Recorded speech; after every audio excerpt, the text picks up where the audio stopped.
Так, торжественно всех приветствую на канале Леона Кики. С вами Элеонора Юрьевна, и мы сегодня идем обозревать новиночку от Icepeak Logic, от наших разработчиков, которые выпустили уже третью серию Мора Утопии, он же Pathologic 3. Мы когда-то смотрели две версии демки.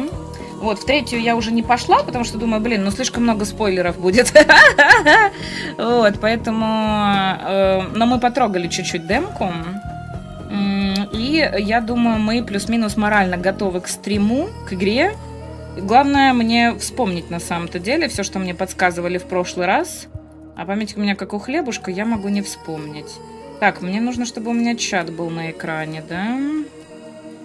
Ну-ка, чат плюс... А, вот, плюсовать не надо, все есть. Дексичек, привет, хороший. Алена Юрьевна... Не Алена, Элеонора. Я Элеонора. У меня полное имя Элеонора, сокращенно Эля. Вот, да, я Элеонора Юрьевна. До выхода этой игры осталось приблизительно 1 час. Спасибо большое за фоллоу, добро пожаловать. Так, ну что, приступаем.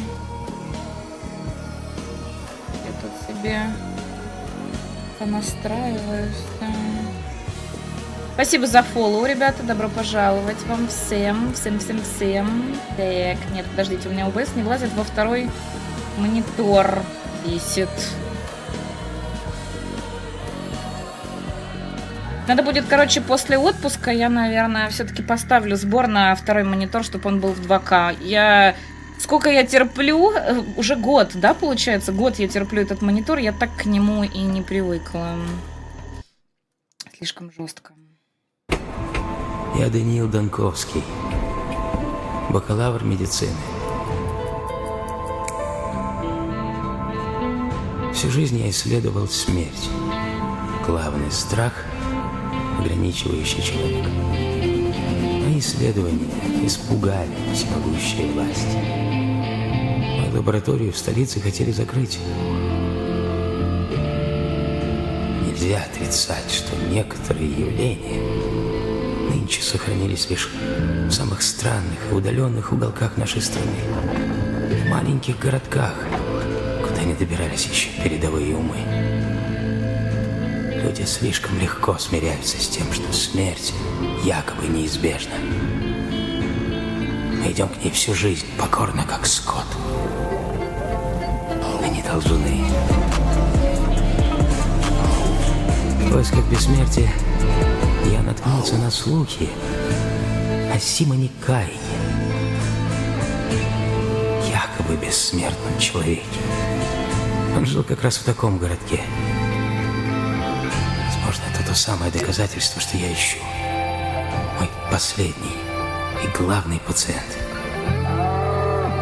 Мне нужно его найти, иначе дело всей моей жизни обречено. А, это тот самый пролог, который мы уже трогали, наверное, нет? Слушайте, да, это то же самое, что мы в прологе начинали. Так, Sun and Shine, привет. У тебя же 4К монитор. Основной у меня монитор 4К, второй у меня был 2К, но он сломался год назад на Таркове. Я его поменяла на 1К, и у меня туда теперь ни хрена не влазит. Вот, меня это бесит, просто жесть.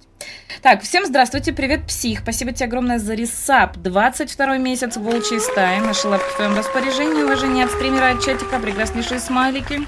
Слюнявенького тебе, мой хороший. Ну почему ты меня не любишь? Ты не мой хороший, все, уходи.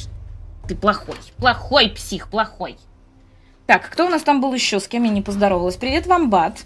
Можно я завтра физическую химию приду пересдать? Отлично, да. Приходи. Сестру мою Алена Юрьевна думала, вот это совпадение. Я могу быть твоей сестрой Элеонорой Юрьевной. Вот, так что далеко не надо уходить. Я так понял, 1 час это по моему времени уфимскому, а у тебя от МСК разница есть, да? Я просто не в курсе. Так, карта мыслей. Это мысли о событиях каждого дня, выводы и умозаключения. Чтобы посмотреть события текущего дня, нужно нажать его номер на круге.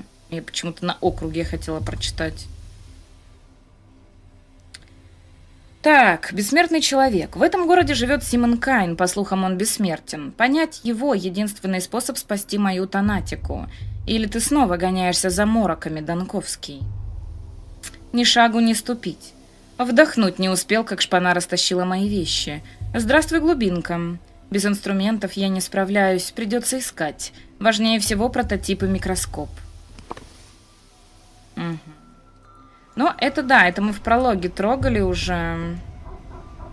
Так, внимательный взгляд. Некоторые вещи могут быть полезные. Их можно легко заметить, если сосредоточиться на Q.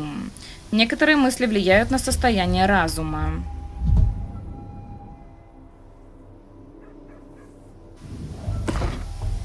Так, мне кажется, или игра как будто бы громкая.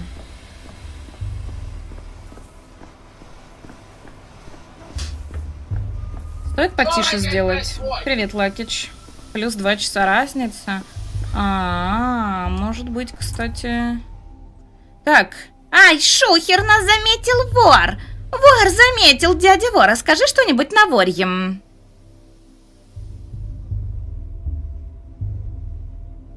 В смысле, дядя вор, это вы мои вещи стащили? Вор, ты у поезда сердце украл. Отковырял и украл. А теперь он умрет без сердца. Я ничего не отковыривал. Поезд стоит? Стоит. Не двигается больше. Не двигается, значит, мертвый. Ты вылез, а он умер. Значит, ты его убил, ворюга.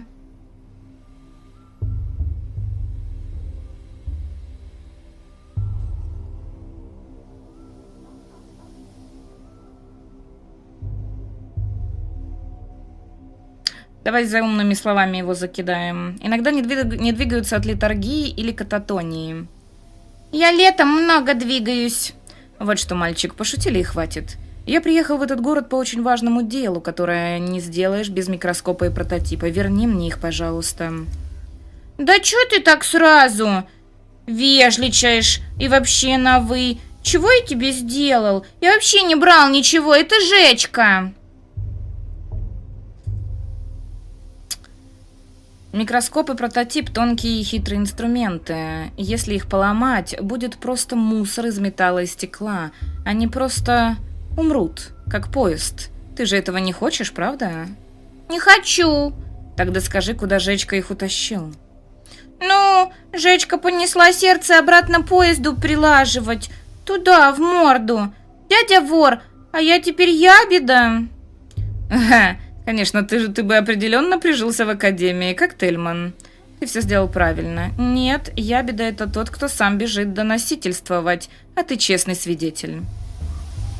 Так, отлично. Честного свидетеля. Здорово, Носфер. Через ИИ донат не пришел. Ну, пошли. Что-то делать.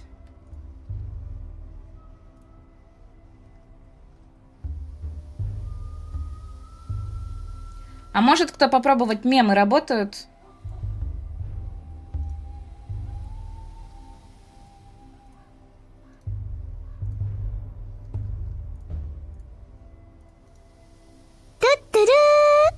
Привет. Говорят, что я плохой. Псих, ну привет. Плохой, это еще мягко сказано. Ты у нас как кот, насравший в тапок. Вроде бесишь, но выкинуть жалко. Но раз Да? 200 подкинул, уже не самый херовый в комнате. Может, ты неплохой, может, ты просто альтернативно охуенный. Так что не грусти, мой рваный герой. Тебя тут любят. Ну, или терпят. Рваный герой, господи. Рваный герой, говорит. Спасибо большое, Псих, за 200. Спасибо за поддержку. Трек с Акирой Ямаокой крутой. Слушай, а я его, кстати, не слушала. Я новость запилила, но сама не слушала его. Он же вроде в каком-то городе, да, будет, насколько я помню? Или в каком-то районе? Псих, кто ж тебя порвал-то? Ой, не говорите вообще. Псих, есть детали? Кто тебя порвал? Сейчас, секунду.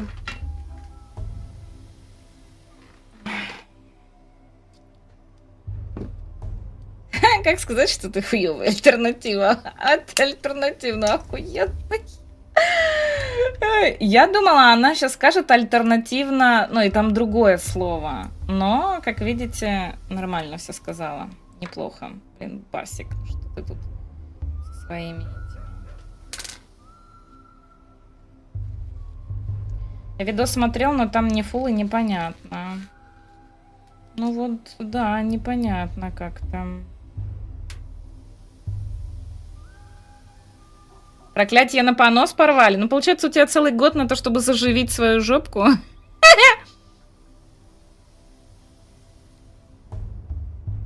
Напомни мне, как называется игра Берсерк. The First Berserker Kazan. Вот так. А, ну, тебе Лёш написал, да.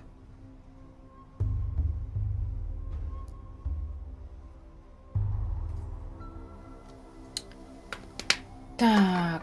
Мы, кстати, вроде в воскресенье будем настраивать звук. Будем надеяться, что все будет ок. У меня сегодня ребята очень сильно удивились из-за того, что говорят, ты слушаешь сама себя? Я говорю, да, говорю, мне нужно, чтобы был мониторинг обязательно, потому что я очень много читаю, и мне нужно слушать, в какой интонации я это делаю, правильно или нет, чтобы более выразительно это было. Короче, мне сказали, что я странная. Я говорю, ну почему? Мне нравится мой голос. Я очень часто пересматриваю свои личные там стримы, записи. Вот, я проверяю, все ли нормально по звуку. И я привыкла, что когда я разговариваю на стриме, я должна себя сама слышать.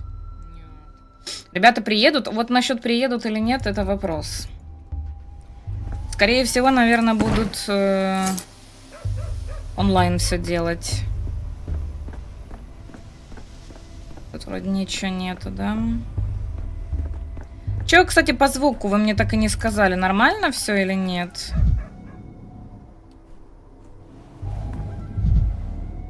Мои колбы и пробирки воров не заинтересовали, но зачем же бросать на землю?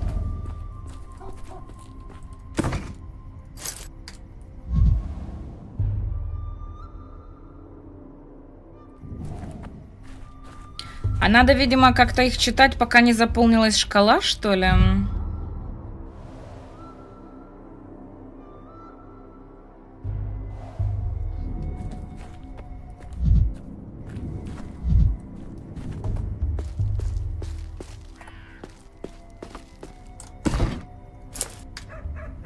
Звуки кажутся громкими, диалогов нет. Так, ну давай чуть потише тогда сделаем. Вот примерно вот так вот, да? Вот так, нормально звуки?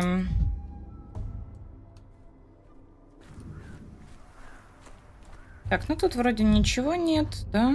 Я просто в прошлый раз, кстати, тут пока ходила, я не все полутала, поэтому я это...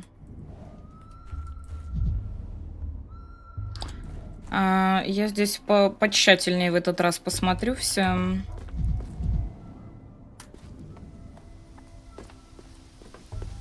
Все нормально? Отлично.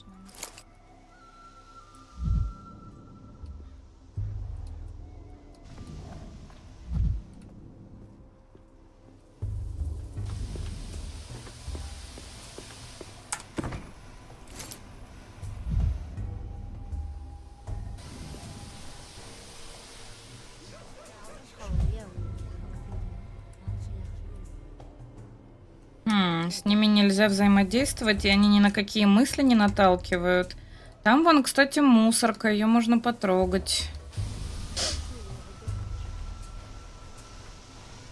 Но пока что я туда никак не пройду, да?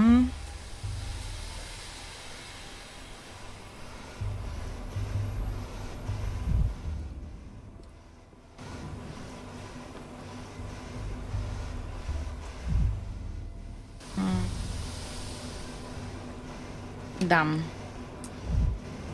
Ладно, пошли с детьми говорить. Не-а, молчит, померло уже. Мама говорила, мертвое сердце еще 40 дней стучит. Не могло оно так быстро помереть, давай, прилаживай. Да не лезет оно, я же говорил, в живот надо было, а не с морды. Жизнь живет в животе, это все знают. Нет, у локомотива жизнь спереди, где машинист сидит. Там огонь, и сердце должно быть тоже там. Это мне Гора рассказывал. Это значит ты, Жечка, ты права, жизнь из поезда в локомотиве, то есть спереди. Ай, изыди, змеюка. Это ты все другие поезда убил. Из-за тебя они к нам совсем ходить перестали. Мы все думали, почему они умирают. Целое кладбище лежит, все ржавые, и ни один не ездит. Ездит. Какое приятное слово ездит.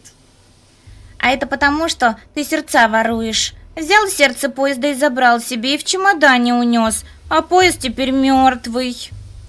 Так, если поезда давно перестали к вам ходить, я в этом точно не виноват. Я ведь здесь раньше не бывал, да и похищать сердце умею плохо. То, к чему я прикасаюсь, имеет тенденцию умирать. Тут вы правы. Вы же говорите, что сердце у поезда спереди, а я приехал в заднем вагоне. Как бы я до него добрался? Почему вы вообще решили, что мой прототип сердце поезда? Как в Семенуху по кишечнику. По кишечнику, мой юный друг, добираются не до сердца, а совсем до другой части тела.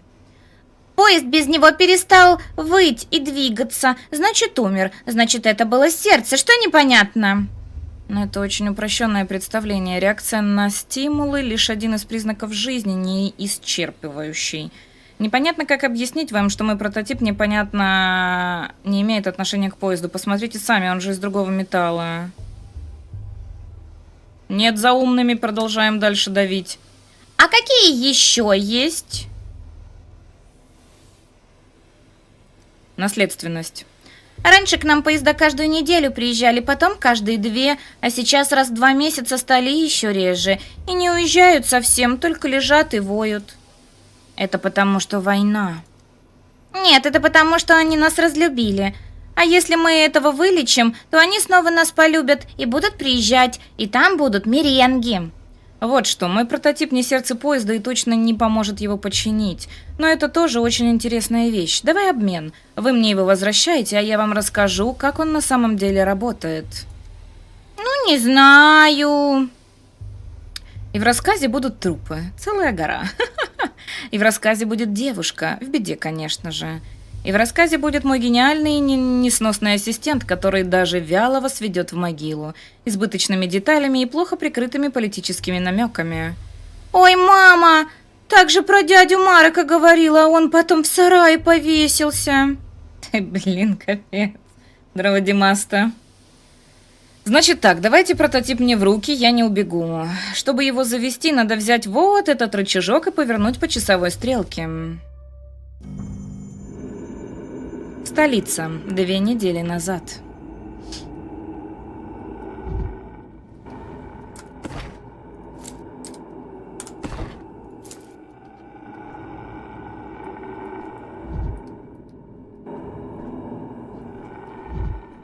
Я не должен убегать. Поняла. Ходит птичка весело по тропинке бедствий, не предвидя от всего никаких последствий. Последствий. Чтобы его взвести, надо так. Шеф. Ау, да что ж такое, опять головой не здесь. Я здесь. Допустим. Так вот, рычажок заводится туго, надо поворачивать с усилием. Платон, вы в своем уме? В помещении смертоносный Привет, газ. сексуалка. Выход рядом. Зачем вы меня позвали? Нужно срочно уходить, изолировать морг и разбираться с утечкой. Добряк, привет, привет, Келатив. Нет, Даниил. Нам нужно зарядить прототип, который вы вертите в руках, и прорваться с его помощью вглубь морга, потому что там восстала мертвая. И согласитесь, будет в высшей степени досадно, если она снова умрет. Нужно ее вывести. Ты опять выходишь на связь, мудила?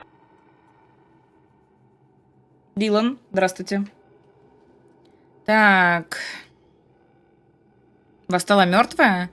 Я собирал образцы ткани для указателя темпов окоченения и услышал шум, оборачиваясь, а там, ба, сидит на каталке женщина, прямая, что аршин проглотила, хрипит. Я бросился было к ней, но почувствовал в воздухе запах. Вот и дернулся тревожный рычаг. И дернул тревожный рычаг. Так, всякий раз воскрешение оказывается летаргией или кататонией, или апноэ. Почему же вы не побежали за ней сами? Зачем звали меня? Нельзя медлить ни секунды. Как это я не побежал? Я принес прототип и начал его заряжать, а тут уж вы явились. А вы половчее моего будете, так что лучше в газ идти вам. Но я и сам готов, если нужно. Понятно. Привет, Виторио. В газ всегда отправляют лучших. Это мы еще в Бажене выяснили. Рассказывайте, что делать с этим прибором, прототипом, как вы его назвали. Я вот думаю, может вебку куда-то в другое место поставить, а? Да я уже. Ну ничего, переиграем события еще разок, получше. У вас в руках экспериментальный прототип для разгона туберкулезных миазмов. Помните рабочую группу по чехотке? Кауфман, Горский, Анна Штейн. Помню, как забыть, сразу после Бажени кто-то замазал им прибор, способный разгонять ядовитые газы. Думаю, настоящей целью был вовсе не туберкулез. Эта восхитительная штукенция распыляет мельчайшие капельки дезинфицирующего раствора, поэтому сперва вам нужно будет прототип зарядить. Препараты в бежевом шкафчике. Заряжать лучше на столе, на весу не получится. Заряжаю, а дальше? Дальше заводите прототип. Чтобы его взвести, надо взять вот этот рычажок и повернуть по часовой стрелке. Рычажок заводится туго, надо поворачивать с усилием. Ума не приложу, как вы догадались? И дальше просто спускать заряд в газ? Верно. Взводите рычажок, отпускаете. Газ должен развеяться, в теории. Взводите снова, снова отпускаете, развеиваете новое облако. И так до нашей воскресшей. Только помните, что хлор продолжает пребывать, а запасы капельного состава конечны. Будьте по возможности эффективны, шеф. Так, а что с покойницей? Где она сейчас, так в каком состоянии? С бывшей покойницей, шеф. Пока все не заволокло газом, сидела на каталке в противоположном конце морга. Сейчас я знаю не больше вашего. Могла и снова стать покойницей. Капец, какая добрятинка. Добряк, спасибо большое за 15-й стрим подряд. Можно вниз, например, там вроде не будет ничего важного. Да. А чат куда тогда? Эльчка, только не туда, пожалуйста. Я с прошлого раза не отошел еще. Витория, все нормально? Опусти чуть ниже. Имена из-за короны не видно. Не, ну тут же еще вот этот вот текст и выборы. Мои выборы. И я вот думаю, надо куда-то... Блин, а как у меня было в демке? Лёш, можешь посмотреть, как мы в демке играли? А фамилии персонажей никакого смысла не несут? Да вроде нет. Ну только если у тебя супер хорошая память, и ты сможешь вспомнить отсылки из прошлой части. Я, к сожалению, такой памятью не обладаю, поэтому мне будет сложновато.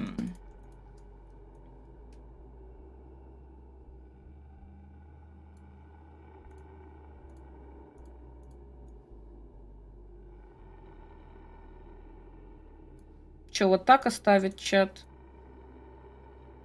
Вроде нормально. Сойдет?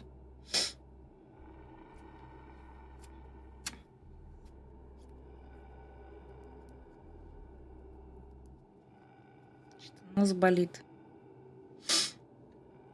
Так. Могла и вовсе быть вашей галлюцинацией. Вы же сами успели надышаться. То есть только один способ проверить. Так, шансы ничтожны, однако... Если мы правда столкнулись со спонтанным воскрешением, и при этом потеряем пациента и совершу какое-нибудь преступление против человечества. Давай первое. Так, пневматика, но с механическим взводом. Чем дольше удерживаю механизм, тем мощнее эффект. Иногда мне нужно отрешиться от ситуации и поразмыслить о чем-то логически. Это помогает собрать картину. Понимаю. Разгоняет туман перед собой. Радиус действия обещали приличный. Так, одной зарядки хватит на 20 выстрелов. Расходовать их стоит с умом, коридоры морга запутанные. Так, по крайней мере в институте все ингредиенты всегда под рукой. Для зарядки прототипа нужны стимулятор, анестетик и токсин. Должны быть тут в таких бежевых ящиках для хранения. Первое, чему учим лаборанта, все самое полезное в бежевых ящиках. Так, выпарить осадок в прототип. Ингредиенты добавить раздельно в установку и нагреть. Этого хватит на 2 десятка разрядов. Прототип нужно заряжать. Прежде чем использовать прототип, его необходимо зарядить. Компоненты в шкафу, зарядная станция на столе. О, Господи Иисусе. Я испугалась, господи. С мышами вот у нас недобор. Так. Недобор по мышам. И мыши какие-то вялые. Мыши? Энтузиазма в них научного мало. Мыши. Ладно, допустим. Так, дезинфекционная смесь состоит из 3 ресурсов. Стимулятора, анестетика и токсина. Так. Стимулятор, анестетик, токсин. Мне нужно положить их в ячейки, а потом нажать кнопку «Зарядить». Так. Стимулятор, анестетик, токсин. Блин, здесь очень жуткие звуки, мне страшно становится.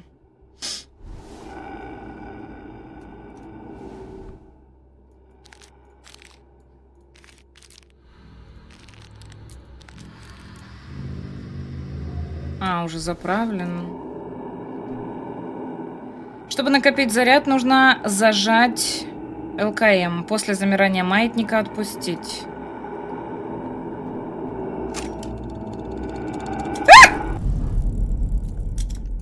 Господи, что так страшно-то? Это же не хоррор! Капец.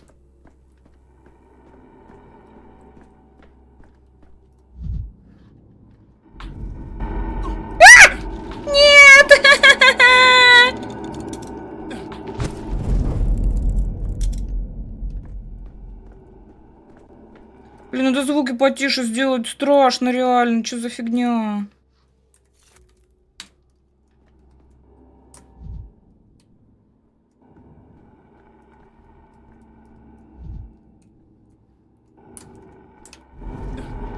Да что за фигня?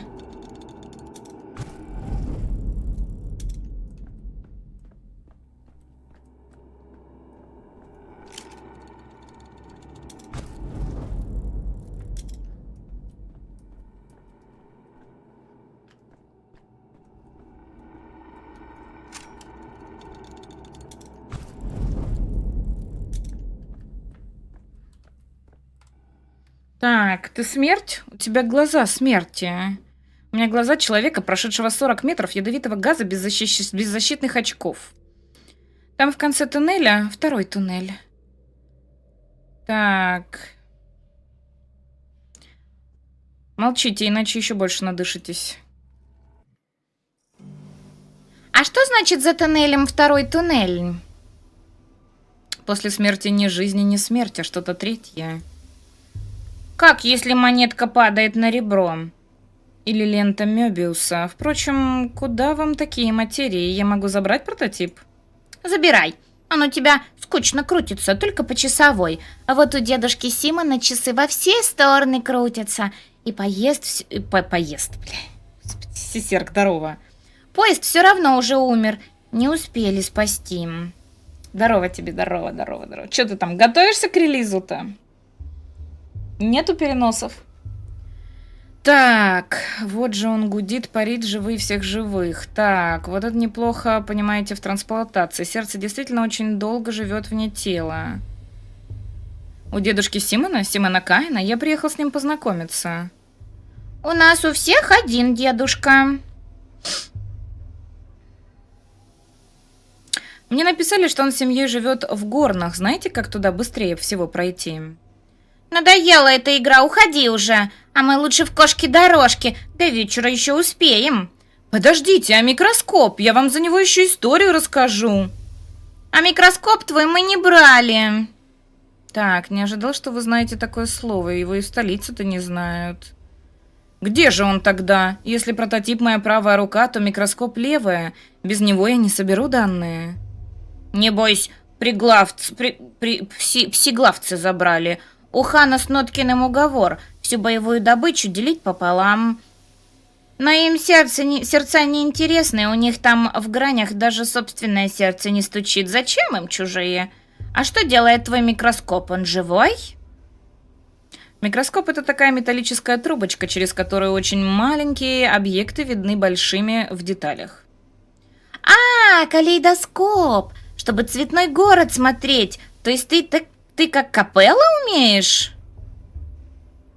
В вашей провинции есть капелла? Конечно, очень красивая. В общем, я что понял, мои вещи вы поделили с какой-то второй шайкой, и микроскоп надо искать у них, так? Хан, небось, капелле его и подарил. Ты дурак? Он после той истории с витражами, она терпеть не может калейдоскопы. Нет, Хан бы ей не понес. Наверное, дедушку Симону понес, раз эта штука, через которую так смотрят, что вещи меняются. Дедушка Симон ведь сам такие делает. Да, Хан никому ничего не отдаст, пока не посмотрит сам. И когда посмотрит, тоже не отдаст. Но он хоть и злой, зато честный. Хозяину-то может и вернуть. Ты найди его в городе, вдруг договоритесь. Где? Ну, если твой микроскоп-калейдоскоп унесли в многогранник, то тебе его уже не видать. Так что там искать все равно смысла нет. Попробуй лестницы в небо. Псиглавцы любят на них забираться, на многогранник им похоже. Одна тут совсем рядом, в жерле. Так, знаете, я думал, что игра в сердце поезда это странно, но только после вот этого разговора с капеллами, ханами, многогранниками, витражами и прочим почувствовал, насколько у вас здесь свой мир. Разобраться в нем будет сложно, но ведь не сложнее, чем в человеческом теле. Так, прототип у меня, окей. Так, если я пойду туда, меня, кажется, там обвинят у смерти, да, в убийстве. А ты Лёшку Ковра, стримера, знаешь? Он тоже классно читает текст. Если вас соединить в дубляже, будет эпично. Не, я не знаю, кто это. Сосочек, привет. Готовимся, все зависит от проверки Стима. Игра-то готовая лежит уже, поняла. А там озвучка будет или надо будет читать?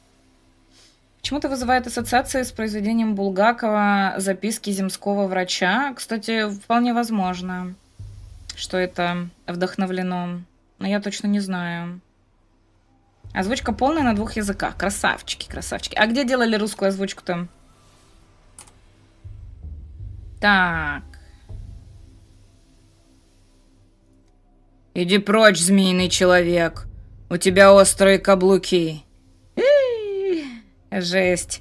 Здесь должны были пробегать дети с моими вещами. Вы их видели? Мы землю смотрим. Не тяни нас от земли. Тогда не смей отвлекать.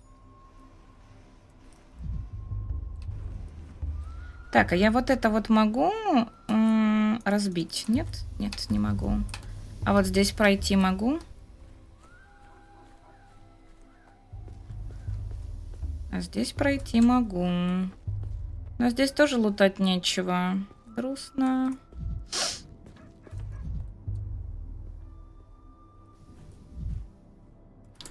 Так, ну нам надо сначала с теми, наверное, поговорить, да? А то не Либрии, ничего себе.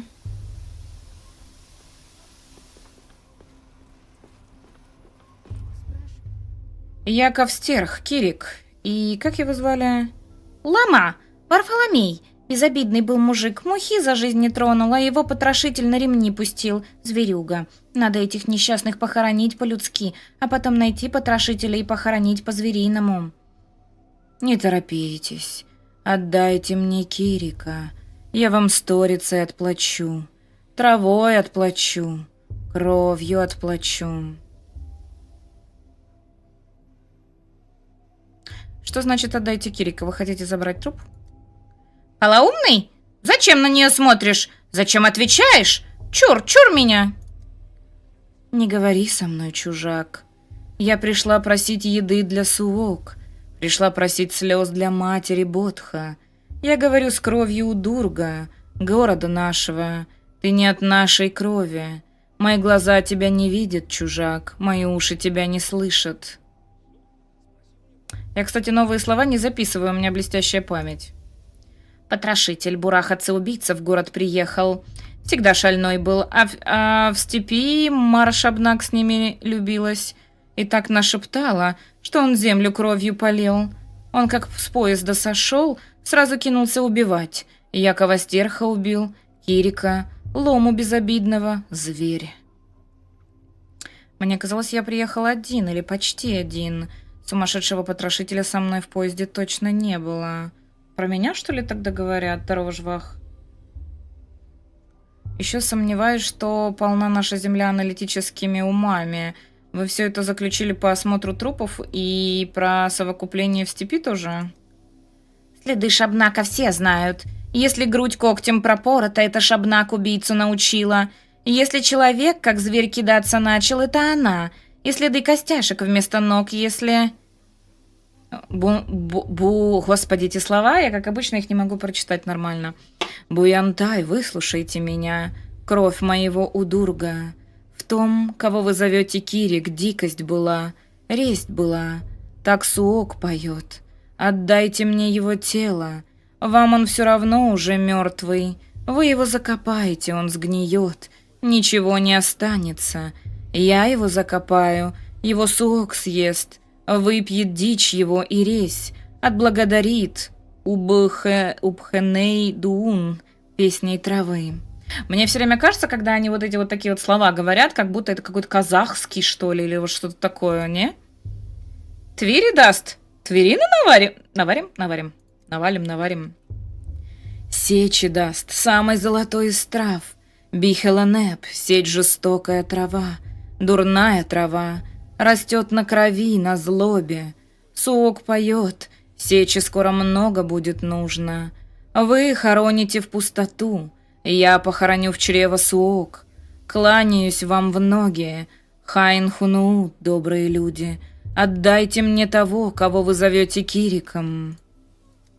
Может, отдать? Родни у него не было вроде, а без родни ведь и не важно, кто закопает, мы или укладские. Чем черт не шутит, может и правда Твери новой нарастет. Так, я думала, в традиционных культурах как раз-таки важно, кто закопает. Да, ведь они... Да, ведь они не просто его закопают, они надругаются похлеще Шабнака, так ведь? Отвечай, степнячка, не ври. В ноги кланяюсь. Хунут, добрые люди, не надругаемся. Заберем его имя, чтобы не держала резь его, и отпустим в чрево Суок. Все его забудут, дурного Кирика-убийцу, останется только сечь. А вот я чувствовала, что есть подвох. Дурной, не дурной, а без имени хоронить человека нельзя. Всякий имеет право на память. Но он же правда дурной был. Его, если кто и вспомнит, так только недобрым словом. Может, и к лучшему, что его все забыли.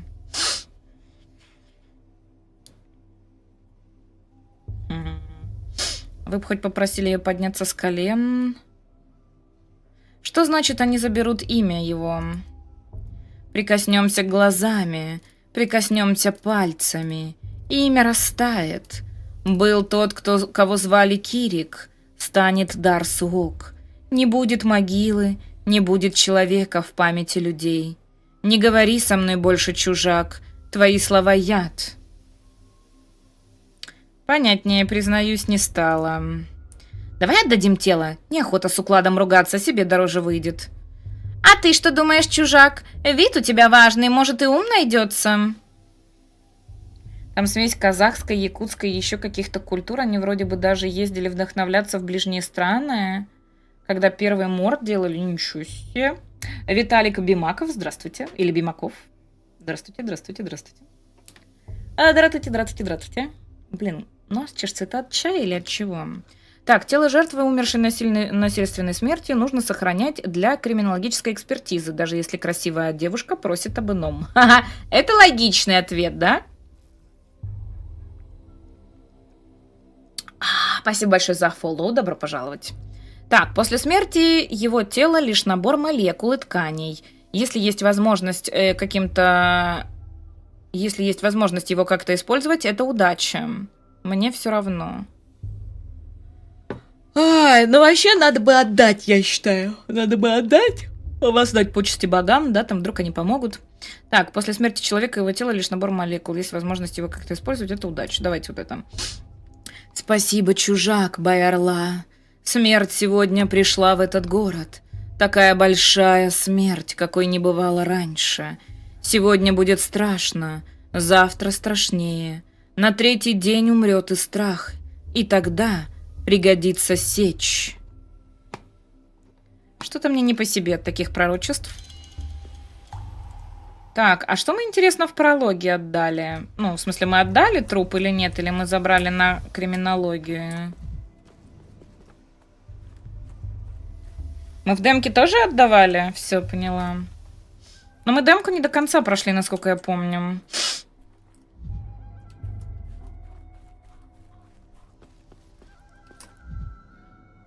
Так, ну тут ничего нет. Местные верят в Шабнак, степного голема в образе женщины, которая убивает людей. Я будто уехал далеко от дома не только в пространстве, но и во времени.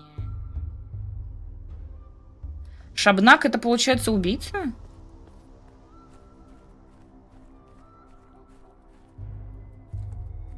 Get stripped entirely naked? Who, you? Okay, okay. Okay, it's good, man, good. Бессовестным глазам не первый базар. Отморгаются. Опа-па, клиентик. Иди-ка ты своей дорогой, клиентик, эта лавочка открыта только по записи. И я не помню, чтобы ты записывался.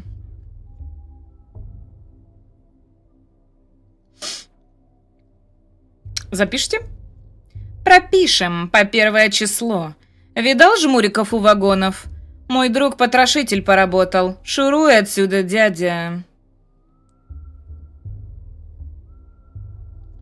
А зеваки сказали, что людей у товарного поезда убила некая Шабнак. Тоже твоя подруга? Чур меня, чур. Воздух ешь, пей огонь, а меня не тронь. У меня ноги свои и глаза живые. Нет степному голему ко мне ходу. То заговор? Запомнил. Так, да прекратите вы оба об всяких ужасах. Лучше гляньте, лавок у нас в городе много, а лучший лавочник все равно складской кладовщик. Эвана какие сапожки раздобыл, аленькие. Судя по тому, сколько я уже успел увидеть, в вашем городе магические мышления. Интересовать вас должен аленький цветочек, а не сапожки. Нет, давайте симпатичной столицы. Из гроба. Гроб лучший ларчик. Никто на заставе в него не полезет, постесняются. Не по-людски же оно проверять, кто лежит в гробу. Привет, сексуалка. Привет, Евродроид.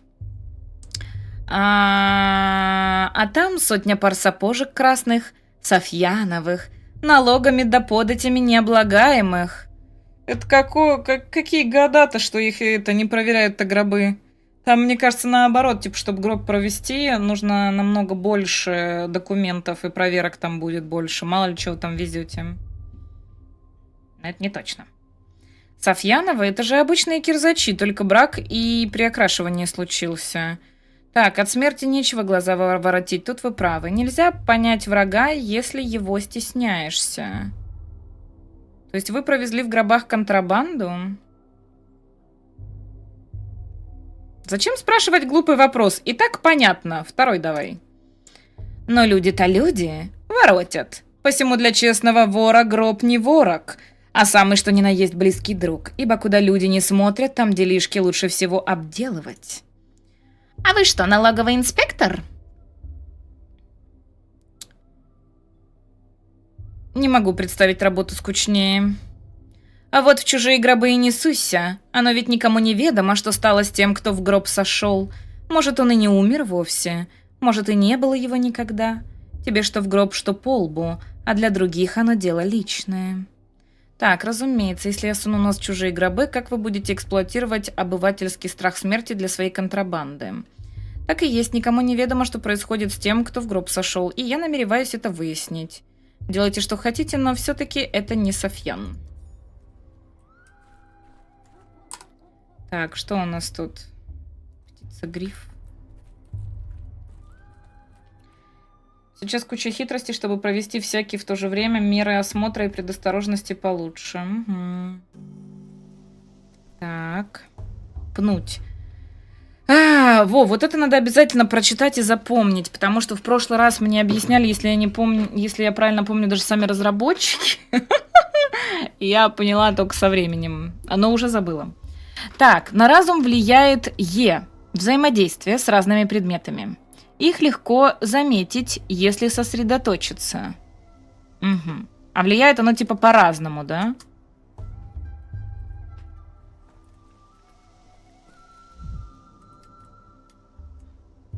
А этот голубеньким, что ли, светится? Ударить. Что-то светится красненьким, что-то голубеньким. Или это типа беленькое. Я помню, что-то влияет на апатию, а что-то влияет на манию. И это нужно вроде держать в балансе, нет? Блин, или наоборот, что-то чего-то должно быть больше, но не больше, чем положено. Вот, блин, я вот не помню.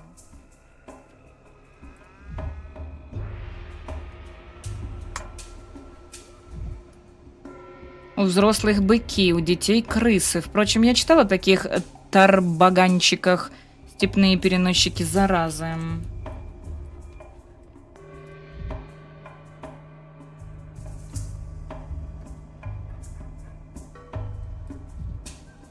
В столице перекрывают дороги для министров. Сановники боятся покушений, пока в санитарном моторе околевает пациент. Ни хрена непонятно, но очень интересно. Крепкий дрянной вонючий табак, а в столице декаденты курят белладонну. Это время декаданта, что ли? Да ну, не может быть. Хотя про столицу уже мало чего говорили вроде.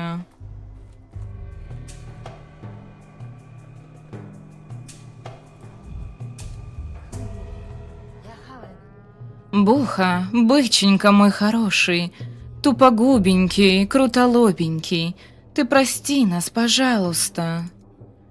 Глупая ты, Эрже, и всегда была. Он же босс у Тураху возвращается, к Бодха возвращается. Мы ведем его к груди матери и отца, за что извиняешься? Босс Турах умер, Айна.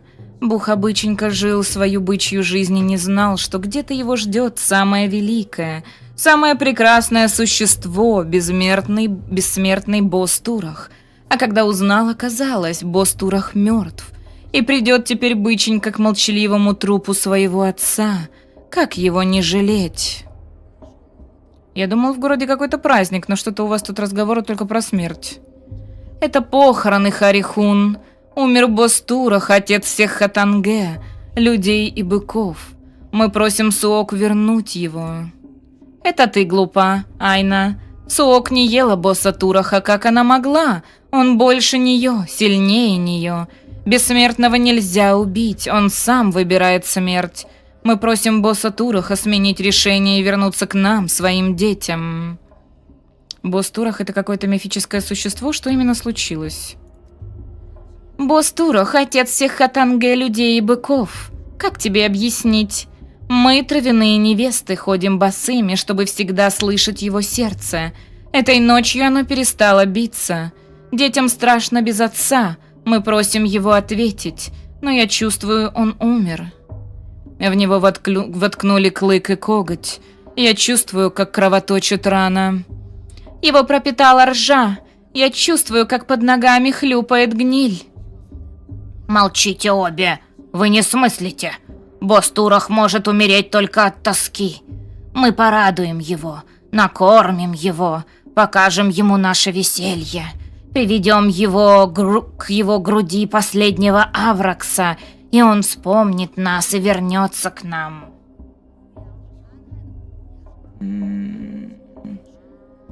Крайности точно не гуд. Мы в демке проигрывали, если что-то набиралось до максимума, либо отклонение от середины окна в разумных пределах. Примерно так должны были общаться молковиане в вампирах. Если не разбираешься, то понимание сути диалога плюс-минус слабенькое.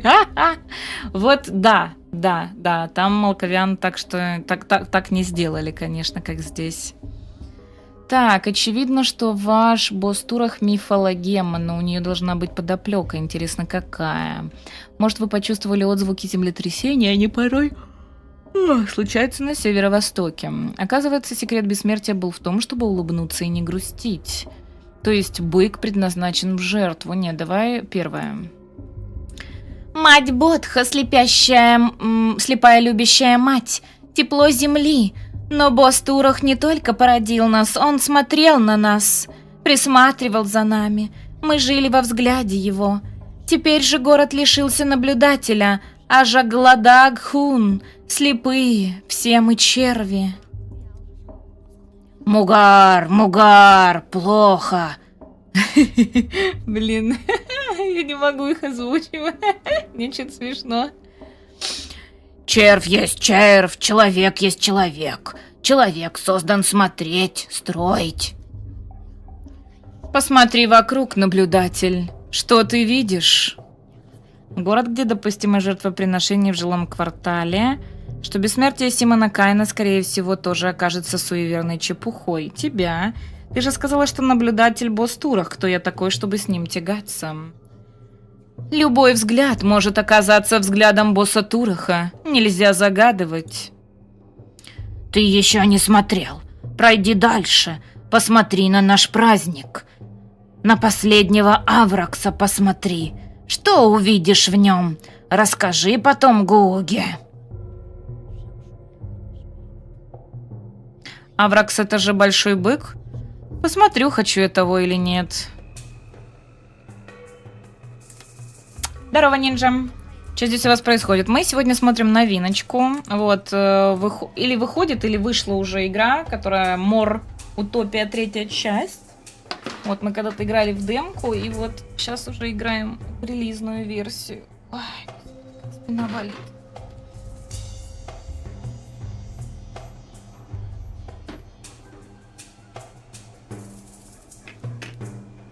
Единственное, конечно, мне не совсем нравится заново все это проходить, но ладно. Мы в прошлый раз сколько? 2-3 часа играли, да?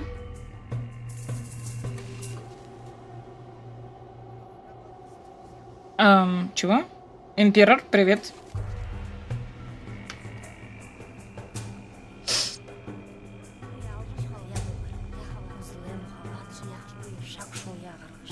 Шак-шуяк?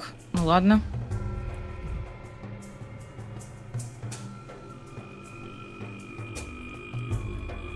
Ну да, уже 3-я. Так, весь город оплели лентами и обставили благовониями, или это он сам по себе так пахнет?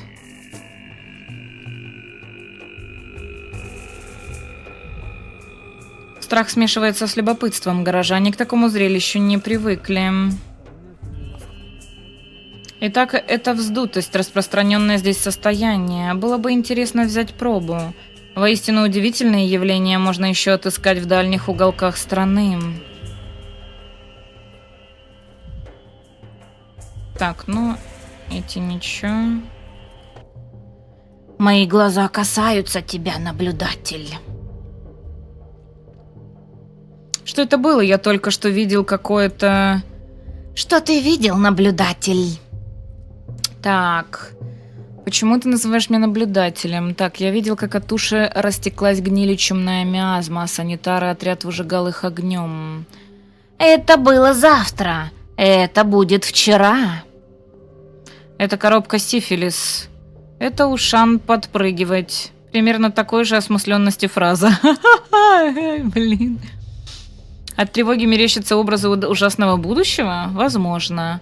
А сам бык на площади — это какое-то иносказание? А, он повторяет за мной, да? Мне объяснили, его ведут к боссу Туруху, чтобы повеселить. Да. Исчерпывающе. Спасибо за твой взгляд, наблюдатель. Ты видишь шире других, мы запомним это. Если увидишь другое, что не ожидал, не пугайся. Это глаза привыкают к времени нашей жизни.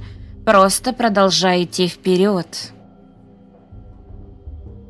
Да, еще ничего не сделал, уже всем помог. Ай, да я. Ай, блин. Так, ну получается только прямо идти, да? В этой глуши и театр есть. Играют пляску смерти или что-то в этом духе. Смерть, где твой плащ? Давай сюда сходим. Господи Иисусе! Можно так... Не это... Ай, ай, ай, ай, ай, ай, ай. Простите, просто не туда зашла, капец. О, господи.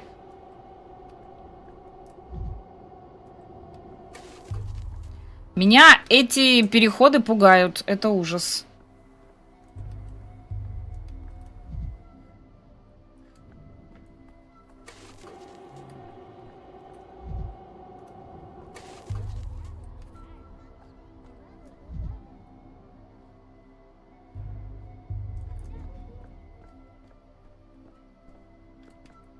Ой, с этими надо поговорить. Это ж этот руководитель театра, да?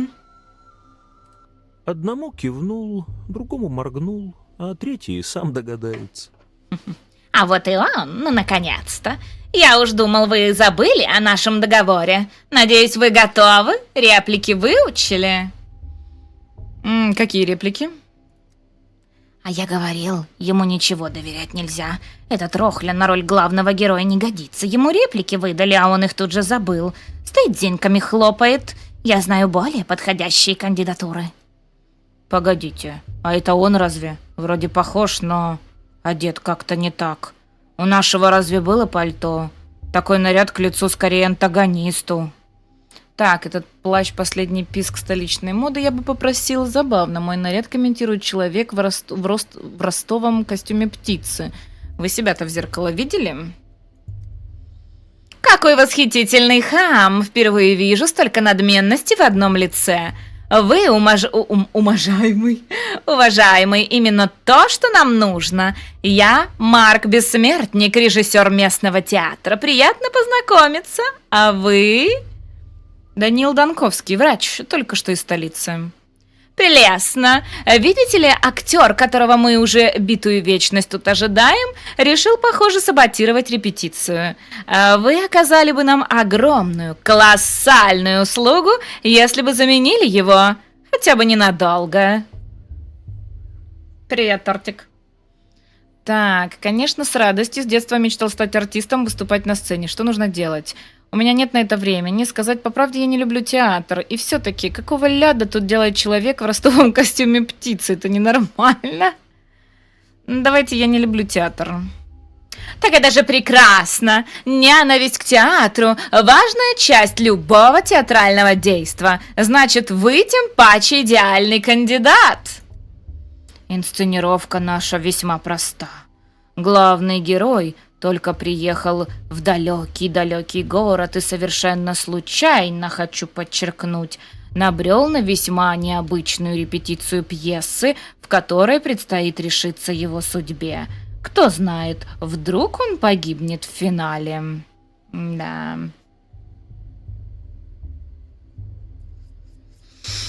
Так, похоже, инсценировка уже идет полным ходом, и я меня втянут против воли. И это все? Все, что ты смог родить в качестве открывающей фразы?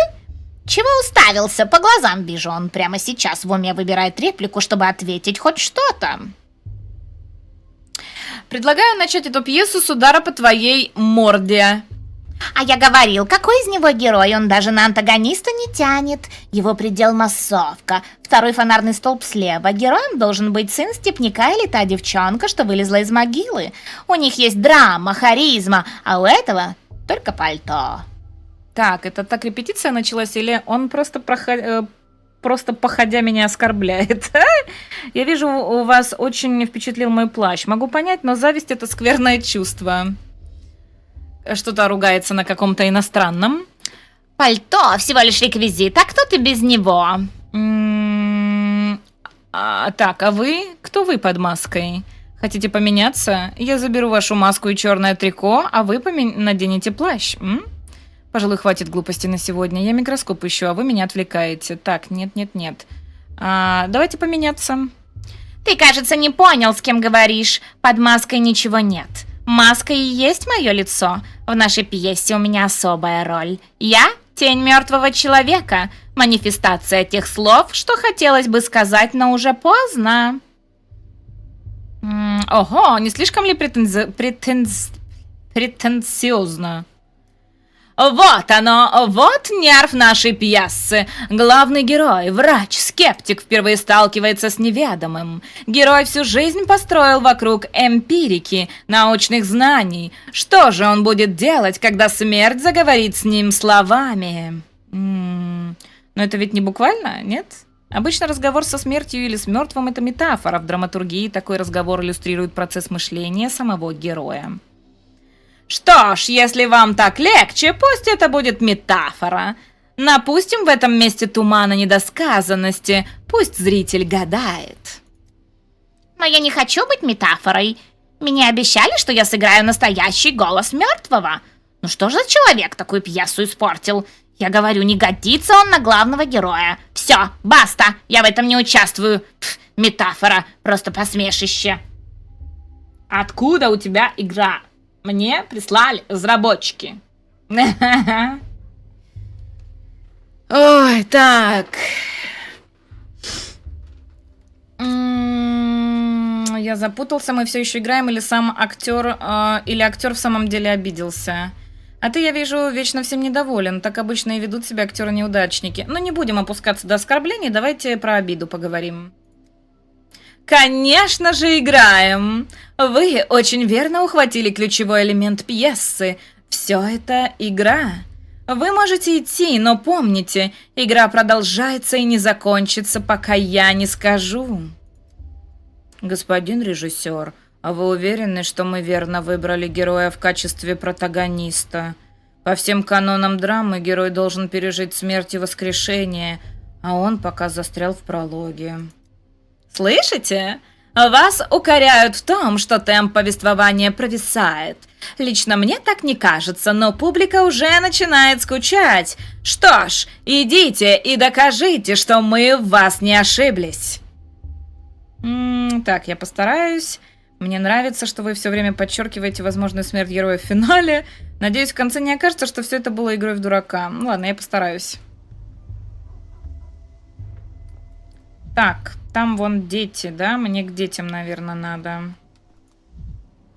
Так, чего там? Красной краской украшен город. Поняв. Общается как нейронка. Кто? Так и не прошел я эту игруху. Померла постоянно. Сейвы были плохие. Начинать заново было лень. А у меня все время все умирали. Я не могла выиграть.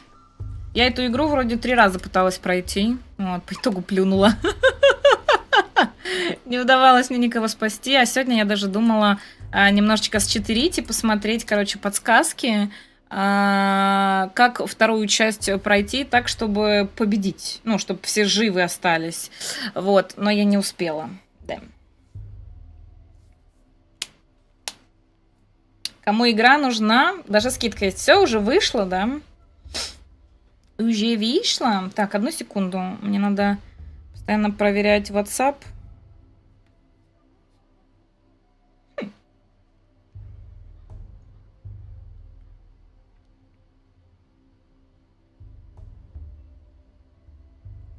Блин, ну сушничок у меня, конечно, жесткий.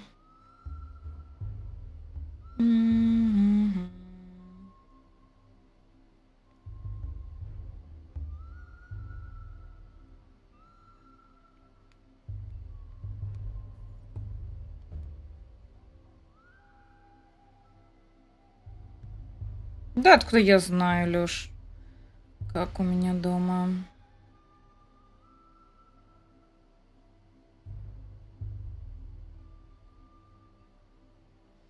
Так, пока ничего не писали. Окей.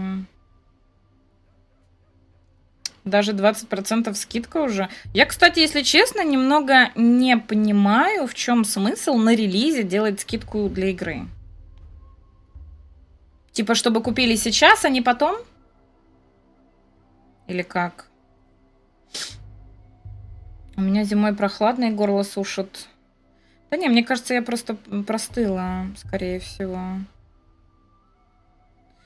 Блин, я, конечно, сегодня в афиге эти все новости делать. Все реакции проставили на мои новости, чат. Я старалась для вас, между прочим. Так, я телефон взяла. Зачем? Вспомнить бы. Зачем ты взяла телефон, но я не помню зачем. Я хотела посмотреть, сколько людей пошли в мор. На удивление, почему-то еще не пошли. Хотя странно, это первый релиз, по сути, Нового года. Из моего списка подписчиков, или как это называется, что-то не пошли. Завтра, что ли, пойдут? Ладно.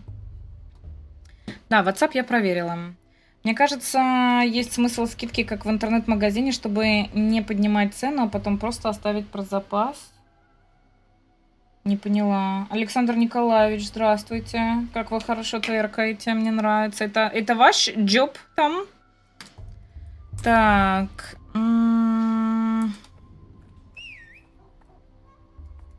Вот там, кто там свистит. Микроскоп не у меня.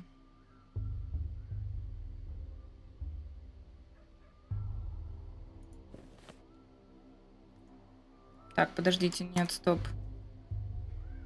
Лучшее устройство для забивания гвоздей утащила другая шайка детей. Искать придется в городе, не так, как я хотел познакомиться с новым местом.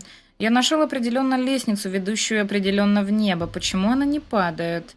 Надеюсь, укравший микроскоп дети правда там. Если ты мог бы вернуться во времени, ты прыгнул бы в будущее или в прошлое? Так, в прошлое узнал бы, какими людьми были философы древности. В прошлое лет на 10, когда еще можно было все предотвратить. В недалекое будущее посмотрел бы на деяния рук наших. А в будущее столько далекое, какое не представить даже человеку с моей богатой фантазией. Я живу настоящим. Дедушка Симон говорил, что дни, они как классики. Обычно идут один за другим, а иногда два рядом. А иногда нужно прыгать задом наперед. Симон Каин хорошо разбирается в играх? Он один из взрослых и разбирается. Все думают, что игры — это глупости для детей, чтобы просто бегать и побеждать. А дедушка Симон играет как надо. Мне кажется, он бы даже смог войти в многогранник. Так, чтобы это ни было за место, мне уже сказали, что меня туда не пустят. Придется заниматься земным. Отвечай, ты стащил мой микроскоп? Ну давай, а как надо? Сходил бы в многогранник, понял бы. Чтобы это ни было за местом. Так. Но я отдал его Филу. Он там, на лестнице. Не против, если я поднимусь? Конечно, но если обвалится, я тебя лечить не буду. Я в детстве не по таким развалинам лазил.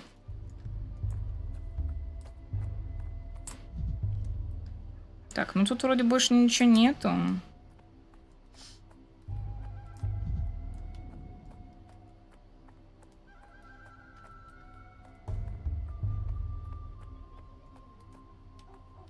Здорово, Катаныч, что здесь у вас происходит? Уже здоровались, ниндзя, нормально все. Смотри, твоя игра стоит 1000 рублей, а ты думаешь, вдруг она топ и будут по 2000 покупать, поэтому ты на релизе ставишь скидку 50%, а когда люди распробуют, убираешь, и вот ты повысил без повышения. Ну, кстати, да. Ну что там? Видно будущее? Дай мне, я тоже хочу посмотреть! Да подожди ты, малая. Сейчас посмотрю и отдам. Фу, тут жучки какие-то, волосики. На будущее не очень похоже. Ты по что его к собачьему глазу прикладываешь? Ты же не зверь. Так, зверь, глядишь, и дальше увидит. Так, хорошая новость, микроскоп нашелся. Плохая, его треплет свора злых собак. Жуть. Вам помочь, дети? Могу научить вам пользоваться этой штукой. Дайте покажу. А, это вы? Машинка-шарманка ваша грохнулась. Ничегошеньки не показывает. Только жучков каких-то до волосики. Может, это и есть будущее? Может, через много-много лет от нас на земле, кроме жучков и волосиков, ничего не останется? А? Очень грустно, если подумать. Так, с чего ты взял, что он показывает будущее? Он показывает жучков и волосики, потому что вы направляете его на жучков и волосики. Так, вы, дети, в школе не учились? Не знаете, как микроскоп работает? В этом городе-то школа есть? Нет, давайте первое. Там стеклышки внутри разные. Раз стеклышки, значит, показывает будущее. Это все знают. Дедушка Симон стеклышки очень любил. Мастерил всякое. Я только у него такие машинки-шарманки видал. Ты зачем дядю Симона обокрал, гад? Мы потому обратно у тебя и украли. Это называется справедливость. Вы знаете Симона Каина? Я как раз к нему приехал. Ты что, дядь, не знаешь? Он не знает. А ну-ка говори, тварь. Где взял машинку-шарманку? Что с Симоном сделал? Это ты был, да? Ты? Так. Я только собираюсь навестить Симона, уже навестил бы, если бы не вы. Пожалуйста, верните микроскоп, это очень хрупкий инструмент. Верните, вот заладил. Ну, вернем мы, а ты нам что? Да. Да верни ты ему машинку-шарманку эту, пусть идет уже на все 33 стороны. Она все равно сломана, поди, никакого будущего не видать. Нет, Дедушка Симон нас как учил? Что не требует усилий, не заслуживает усилий. Если мы его машинку-шарманку просто так отдадим, тут никаких усилий не будет. Я могу дать тебе подзатыльник, это достаточное усилие? Что ты сказал? Ну-ка повтори. Спокойно, малая, не злись. Он не местный, просто порядков не знает. Ты, дядь, новенький тут. На первый раз мы тебя простим. Но на будущее знай, у нас так не принято. Детей нельзя трогать, а уж бить подавно. За такое можно и... Только тронь, мы тебя убьем. Какая грозная девочка. Ладно, простите, это была шутка. Просто верните мне мой микроскоп, пожалуйста. А что это у тебя там блестит такое на цепочке? Ну-ка покажи. Часы симпатичные. Давай меняться. Ты нам часы, а мы тебе шарманку твою. Только это, покажи нам, как она работает, а? Интересно же. Так, сперва меняемся часы на шарман, тьфу, на микроскоп, потом расскажу. Погоди, надо проверить, не сломан ли. Может, вы им гвозди забивали. И чё, и как я его проверю-то? Никак, понятно. Так, микроскоп. Так, чтобы обменять какую-нибудь вещь, ее нужно положить в ячейку. За чужие вещи придется отдавать свои. Их тоже надо положить в ячейку со своей стороны. Люди не согласятся на обмен, если я предложу им вещи менее ценные, чем что хочу получить. Поняла. Мне почему-то кукурузкой вареной пахнет. Так, на часы, да?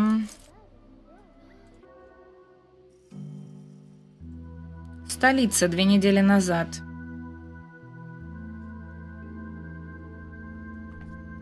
Почему они делают вид, будто смерть в порядке вещей? Будущее знать не для слабонервных. Так, пожалуйста, потерпите еще немного. Даже после ингаляции отек спадает не сразу. Шеф, ну наконец, где вас носит? Женщина, спасенная из морга, пришла в себя, но вряд ли это надолго, она еще слишком слаба. Спасибо за фоллоу. Так, удивительно, что при тех объемах газа, которыми она надышалась, она вообще стоит на ногах. Дайте минуту, давайте на минуту отойдем в сторону, шеф. Я успела проверить канцелярию морга. Полностью соответствующее характеристикам тела вчера было оформлено как труп. Так, какая ирония, мы ищем случаи чудесных воскрешений по всей стране, они воскресают прямо у нас под ногами в институтском подвале. Я ничего не утверждаю, шеф, но если только на секунду вообразить... Нет, давайте к фактам. Я говорила с санитаром, дежурившим вечером. Он тоже свидетельствует, что ваша испытуемая не проявляла признаков жизни, а Платон своими глазами видел, как она очнулась. Наша испытуемая спокойнее Серафима. Еще не доказано, что она соответствует профилю Танатики. Мы можем упустить этот шанс. К сожалению, испытуемая пока что говорит с трудом. От контакта с газом голос почти пропал. Я промыла ей слизистой и сделала несколько легочных ингаляций, но сами понимаете, детально опросить ее не выйдет. Жаль, рассказ от первого лица мог бы направить наши поиски в нужном направлении, но в любом случае остается физикальный осмотр, взятие пробы. Физикальный? И осмотр личных вещей. И осмотр личных вещей. При поступлении в морг при испытуемой кое-что было. Я еще не успела разобраться сама. Оставила на столе возле запасного входа. Вы же взглянете, шеф?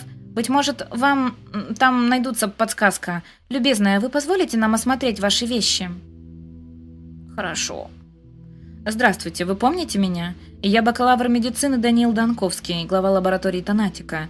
Этой ночью я вывел вас из места, где случилась серьезная утечка газа. Человек с глазами смерти. Мои глаза пострадали так же, как и ваши, но, по крайней мере, вы что-то помните, хотя бы так. Я умерла. Тоннель за туннелем.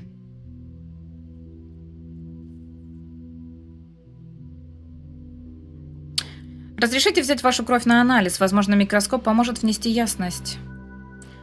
Так, болезнь поражает разные системы организма, микроскоп позволит определить больной орган.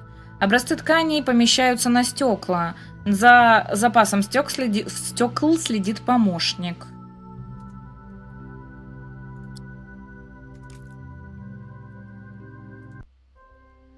Так, взятые образцы можно изучить в микроскопе. Для анализа нужны реагенты. За их запасом должен следить сам врач.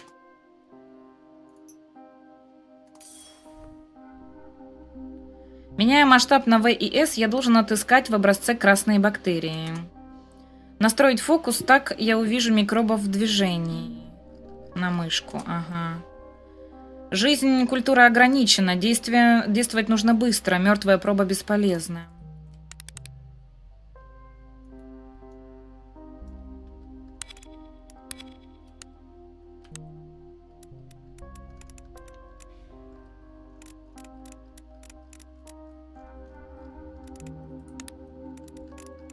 Почему оно не наводится?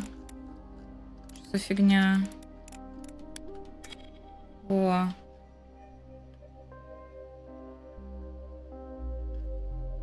Обнаружены возбудители инфекции. Так, теперь надо осмотреть вещи, да? Итак, вещи, с которыми наша чудесно воскресшая поступила в морг. 2 кольца, явно парные, одно ей самой будет велико. Травы, скорее аптечные, нежели букет. Бумаги выглядят официально. Морфий, жгут.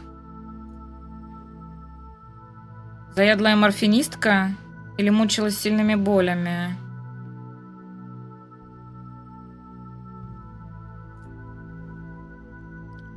Травы, скорее аптечные, нежели букет. Обращалась к знахарям вместо врачей. 2 кольца, явно парные, и одно ей самой будет велико. Муж ушел и снял обручальное кольцо. Бумаги. Согласие на эксперимент в нашем институте. Формулировка эксперимента обтекаемая, что-то о новейших препаратах. Не, давайте согласие. Возможно, я пойму больше, если осмотрю саму воскресшую. Так, тут еще что-то есть? Вроде нет. Пора кушать? Да не, еще раненько. Дышать уже легче, но говорить трудно. Можете молчать, пока что мне нужно просто осмотреть вас. Так, используйте ПКМ для вращения камеры. Так, у нее есть какие-то гематомы. Вот здесь синяк, она упала. Гематомы с прыщиками какие-то, походу, да? Кожные покровы всерьез поражены. Думаю, это следствие контакта с газом. Такое же, как и красные глаза и ожог слизистых. Синяк, покраснение. Такой грубый след инъекции. Видимо, вводили сильный аллерген.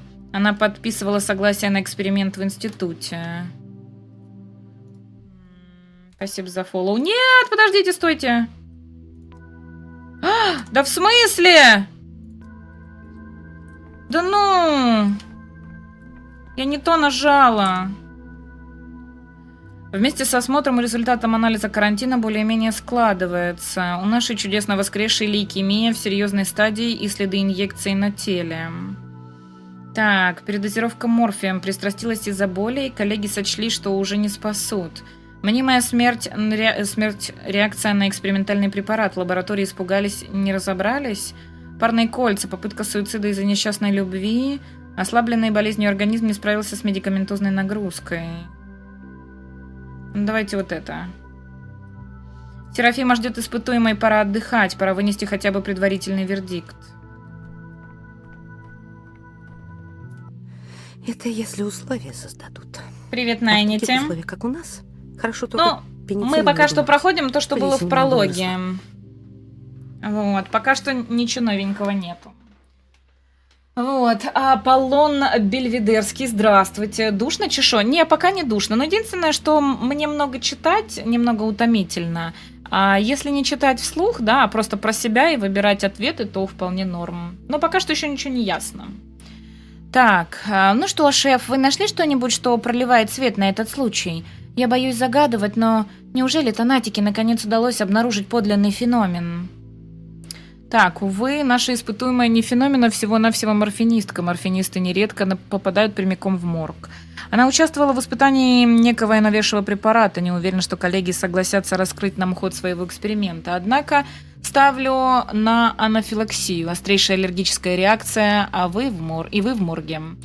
Так, а вы заметили кольца в ее вещах? Полагаю, мы имеем дело с неудавшейся попыткой суицида. У нее смертельное заболевание, и, судя по всему, она бросалась из крайности в крайность от самолечения до обращения к нам в институт. Мы не знаем, какие лекарства она принимала и как они могли повзаимодействовать между собой. Блин, ну либо второе, либо четвертое. Ну давай второе. Допустим. Но как объяснить самое удивительное в этой истории – воскрешение в морге? Почему во время утечки газа испытуемая вдруг пришла в себя? Так, видели синяк от внутривенной инъекции. Ставлю финансирование следующего года на то, что это адреналин. Коллеги пытались запустить сердце девушки и вкололи слишком малую дозу. В бедро? Они кололи адреналин в бедро? Вот это ты, конечно, придумал. Так, не знаю, возможно, нам придется оббивать пороги целых 2 лабораторий, той же, где произошла мнимая смерть испытуемой, и той, откуда утек газ. Расспрашивать, искать с химическим анализатором, что там могло среагировать. Значит, вы полагаете, что это все-таки ошибка? Испытуемая попала в морг по небрежности. Де-факто мертва она еще не была, а стечение обстоятельств, неучтенный фактор, вернул ее в сознание. Они просто не смотрели «Криминальное чтиво», не знали. Так, боюсь, что так. Признаюсь, во мне тоже затаилась надежда, но нет, это снова не прорыв для Танатики. Что я слышу? Разочарование? Напрасно. К примеру, адреналин как средство экстренной помощи – это чрезвычайно перспективно для науки. Наступит день, когда эти исследования принесут плоды. Отправьте испытуемую на отдых и разберите корреспонденцию. Быть может, однажды нам попадется что-то стоящее в шквале писем о чудесных воскрешениях, смелых экспериментах и прочих свидетельствах уникального долгожительства. Слушайте, а мы в прошлый раз, насколько я помню, в прологе, как-то мы там пожмякали все, и там было это... Какой-то она принимала препарат, и он вместе с реакцией на газ воскресил ее. Типа тот препарат и газ сделали эффект адреналина. Вроде как. Вроде такое у нас было. То есть это что, она мертвой оказалась? Женщина, которая якобы воскресла? Увы. Зачем тогда этот микроскоп твой? Будущее не показывает, мертвых не поднимает. Одно слово — игрушка. Ну и требования у вас, молодой человек. Ладно, если будущее на стеклышке не показывают, то пошли мы тогда. У нас дела вообще-то. И у меня дела. Брошу вещи во временном жилище и в горный к Симону. Так. Все, здесь мы типа закончили, я так понимаю. О! Хватит. Господи. Зачем вы топите меня в мелочах, бакалавр? Что шпана у вас микроскоп украла в день приезда, это, конечно, мило, но это не то преступление, за которое мы сидим уже 2 часа.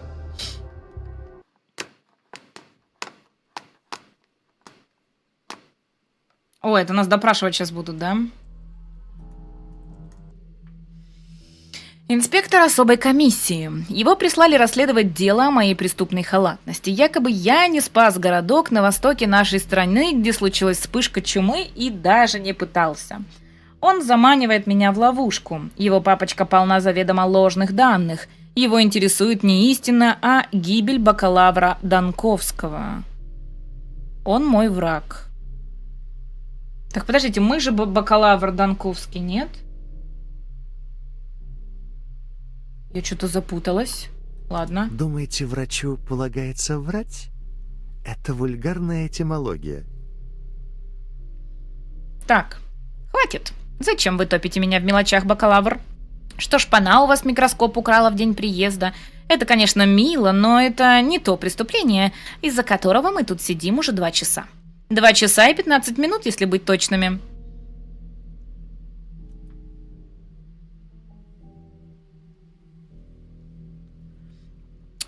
Так, сосредоточьтесь. Мне интересно только то, что важно. Так, вы сами спросили, что я делал в городе. И вы решили каждый свой шаг описать? Что дальше? Расскажете, как вы морковь в суп нарезали или башмаки в Савином ручье мыли? Когда я просил вас быть точным в деталях, я не имел в виду скрупулезный пересказ каждого телодвижения.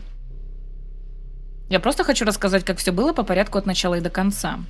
Начало меня не интересует, меня интересует конец, результат, финал. Что же касается вашей предыстории, вашего начала, все уже подшито к делу. Желаете ознакомиться? Здорово, скандинав. Да, пожалуйста, очень интересно, что там написано. Посмотрим, где это было. Ах, да. В сентябре начинается министерская проверка в вашей лаборатории Танатики. Очевидно, что ваше присутствие необходимо, однако вы срываетесь с места и едете на край света в захолустный город, чтобы привезти оттуда, так сказать, да-да, бессмертного человека. Оставим в стороне ваши фантазии. Важно, что от разбирательств вы сбежали. Далее в городе начинается эпидемия некой неизвестной научному сообществу болезни. Вы единственный квалифицированный медик, удачно оказавшийся на месте инцидента. Вам есть что добавить? Так, не смейте обвинять меня в бегстве. Найти доказательства человеческого бессмертия было единственным шансом спасти Танатику. Ну как сказать, дьявол-то он в деталях. Вижу, вы мне расставляете какую-то ловушку. На третий день главы города собираются в управе и открывают штаб по борьбе с эпидемией. А чем занят Даниил Данковский? Повторюсь, единственный квалифицированный специалист. Что такое? У вас губа дрожит? Я смутил вас? Ваши приемчики на мне не работают. Правильно, тут есть чего стыдиться. Ведь вместо того, чтобы поступить, как велит ваш врачебный долг, и возглавить борьбу с чумой, вы занимались чем? Ну уже, не надо смотреть в стол, мои глаза тут. Я не от стыда смотрю в стол, я просто поражаюсь тому, как отвратительно нынче работают ваши информаторы. На четвертый день город лишается водоснабжения. Нужен госпиталь, но единственный человек, который мог бы взять на себя заботы по его организации, чем он занят? Скажите мне, Данковский, где вы провели 4-е и 5-е дни? В камере, так ведь написано, да, в ваших бумажках? Бред, полный бред, все было не так. Я понял, вы с ними заодно, не так ли? Вам мало было растоптать мою лабораторию, хотите меня самого грязью измазать? Нет, ну в камере, наверное. Под вечер 4-го дня столичный врач, как последняя крыса, пытается бежать из умирающего города в вагоне для грузов. Его ловят и бросают в камеру, где он просидел все время, что чума уничтожала город. Признаюсь, даже читать об этом немного брезгливо. Так, не буду врать, я думал о бегстве. О бегстве, но не о побеге. В столице в это время громили Танатику. Вы думали о бегстве, чтобы не смотреть в глаза правде, которая очень их колола. Когда я приехал в город, выяснилось, что Симон Кайн – бессмертный человек, на чье изучение я возложил все свои надежды, мертв. Когда приехал... умер при таинственных обстоятельствах за несколько часов до моего прибытия. Меня не интересует начало, меня интересует конец. Концелюб. Жесть. Так, кого вы обманываете? Бессмертных людей не существует. Вы понимали не хуже моего, что Симон Кайн с самого начала был фикцией. Просто уцепились за надежду. Так, когда началась эпидемия, остальных вы могли спасти. Вы врач, вы дали клятву. Почему вы бросили простых горожан?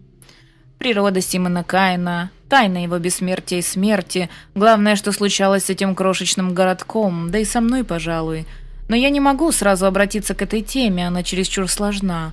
Чтобы объяснить хоть что-то, необходимо погрузиться в детали, нарисовать полную картину. Смерть Симона Кайна главная? Не десятков тысяч людей, а одного вымышленного старца? Ай-яй-яй, бакалавр, ай-яй-яй.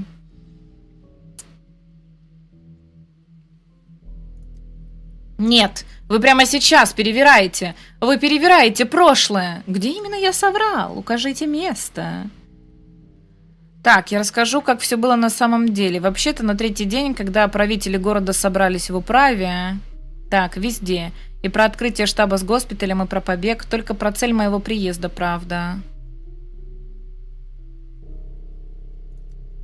Тогда расскажите версию, как все было. И хватит фокусов, оставьте свои басни про детей и микроскоп. Я устал повторять, меня не начало интересует, а конец. Бакалавр, то достань ты свой конец, он явно его жаждет, кошмар. Так, мне кажется, вас интересует не истина, а возможность почувствовать власть надо мной. Вы будете рассказывать в том порядке, в каком я спрашиваю. На 6-й день чума уничтожила город, поэтому будьте так любезны, объясните мне, чем вы были заняты в 5-й.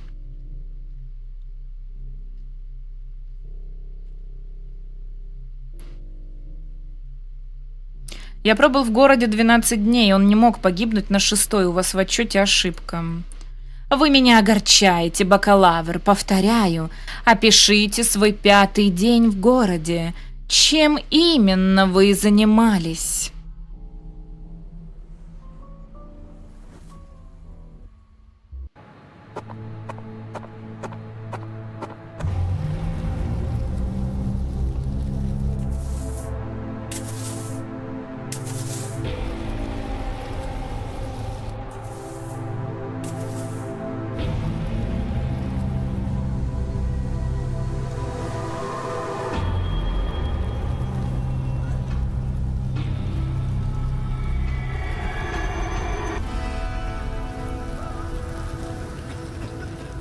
Это мы типа пролог прошли?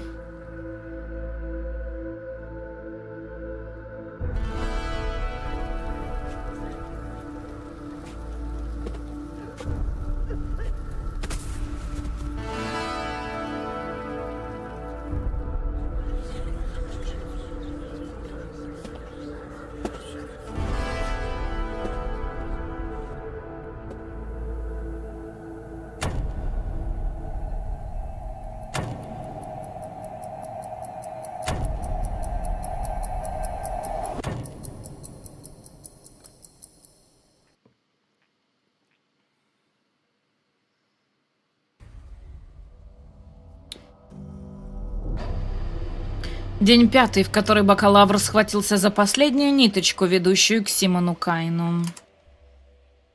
Конец начала. Я никогда не вырвусь отсюда. Меня заперли не просто в городе, в 4 стенах местной тюрьмы. Так.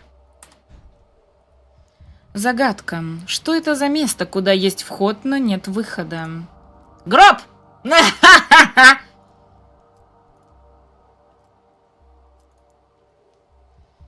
Этот проклятый город высасывает твои силы по каплям. Так, этот дурман местных трав, или ты правда сломался, Донковский?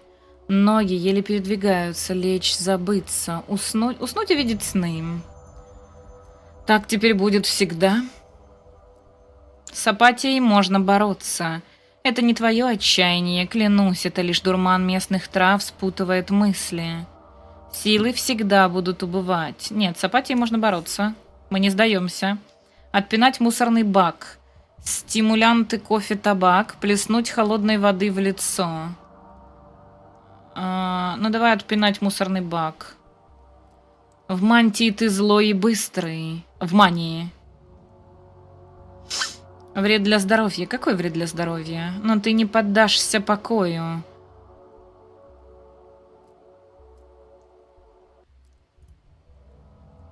Эй вы, там, снаружи, выпустите меня отсюда, наконец! Мания и апатия.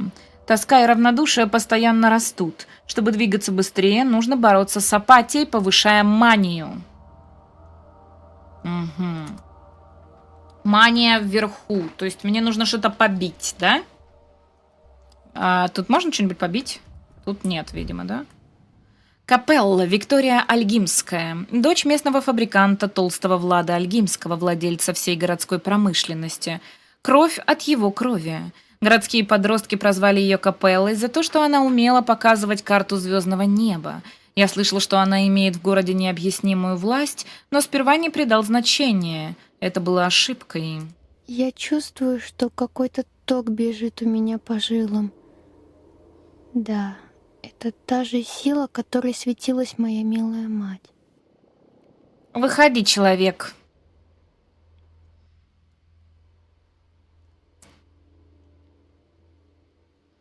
Не такого тюремщика я ожидал. Я хозяйка. Ну, будущее. Хотя, согласись, будущее и прошлое понятие относительно. Не маловато ты для хозяйки целого города? Тебе сколько лет? 14? 16? Я бы сказала будущее, но мой отец может приказать сотне человек войти в Гархон и захлебнуться, и они это сделают, иначе им будет нечего есть. Поэтому меня тоже слушаются. Это не то, чем следует гордиться. Я хочу тебе помочь. Как ты себя чувствуешь? Как человек, который все потерял. Что, например? Я исследовал смерть. Мне сказали, у вас живет бессмертный человек Симон Кайн. Но когда я приехал, выяснилось, что он умер. Я приехал в этот город не сам. Меня пригласили письмом. Я согласился в надежде, что пример бессмертия спасет Танатику. Приезжаю, тут вспышка чумы. Любопытное совпадение, не находишь? Я думал, мы в тюрьме, а это все-таки допросное. Что за странный интерес? Не, давай второе. Я не верю в совпадение. Вот именно, дитя. Меня заманили в этот город специально. И что ты теперь будешь делать? И что мне остается? Искать следы Симона, это главное. Положим, самого феномена больше нет, но остались свидетели и объяснения его долголетия. Вот что важно.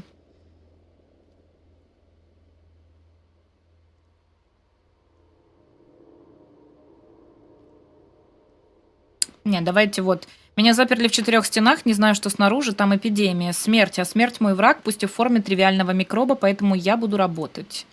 Ты смелый человек, но, может быть, это все связано. Бессмертие со смертельной болезнью не исключено. Знаешь, бакалавр, мой отец завидовал Симону, а Мария Каина всегда будет моим врагом. В общем, между нашими семьями нет тепла. Я все-таки должна тебе помочь. Не хочу, должна. Иначе город будет страдать, поэтому я пришла сюда затемно и ждала 4 часа, пока ты проснешься.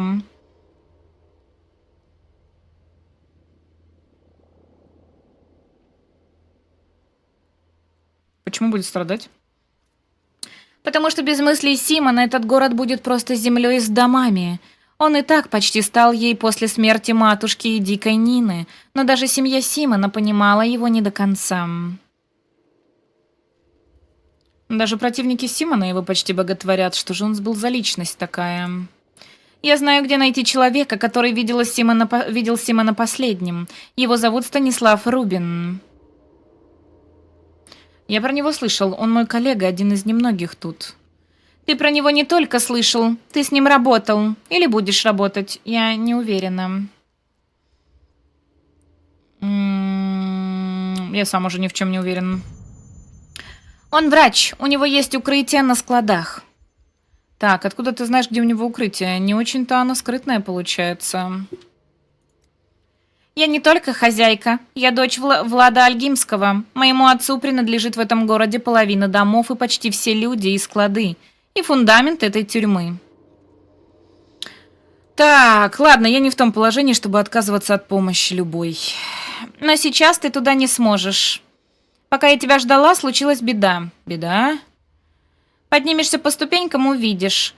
Мама говорила, что настоящую хозяйку от бездарной отличает несвоевременность. И вот, я делаю правильное дело, но когда оно уже бесполезно. Может, я никогда уже и не стану настоящей хозяйкой? Так, не вздумай плакать, не терплю слез. Твоя подсказка мне очень помогла, слышишь? Да что ж там такое наверху? Да, ты могла бы мне помочь и раньше. Ладно, давай успокоим девочку. Так, у меня апатия увеличилась. Ёпрасоте.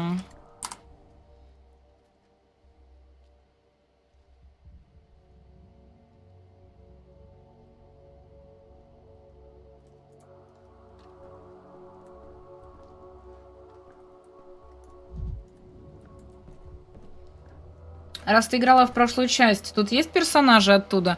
А вроде как раз вот Альгимский оттуда.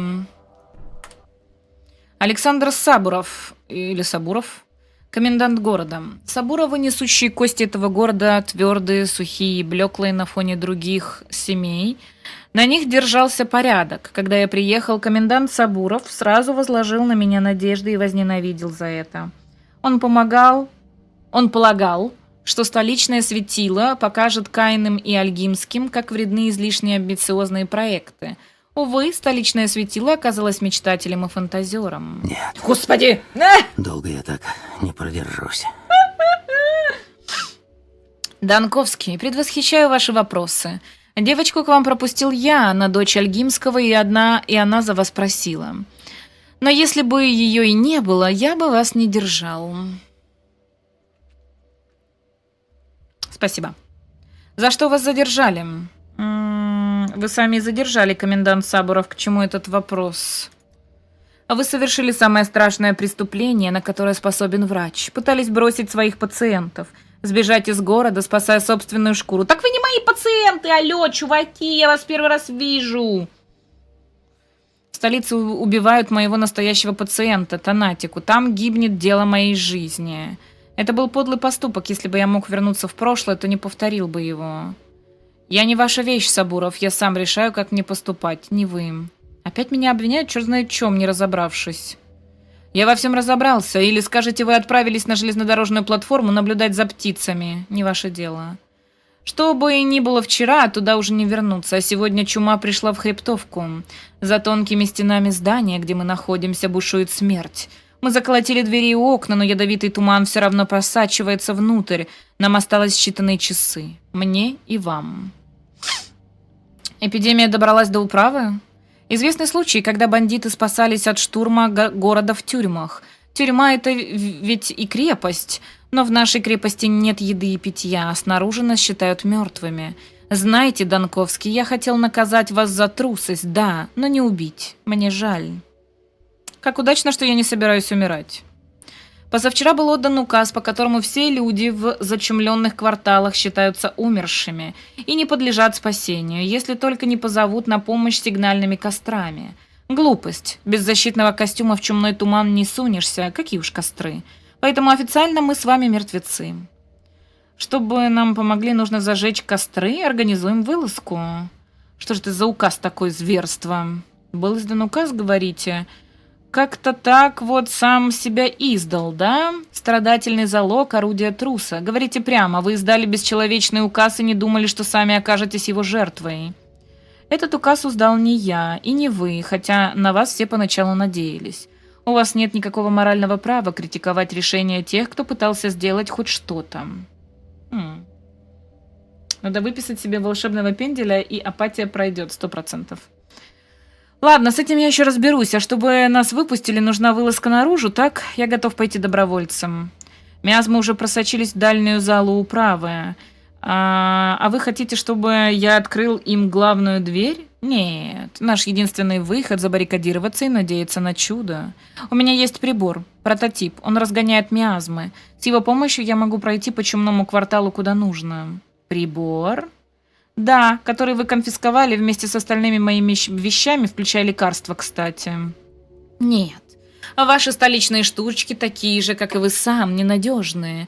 Я не отопру входную дверь, рискуя впустить в управу яд, только потому, что у вас есть современная зажигалка. Так, в самом начале вы сказали, что не хотите меня удерживать, и кто из нас двоих нарушает слово?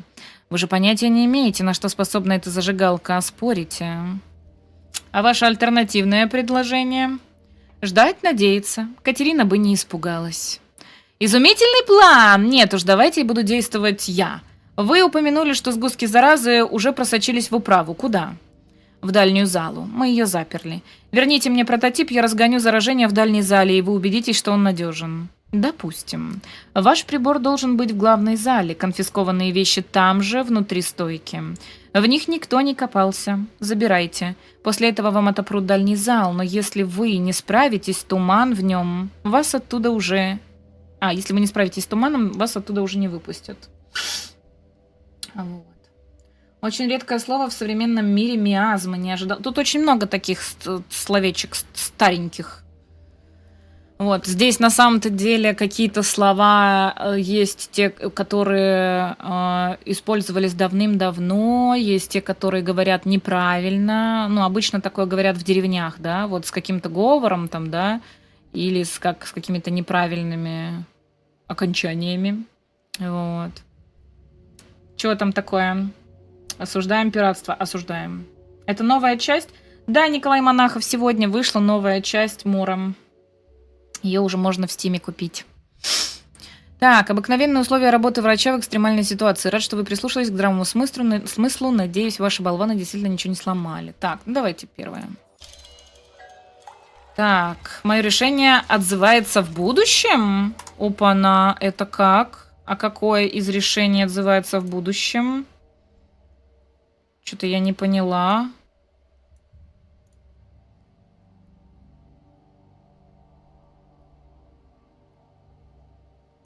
Что-то я не поняла.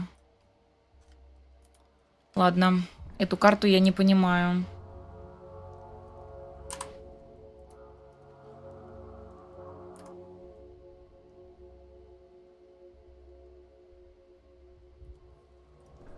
Скорее бы наступила зима.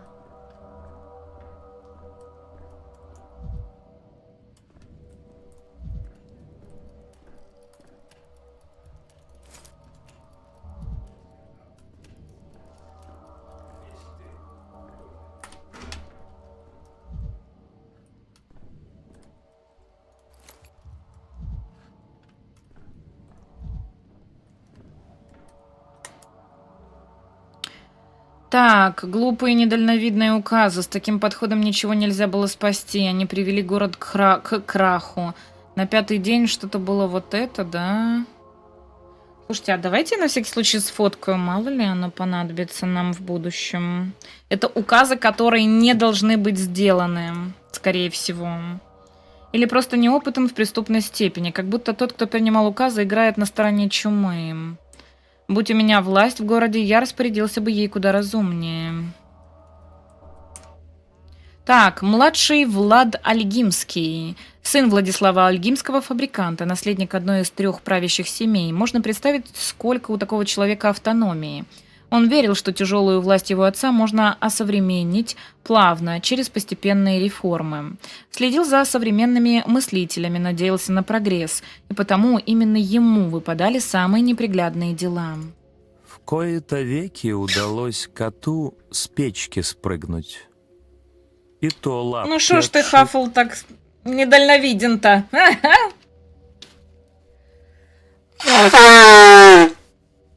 Ой, ёпты! Я опять! Да почему у меня кнопка не работает? Да почему? Простите, пожалуйста. Слоника выпустила опять. Господи. Прямо в уши вам сморканулось, да? Так, какие инструменты остаются у города, когда от болезней нет ни вакцины, ни лекарства? Когда нет даже госпиталей и врачей? Изоляция и карантин — единственный способ хоть как-то ее остановить. Ебанашка, за что? За то, что я сморканулась в носовичок? Ну ты, конечно, странный чувак. Оказывается, все люди немножечко ебанутенькие, потому что иногда сморкаются, да? Ой, ой, вот это поворот, чат. Вы знали, что вы тоже такие?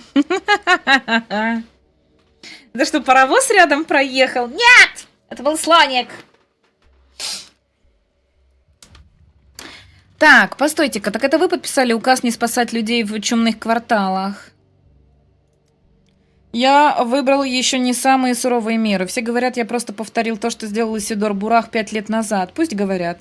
Но они помнят неправильно. Исидор тогда заколотил чумной квартал без права на апелляцию. И я же велел санитарам все-таки высматривать костры. Все-таки дать шанс тем, кто внутри. Капец. Рукоплещу вашему гуманизму. Возможно, вам следует выписать премию. Так. Общую логику можно понять, но действовать нужно не районами, а намного гранулярнее. И почему костры? Что они гарантируют, скажите на милый? За 6 костер, может, и больной. Здесь действительно, пожалуй, что-то дикарское. Говорят, она не терпит огня. То ли боится его, то ли наоборот, он гипнотизирует ее, как мотылька. Мне казалось, что это символично. Учтите, пожалуйста, что наши санитары просто мужичье. Чтобы они рискнули сунуться в чумной смрад, нужен убедительный образ. Для них убедительный, не для нас с вами.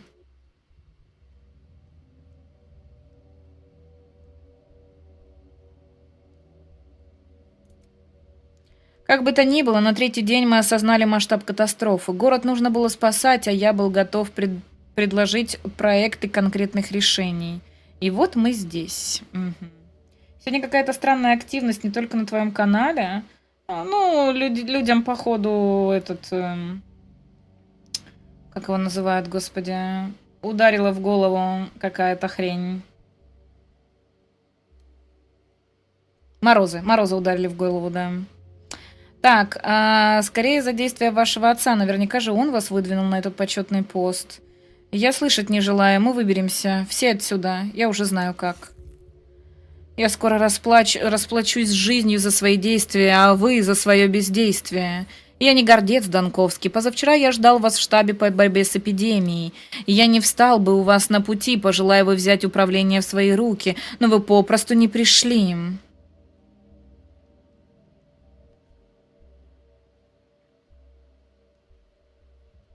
Простите великодушно, всякий раз забываю, что без меня взрослые люди не в состоянии ложки к рту поднести. Блин, апатия все растет. Надо что-то побить. Побить надо, побить. Побить что-нибудь. Есть зеркала какие-нибудь? Апатия пипец растет. Вы тут главный. Подпишите, пожалуйста, бумажку. Свидетельство о смерти, то бишь. Вы меня с кем-то перепутали. Я тут какой угодно, но точно не главный. Свидетельство о смерти кого? У меня брат погиб. Плохой был человек. Злой. А все ж семья. Вот хлопочу, теперь бумажки собираю. Только у меня тут имя не заполнено. Говорю, как есть. Я забыла имя, а мне никто помочь не хочет. Имя брата? Серьезно? Пришли бумажку за брата получать, а имя забыли? Ну-ну, он точно ваш брат? Да я сам не понимаю, как такое может быть. Как отшибло. В уме где-то раньше имя брата было. Теперь будто клякса черная. А секретарь так вообще говорит, что со станции только 2 тела принесли. Только как их 2 могло быть, если Бурах 3 порезал? Это ошибка, скажите им. Вы же тот самый день приехали, вы не видели? Как можно тело потерять? Простите, ничем не могу вам помочь. Это того самого забрали, которого мы отдали. Видел, тело вашего брата забрала степная невеста. Этого, простите, быть не может. Чтобы тело уклад забрал, кто-то должен дать им на это разрешение. У них свои заскоки с телами. Без спросу они никогда не возьмут. Простите, я совершенно не разбираюсь в местных обычаях. Мне надо идти.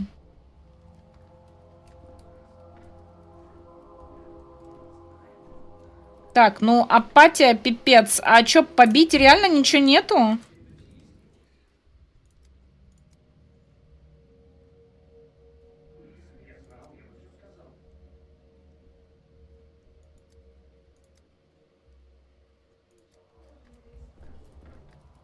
Короче, ладно. Алексеюшка, привет. Так, качели в голове. Менять состояние разума можно медикаментами. Они усиливают апатию, другие манию. Нужно следить за собой, регулярно пополнять запасы лекарств. Так, мне нужно то, что пополнит мою манию. Моя малия, аномалия. Чуть-чуть не то, но похоже. Так, это вода, это морфий. Морфий повышает апатию. А мне нужна вот мания, да? Соответственно, мне нужно пожевать табак и кофе, да? Давай табачок пожуем. Перемотка. С возвращением, Донковский. Все, отлично. Там опасно, нужно взять на стойке прототип. А где? Не на этой стойке?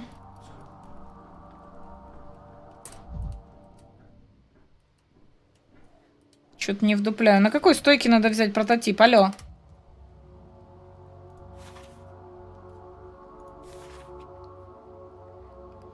Иммунизировать граждан новым средством Альгинского-младшего. Статус принят.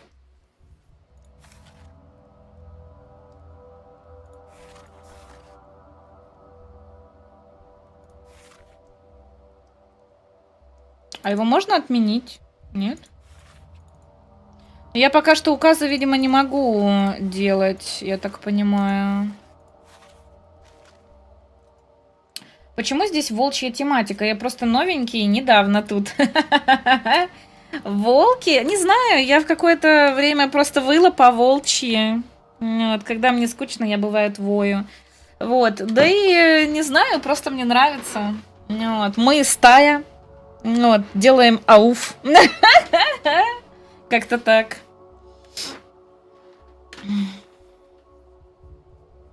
Может, мы выскочим на улицу быстренько и попинаем всякие бачки? Да пока нет еще, чуть позже выпустят. Блин, да что же у меня апатия-то так растет просто катастрофическими темпами? Я не понимаю, на какой-то стойке нужно забрать прибор. Может, мы его забрали уже? Да нет. Что за прикол? Часы, кстати, классные, мне нравятся.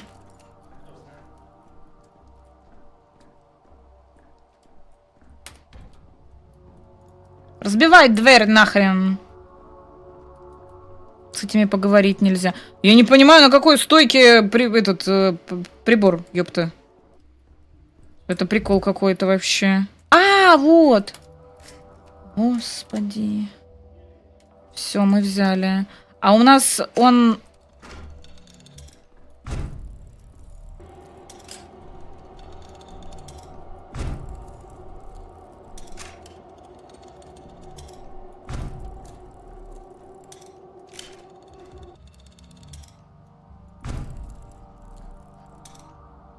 Так, ну вроде все. Так, тут есть какие-то шахматы. А как убрать эту штуку? Вернуть из кармана.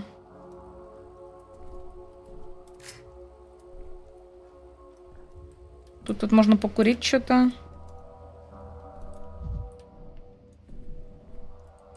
Обыскать. Давай, обносим всю хату, пока никто не видит. Так, это карта. Городок крошечный. Планирую расширять владение за рекой. Ориентир фантастическая башня. Окей. Так, что еще тут есть? Десейвер, здорово. По идее, он круглый такой и светится. По идее, да. Выдали весь дым в основной зал. Да. Фан-зона, волчья стая? Наверное. Наверное. Не, ну кто хочет, тот присоединяется к волчьей стае, становится волчонком. Все дела. У нас тут есть старый дед-пердед Глюша. У него уже 99 лет волчьей жизни. Понимаете? Душа понемногу выходит с дыханием. Надо просто реже дышать. И не глубоко. Так пахнет наука. Ваш прибор работает, допустим. Достаточно ли этого, чтобы пройти по зараженному району? Мы уже выяснили, что предложений лучше у вас нет. Допустим, и это. Тогда слушайте, вам нужно добраться до южного выхода из квартала. За ним наблюдают санитары. Остальные выходы либо заперты, либо там вигиланты. Лучше не суйтесь. Вигиланты, то есть перепуганное мужичье с дриколем? Ясно. Но перед этим нужно же зажечь несколько костров. Более одного. Это важно. Вот же вы заладили про костры. Я просто скажу санитарам, что в квартале заперты живые. Свидетельство тому будет стоять у них перед глазами. Я уже говорил. Так повелось 5 лет назад, во время первой вспышки. Если в районе горит несколько огней, значит там много живых. Еще сильных и, вероятно, здоровых людей. Только их имеет смысл спасать. За городской обреченных, за горсткой обреченных было велено не соваться. Но вы предлагаете мне зажечь все костры в одиночку, то есть обмануть вашу же систему? Не мою. Это указ принимался в спешке и панике. Если я выживу, то отменю его. То есть вы так интригуете против других властей в городе? Любопытно. Если мы выживем, то принимать указы буду я. Так, все, выходим отсюда. Привет, Илюшенька. Сигнальные огни. Район заражен и изолирован. Я смогу выйти только если зажгу несколько костров. Так, а как часто мне нужно использовать этот прибор? Вопрос. Я просто не совсем понимаю.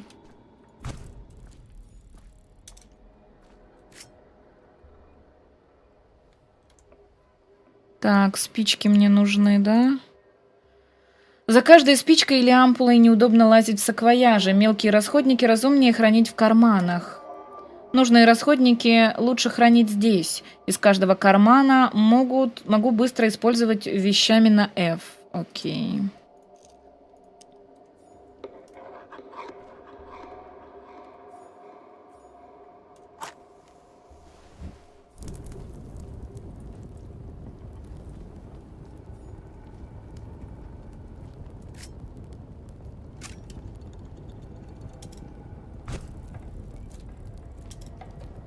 Я что-то не совсем понимаю, куда мне нужно идти, если честно.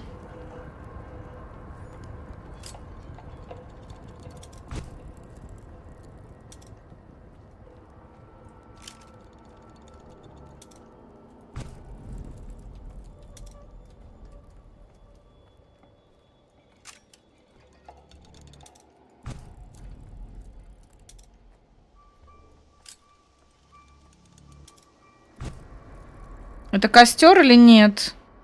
Я не понимаю. Походу, нет. Я сейчас проиграю, кстати. Я просто не вдупляю, если честно. Что тут надо делать? Обыскать, взять все. Да куда? Минус спичка. Найс. Найс. Вообще супер просто. Очуметь.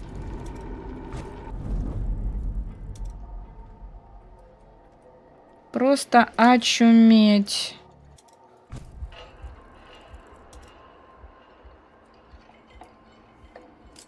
Прикол в том, что я еще не могу бежать.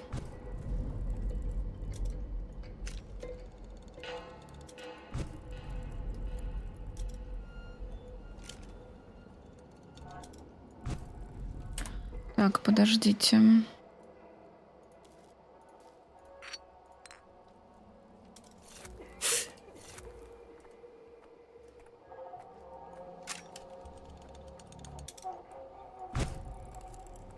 Походу, это костер все-таки. Ну-ка, давай попробуем. Да, это все-таки костер. А назад я уже не могу вернуться. Там просто был кастрик.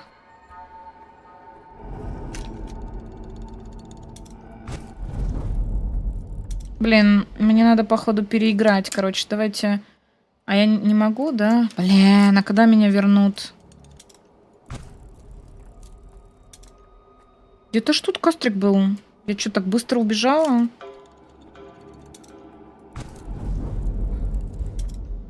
Вот он. Блин, было бы на самом-то деле прикольно, если бы они сделали, что... Еще 2 костра, а у меня осталась одна спичка.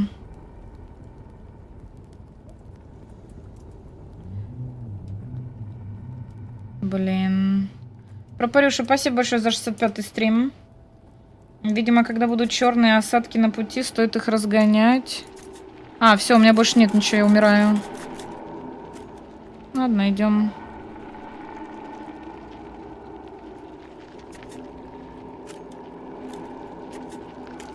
Подождите, а я могу, кстати, это что? Бромид, валерьяна, морфий... Белладонна вода, шарики, скорлупа, каламелин. Кстати, не, у меня эти есть еще спички.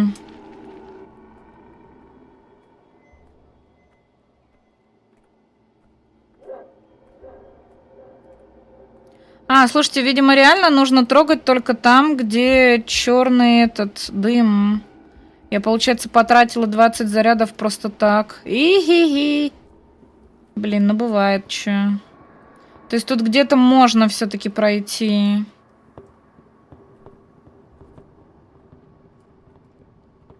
Там кто-то лежит. Это бык? Нет.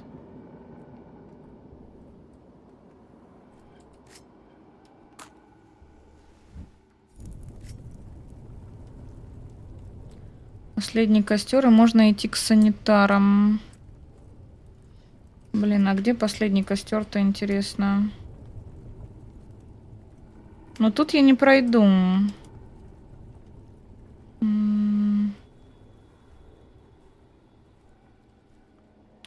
Так, что-то меня опять апатия накрывает.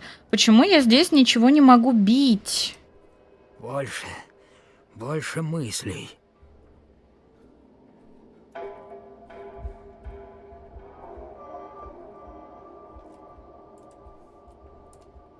На полтона громче. Блин. Ну, я, короче, как вышла, уже начала неправильно играть, на самом-то деле. Вот. Мне вот интересно, а если я умру, я с какого момента буду переигрывать? На полтона громче.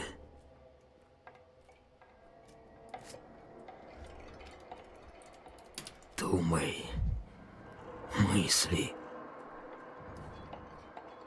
Там вроде можно что-то побить, кажись, но это не точно. Разбивай. Ну? Разбитое не врет.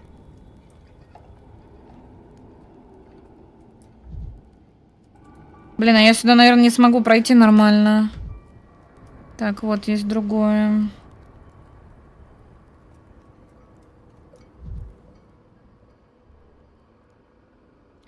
Нет, это апатию увеличит. То есть мне нужно красное трогать, не голубое. Не хочу это слышать. Во, отлично. Давай еще. Что, она одноразовая, что ли? Вот говнина. Оранжевый гомункул над тобой — это не белка? Что? Надо мной какой-то оранжевый гомункул? Деточка, ты, кажись, немножечко морфия бахнул.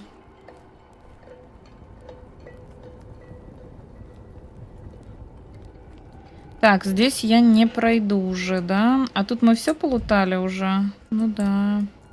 Трогаем. Обыскать. Давай. Так, тут какие-то трупы. Этих... А!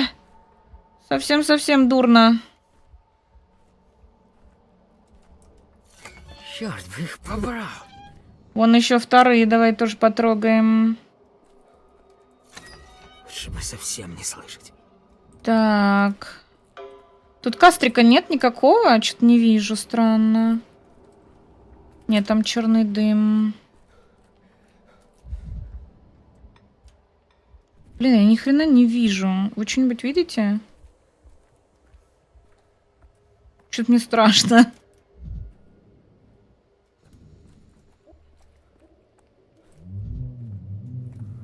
Так, ну тут вот кастрик был и... Господи!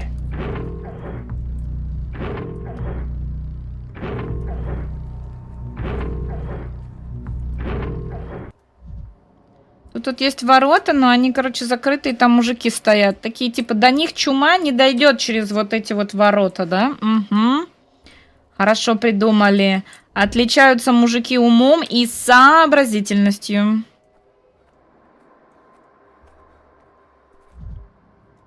Так, ну я здесь была, я так понимаю.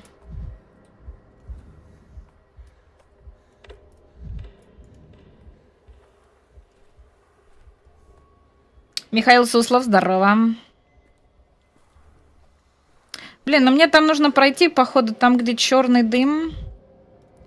А у меня больше не работает моя вот эта штучка. А карта мне показывает, где я? Да, показывает. Так. Но оно только вот в этом районе получается. Мы ходим только в этом районе. Соответственно, в этом районе где-то 5 костров. 4 мы уже зажгли. Осталось еще 1. Ну где он, мать его? Это надо поискать, да? Лейри-сам, привет. Мы тут пытаемся выжить. Ну, ё-моё, на меня опять апатия нападает. А уже ничего не горит, да? Кастрик? Это кастрик? Это кастрик. Идем. Идем к кастрику. Быстрей, быстрей, быстрей. Давай, давай, давай, давай, давай. Ой, апатия херачит. Подождите, мне надо что-то... Что это? Кристаллы морфия.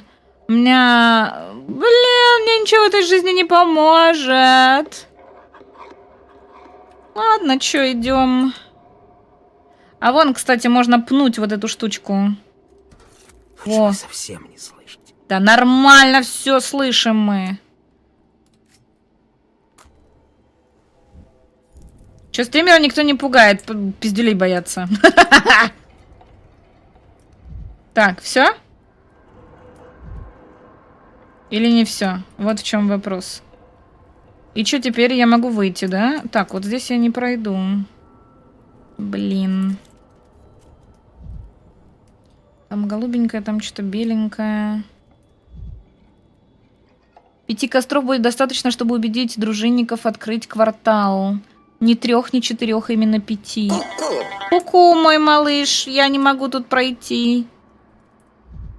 Там вон что-то красненькое. Подождите, мне надо к красненькому сходить.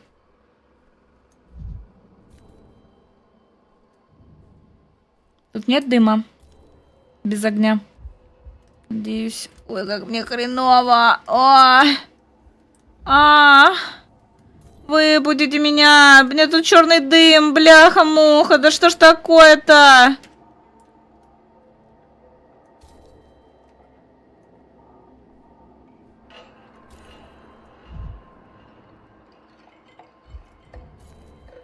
Как же мне хреново.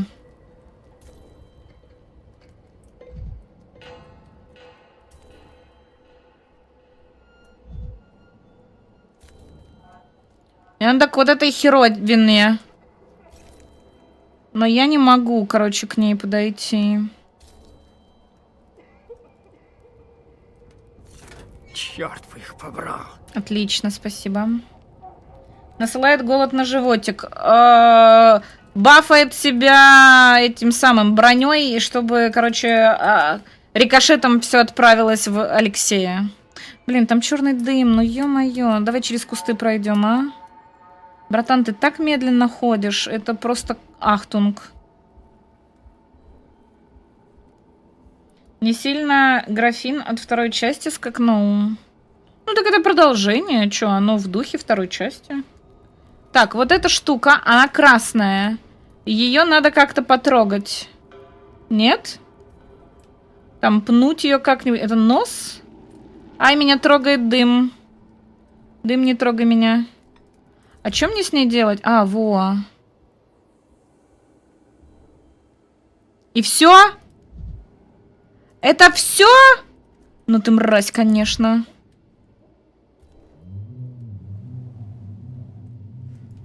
Блин, ну это прикол какой-то. Господи, я здесь просто пытаюсь выжить хоть как-то. Мне надо, короче, отсюда бежать. Ля, с козырей зашел. Кто зашел с козырей?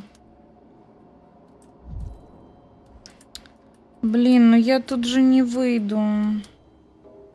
Че, прапор, ты уходишь луркать, что ли? Тыки-дог? Тыки-тыки-тыки-дог, тыки-тыки-тыки-дог. Так, вот туда, мне кажется, надо выйти, да? Ну давай усердней. А, я так понимаю, чем выше апатия, тем медленнее он двигается, походу. Там что-то красненькое есть, можно стукнуть, идем. Да, кстати, 2 красненьких. Нормально. Давай. Черт бы их побрал. Минус спичка, найс.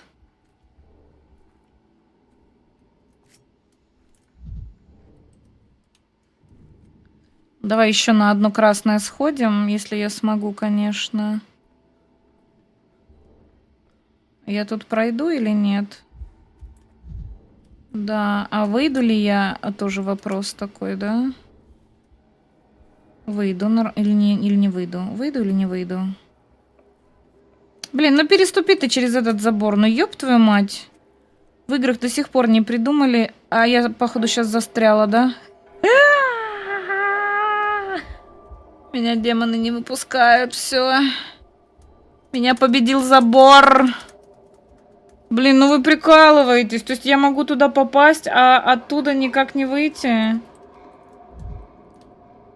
А что если зажать ведьмачье зрение и идти по линиям? Это там, где я была вроде, нет?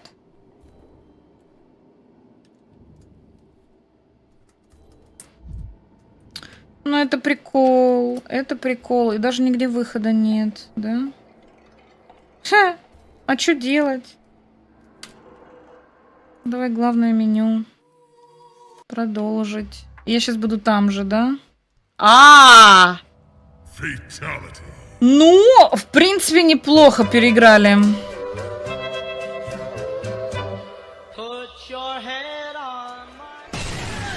Жуть.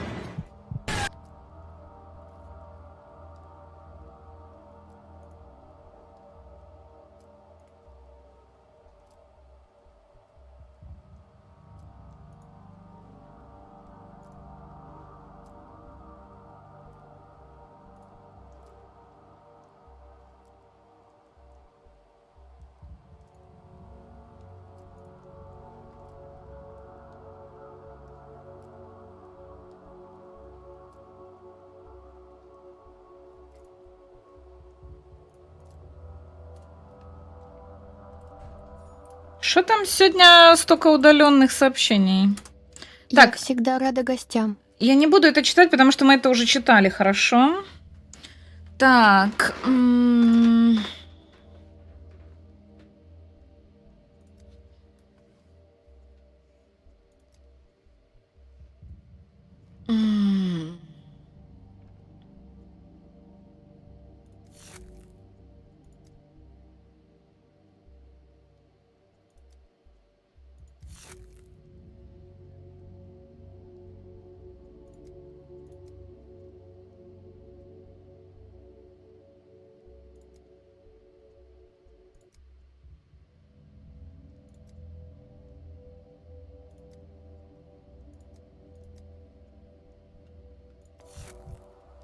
Ого, у меня мания бахнула. Найс.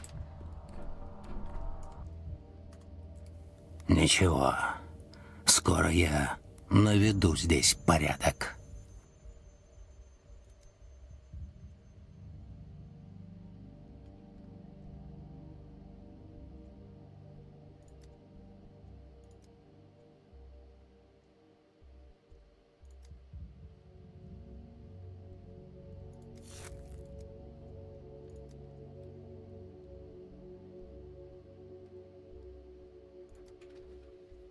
Да. Да, сейчас я приду, чат.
Алло, алло, прием, как слышно?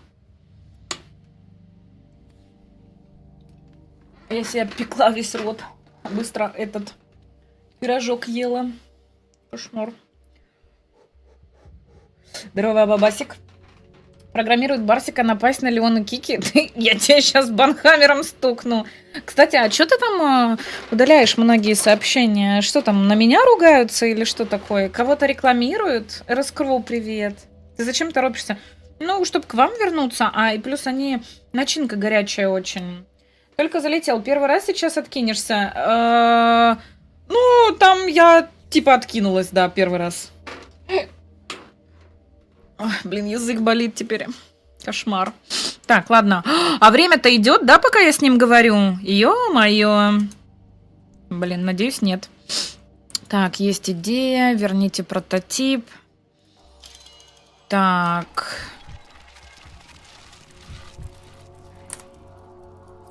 Взять все. Прототип. Поговорить.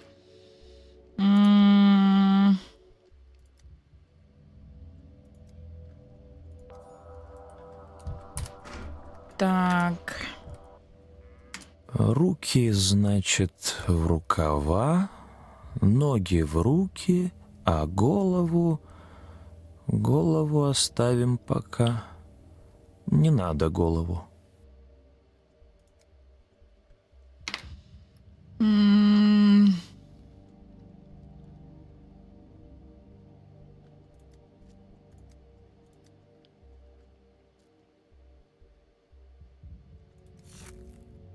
Блин, у меня в этот раз все на красную эту идет, на манию, ё-моё.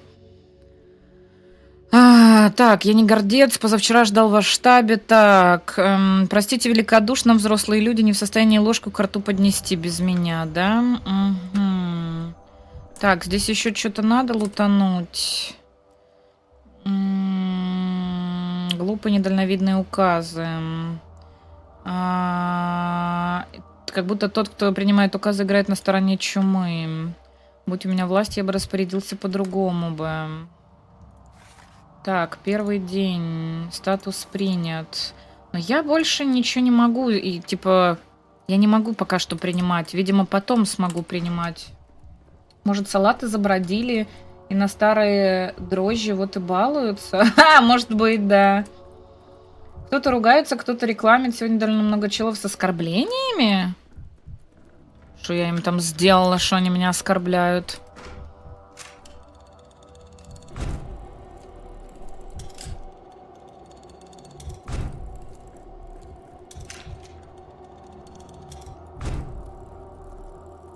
Так, все, 3 хватит.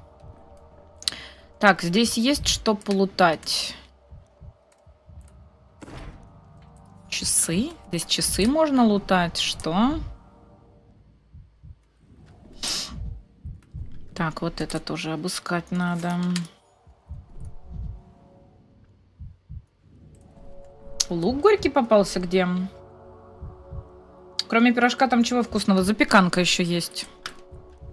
О, и плов. Я попросила плов сделать. Сейчас ты только пищу принять можешь, до указов пока рановато. Поняла тебя, хорошо. Поняла. Так. Нет. Долго я так не продержусь. Как пахнет наука. Предложений лучше у вас нет. Вигиланты. Ага.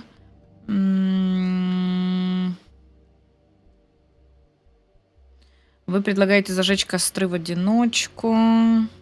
Если мы выживем, принимать указы буду я. Так, ну что, поехали. Здорово, Тимчик. Айс Один, привет. Так, сигнальные огни, да, это мы все поняли. Так, где мои спички? Вот они, да. Спички, спички, у лисички. Так, у меня еще 5 штук есть, окей. Так, F. Первая, поехали. Отлично. Так, идем в обратную сторону, да? В обратную сторону. Так, тут тупик. Итак, еще раз, как мы пошли? Мы пошли вот здесь. Сначала мы обойдем этот дом. Потом мы выйдем, сделаем вот так кольцо. А, тут еще вот это тоже надо посмотреть, да? И потом спустимся вниз. Таков план. Таков план. Но, в принципе, в самих домах... А, нет, есть, смотрите-ка. Я думала, эти только на улицах. Там солнце светит? Охренеть, откуда солнце? Это Надежда?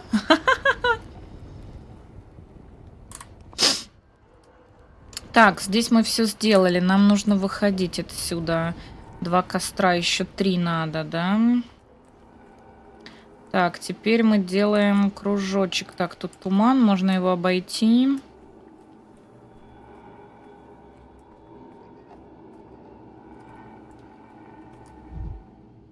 А вон кастрик, да? Так, тут я не пройду. Ну, давай тебя, ладно, потрогаем. Так, тут кастрик где-то был, вот он. Как тебе игра? Неплохо, но с первого раза не проходится. Так, где мы? Мы вот здесь. Давайте сходим во двор быстренько, посмотрим, что в этом доме есть. Так, ну, кстати, я здесь не была, смотрите, а линия куда-то ведет, на удивление. Очень странно. Может быть, все-таки это указатель какой-то? Так, но здесь кастриков нет.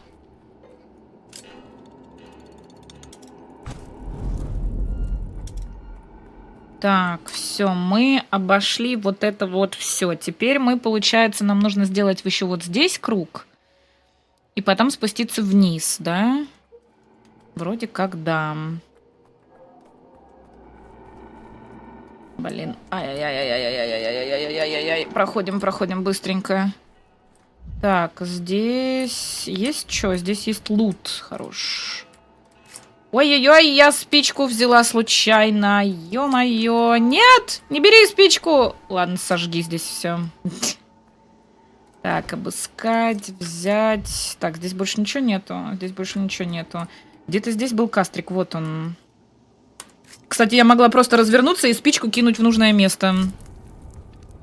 Так, последний костер. Вон он. Нет, подождите, этот уже зажжен.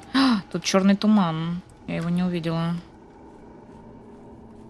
Набери мании побольше с красных предметов. Будешь бегать быстро. Да это я знаю-то. Слишком у вас нервы натянуты.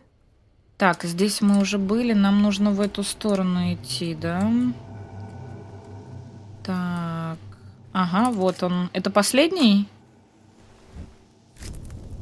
Теперь меня должны выпустить из квартала. Так, давай вот это пнуть. Отлично. Живое. Какое все живое. Так. Пробегай. А, я когда пробегаю, оно, короче, это, да... Оно меня дамажит, насколько я поняла. У меня теперь хп маловато. Да зачем ты спичку достаешь, блин? Слишком у вас нервы натянуты. Так, тут было что-то вот. Хилинг есть. Хилинг. F. О, все, отлично. Так, теперь поставим вот так вот, чтобы я случайно не жала. Так, теперь мне нужно выйти вот сюда. Выйти я могу вот здесь, да?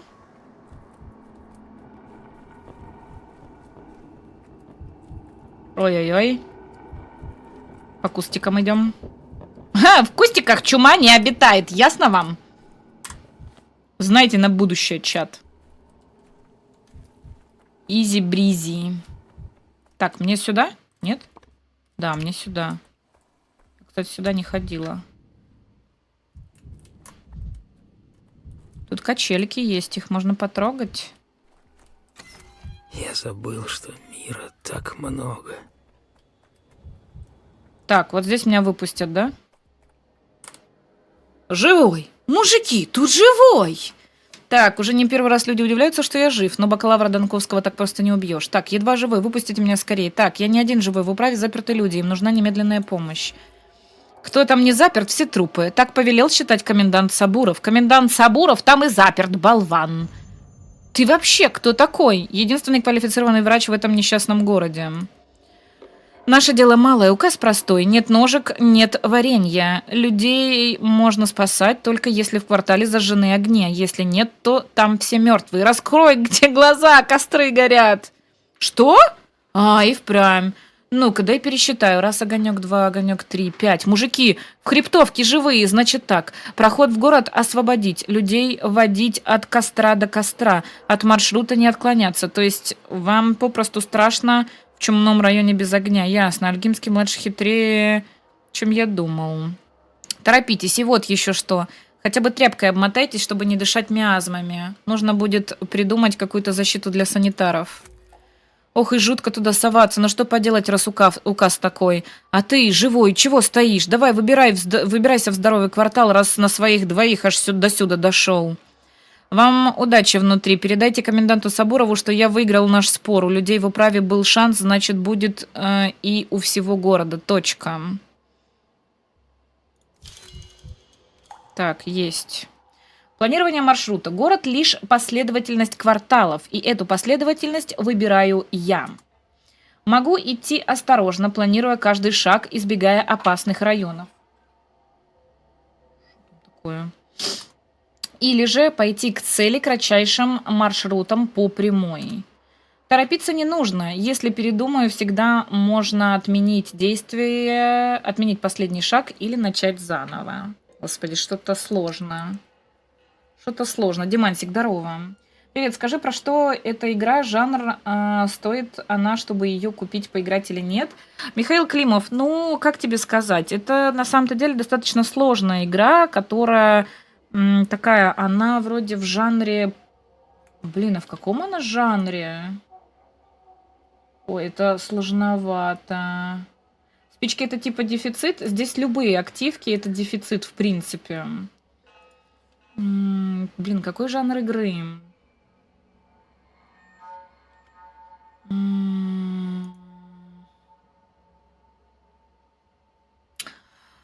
Блин. Здесь есть, короче, частично симулятор доктора. Частично это игра с выбором. Это игра на время. Блин, я не знаю, мне Walking Simulator? Да не, это не совсем то. Ну-ка, давайте. Pathologic 3. Какой жанр? Так, в жанре симулятора выживания и квеста. Вот так вот. Короче, там чуть-чуть того, чуть-чуть того, чуть-чуть того. Вот. В зависимости от наших решений здесь типа разные судьбы у города, у людей, у меня. Вот, как-то так.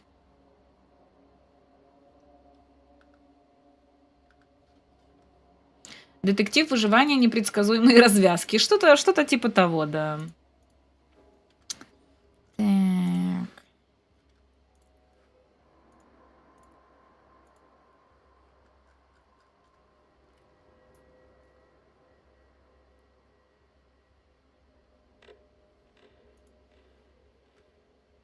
Quest-based walking simulator. Ну, наверное, да, это уже близко. Симулятор терапевта, ну, здесь он будет дальше, но пока что этого еще не совсем есть. Скажи, игра интересная или нет? Да, она однозначно интересна, но это сложная игра, ребята, говорю сразу. Вторую часть я не смогла за 3 раза выйти на позитивную концовку. Вот. Соответственно, я думаю, эта игра такая же будет. То есть тут надо думать. Тут надо думать, еще и быстро реагировать. Ну, либо переигрывать много раз. Вот, поэтому она очень интересная, она очень классная. Здесь интересная история рассказывается. Но сложновато здесь, сложновато. Поэтому сможете вы или нет, я не знаю. Была демка, кстати. А демка недоступна более в Стиме? Видимо, нет. Вот. Была демка, причем было 2 или 3 демки, насколько я помню. Хотя нет, в общем доступе, наверное, была только одна. Или две. Ее можно было поиграть и попробовать. Так, мне надо... А что мне надо? А куда мне надо? Мне что-то куда-то надо, я даже не знаю куда. На складах прячется человек, потому что ему что-то известно про тело Симон. Но где именно? Ну получается, мне сюда надо. Пошли по прямой. Чё? Алло, ну я же построила маршрут. Начать путешествие. А чё, застряла, что ли? Так, опа, лепила. Это ж ты. Ты лепила столичный? Доктору, если по-грамотному. Да. Да ты не боись, я не из этих. Мне твои побрякушки ни к чему. Здоровье дороже. Ты мне скажи, как на духу, раз ты доктор, есть у меня чума? Да вроде нет.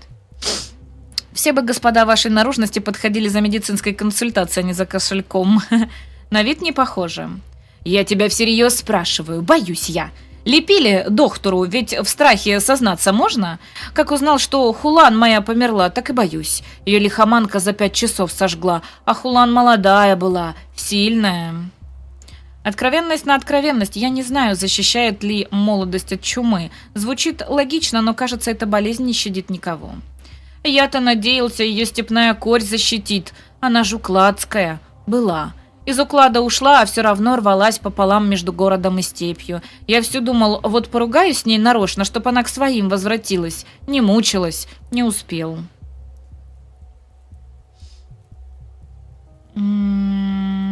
Соболезную. Жалко ее, ох, жалко. А все равно ж и сам помирать не хочу. Ты уж по-докторски мне скажи, пойду вслед за ней, готовить хлеб и молоко, или, может, обойти стороной еще? Вы подозреваете, что могли заразиться чумой от любовницы? Это не исключено. Когда вы в последний раз виделись? Так позавчера, утром. А умерла когда? Вчера. Пока что я знаю о чуме очень мало, но по динамике развития болезни, очевидно, дольше дня с ней не живут. И если вы заразились, то уже не стояли бы передо мной. Правда? Не брешешь! Посмотрите, сколько людей умерло всего за 2 дня с активного начала эпидемии. Очевидно, что смерть наступает стремительно, думаю, часов за 5-8. Вот удружил так удружил. Складывается твоя арифметика, лепила. Доктор, то бишь, с уважением надобно обращаться. Доктор, ежели по-твоему считать, не мог я заразиться. Так, от Хулан нет, от кого-то другого буквально полчаса назад запросто. Не радуйтесь раньше времени. Ну что ж ты ему так эту надежду обламываешь? Видимые участки кожи в порядке, дыхание ровное. Для того, чтобы опровергнуть гипотезу давнего заражения, этого достаточно. Ежели 5 часов надо, чтоб как свечка прогореть, тогда ясно все. А я-то голову ломал. Приходила ж ко мне свежая, разве только ноги заплетались после ночи танцев. И вдруг чумная смерть. Ишь она какая смерть-то, подло из-за угла подкрадывается. Так, любая смерть – подлость. То, что смертность заложена в саму человеческую природу, подлость стократная. Громкие какие слова говоришь. Они в нашей глухомане звучат как набат аль-артиллерия. Не подходят они нашей глухомане. Вот как ты сам. Тебе, может, подсобить как-то, а то ты озираешься, будто младенчик новорожденный. Так, я выгляжу таким потрепанным? Пожалуй, ты действительно можешь мне помочь. Я пришел сюда в поисках Рубина, врача. Не знаете, как его найти? Если б знал, к нему бы пошел про лихоманку спрашивать. Он-то и прошлую вспышку видал, и Бураху, и Сидору под мастерьем был. Да только он запропал, как сквозь землю провалился. Думаешь, он тут, на складах? Вот те раз.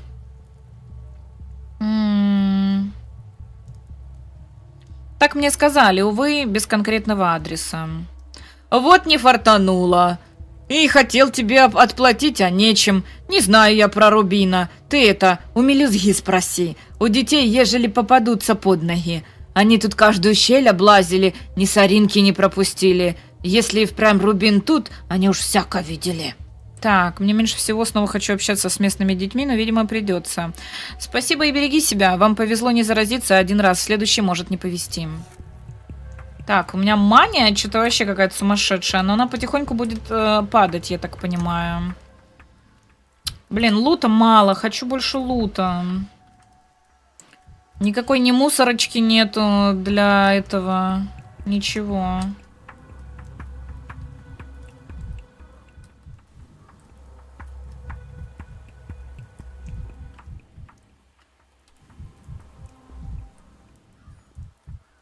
Еще немного и в объятиях смерти. Нужны лекарства, иначе не жилец.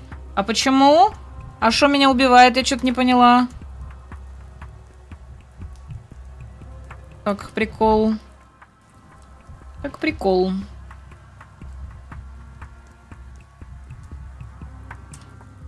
Стой, кто идет. Голову подними. Наверх посмотри. Пароль назови. Ад и Бед сидели на трубе. Бед упала в ад. Вот такой расклад. Кто остался на трубе? Говори, кадет. Господи, шо? Кто-нибудь разбирается, чат? Привет, я в шоке. Игра только вышла, а уже игрунькаешь. Как так? Ну, так... Так повелось. Так. Блин, что-то мне дышать трудно. Надо в нос пойти закапать, кажись.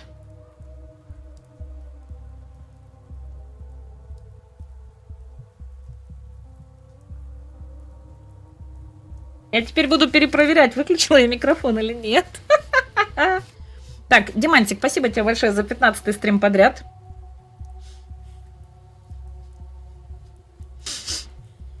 Не закапывание, а что?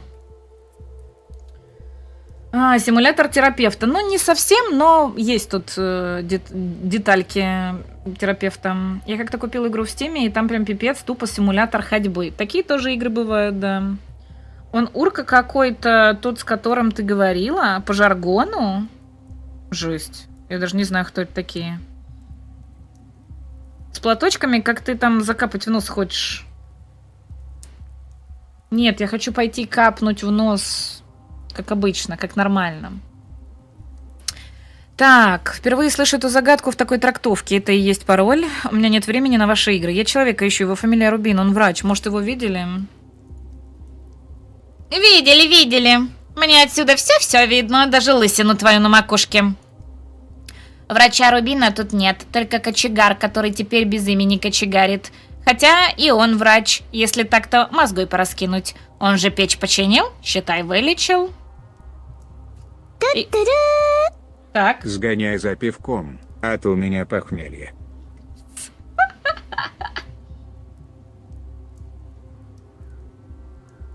Чуть долго думает, придумывает какую-то гадость тебе, походу. Алекс, ты мне сотку кидаешь, как будто я тебе бармен с доставкой и терпением святого. За сотку я тебе максимум могу крышку от пива принести. И то, если она блестящая. С похмелья, говоришь? Ну держись, мой дегидратированный герой. Вода твой друг, а ты мой повод поржать. Не сдохни до вечера, ага. Какие пожелания, просто добренькие. Спасибо, Алекс, за соточку.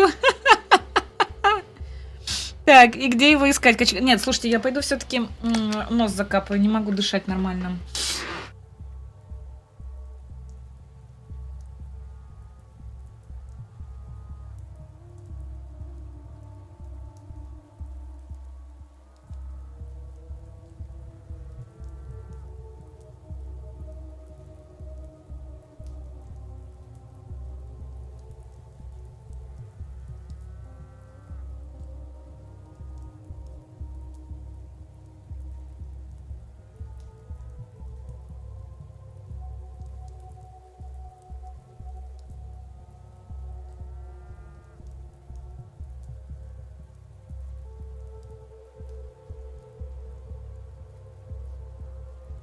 Так, я тут.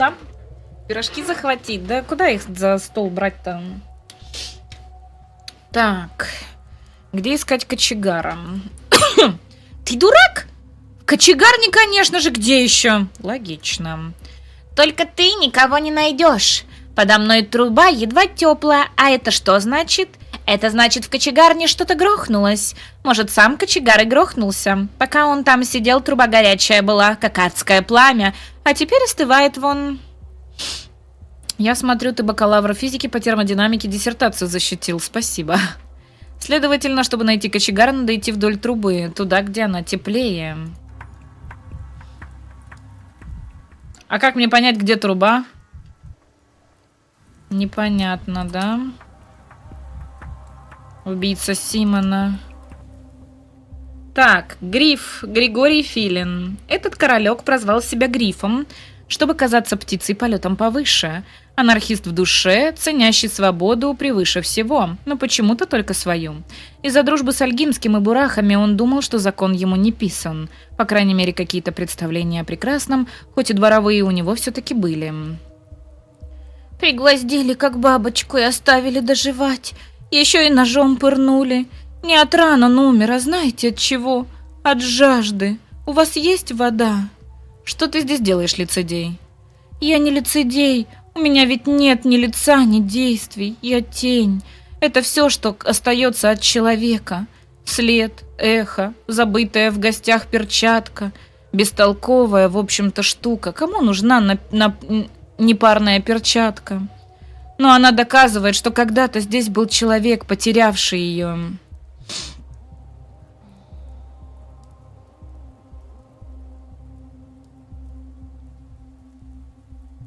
Что за дурацкая театральщина? Это какой-то перформанс?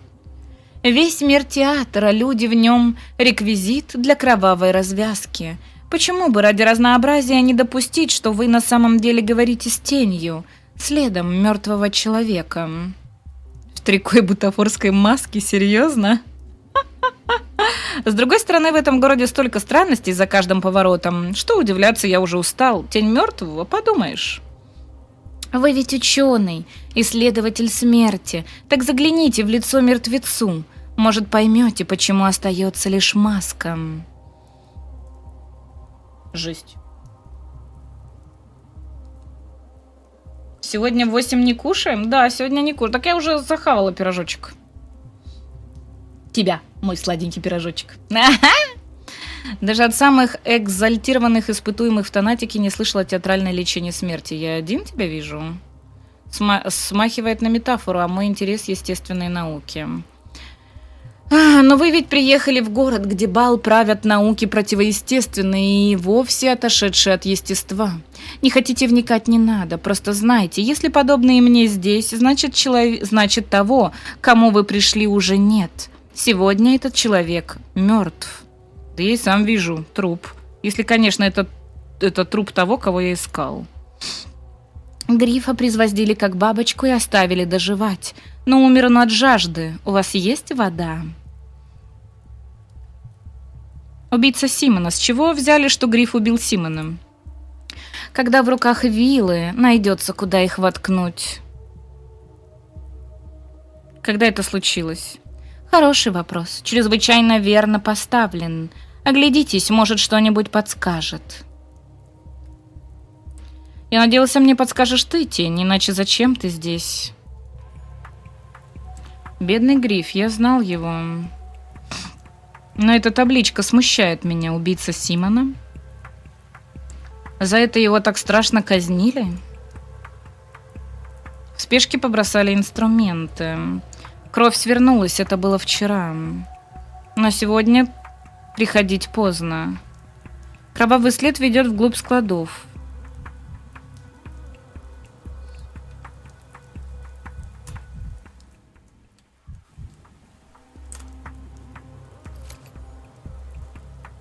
От чего у меня падает постоянно здоровье? Я не понимаю. Так, ладно, нам по кровавому следу надо идти, чешу.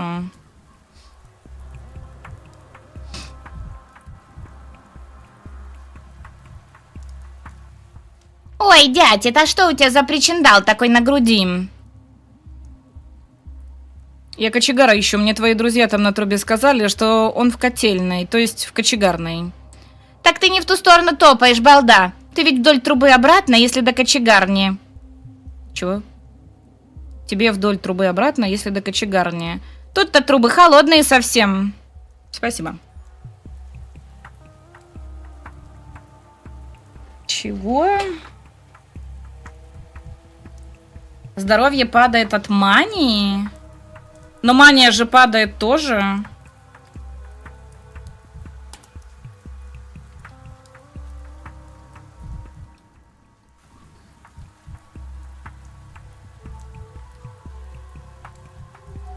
Я помню, здесь раньше был магазин.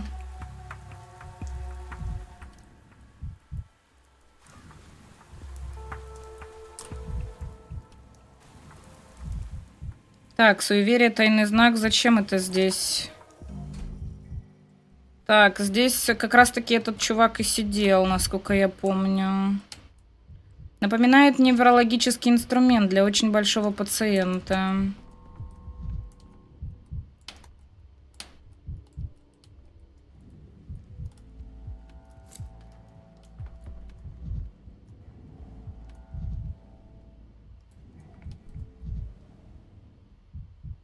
Трон подходит складскому королю.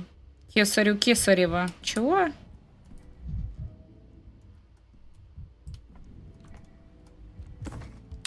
Блин, все часы пустые. Что за прикол?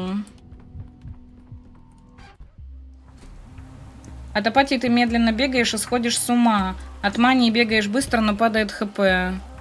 Блин, надо мне что-нибудь синенькое тогда жахнуть, чтобы у меня упало это... Чтоб ХП не так падало. Так, а чё, куда мне? Сюда? Что-то не совсем понимаю, куда идти. Прямо вот здесь, что ли?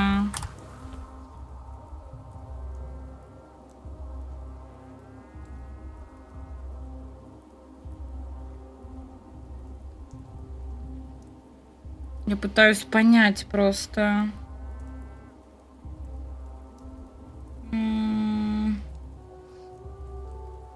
Ладно, давай попробуем.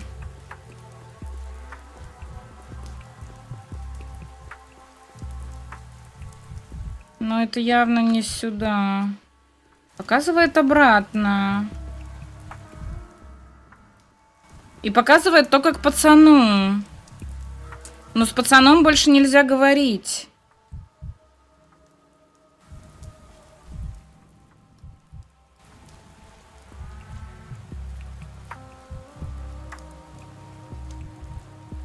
Кочегарные же должны быть трубы, нет?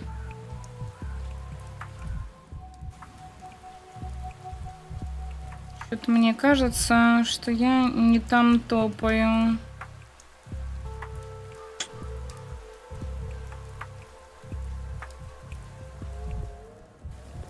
Не, ну там мы не выйдем. Там дети наверху.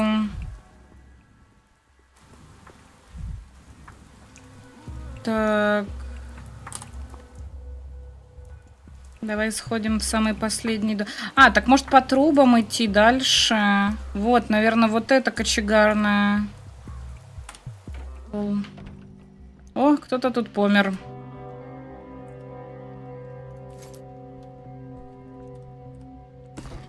Да, все часы почему-то пустые. Мне потом нужно будет что-то в них класть, что ли?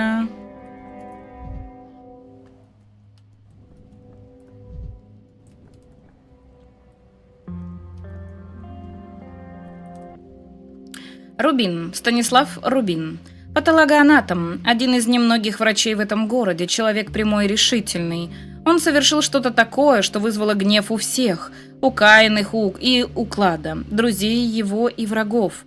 Один из тех людей, про которых сразу понимаешь, до старости не доживет. Там в ящике лекарства остались, препараты. Он хранил их на черный день, экономил. Но лекарства ему больше не пригодятся. Что здесь произошло? Нужно было укрыться, а где, подсказал Гриф. Они ведь старинные друзья. В конце концов, ему даже понравилось топить печь. Физический труд успокаивает, не оставляет времени на мысли. Вот только сажа глубоко въедается в кожу. Они пришли, когда Рубин пытался ее оттереть. Я слышал, Рубин – последний человек, видевший Симона. Это правда? Рубин ближе всех подошел к пониманию того, кем был Симон на самом деле. Это он ведь констатировал смерть и боялся, что ему не простят это знание.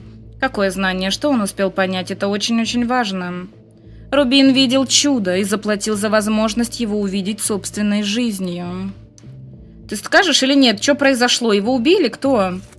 Шел 3-й день, как Симона не стало. Рубин прятался тут, в котельной, но они нашли его, заткнули рот. Выглядит так, словно кто-то намеренно отсекает все мои попытки что-то выяснить о Симоне.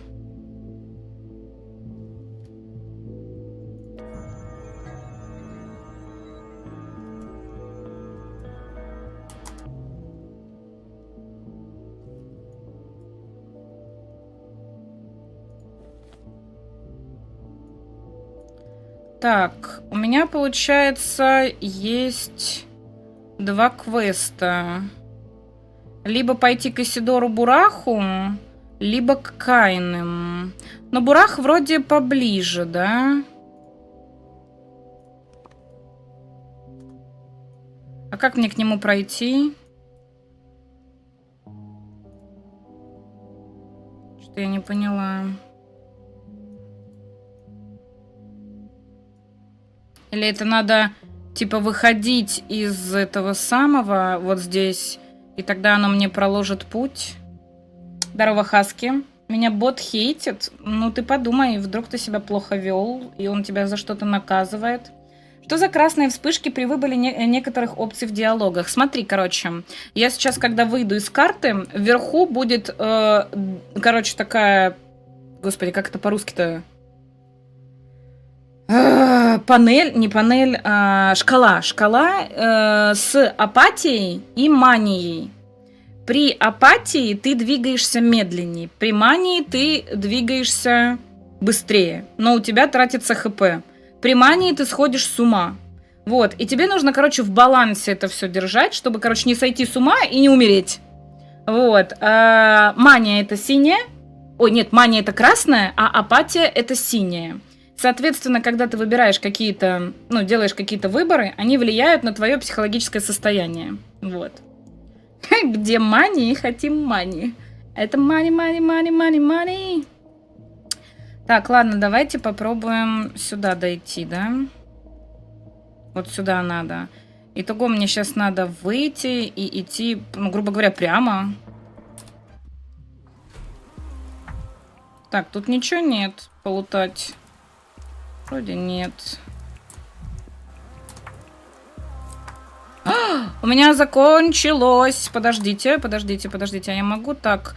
Давайте вот здесь мы бахнем вот эту, а вот здесь мы бахнем вот эту.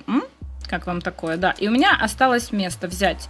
И 1 спичка еще осталась. Ну, спичку мы тогда не трогаем. У меня 10 спичек есть. Пока что, я думаю, хватит.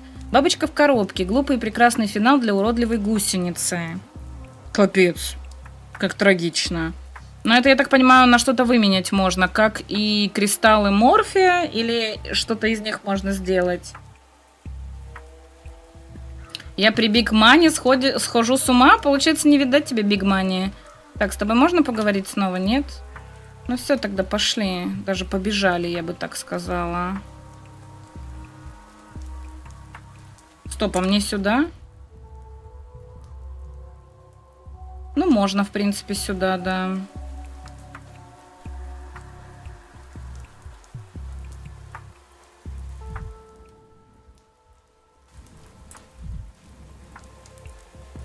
Блин, некоторые коробки так и просятся их полутать.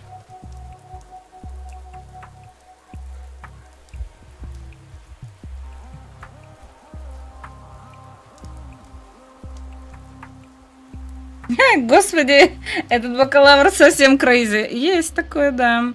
Так, злой город. Мирные районы пройти легко. Опасные мне придется проходить осторожно, собственными ногами. Такие районы отмечены цветом. Каким цветом? Вот этим? Это враждебный район? О май гаш. О май гаш. Ронни. О май гаш. О май гаш. А что если мы дойдем вот сюда? Это вроде не враждебный район. И вот здесь просто потом пройдем. И вот до Бураха здесь... А, здесь перекрыт вход. Вот говнина. То есть, получается, прям придется идти здесь. И здесь, скорее всего, на меня нападут. Ну ладно, пошли, чё.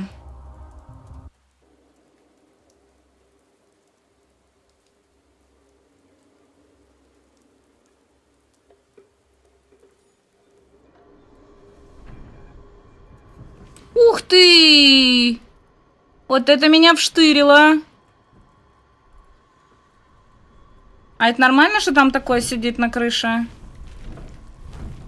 Ё-моё. О! Господи! Самозванка Клара. Странная оборванка с магнетическим взглядом. Простецы говорили, что она умеет лечить наложением рук. И они же, что она сестра Шабнак и разносчица смерти. Любовь толпы.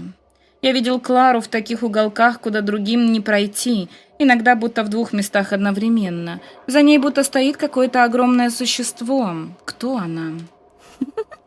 Нет, ничего. Ты смешной. Стой, смотри мне в глаза. Не двигайся, не оборачивайся. Пока между нами ниточка, она тебя не тронет. Так, немедленно замотай рот и нос шарфом и уходи из этого района, девочка, здесь опасно. Показать тебе дорогу? Кто она? Шабнак. Ну, вот это, костяная тварина, которую ты не веришь, и от которой у тебя сейчас руки трясутся. Ты тоже ее видишь? Так не может быть, это галлюцинация. Моя личная. Я не из тех, кто поддается коллективной истерии. Это неправда. Ну хорошо, что ты так думаешь. Чем меньше ты в нее веришь, тем сложнее ее запустить в тебя свои крючья. Идеально было бы над ней посмеяться, конечно. Но на это у тебя пороху не хватит. Слишком ты серьезный. Серьезный? Тогда серьезно спрашиваю. И что же, по-твоему, мне мерещится? Шабнак — это тело чумы. Раз в несколько лет земля ее изрыгает, чтобы она прошла по городу и очистила его от скверны. От злых мыслей, от слабых людей. Тут каждый в свое верит. Вот почему ты с твоей дубовой головой ее видишь. Вопрос, конечно, интересный. Люди вроде тебя обычно совсем слепые. Что в тебе такую дырку проковыряло? Мне говорили, запах местных трав странно воздействует на психику. Просто нервы сдают, вот и мерещится местный миф. Может и так. В любом случае, ты веришь ты в нее или нет, а она за тобой ходить не перестанет. Нравишься ты ей, это я за версту вижу. Но я тебя научу, что с ней делать. Записывай, книжник. Был бы при себе блокнот, достал бы, чтобы подчеркнуть абсурдность ситуации. Внимаю, великая и мудрейшая. Первое правило.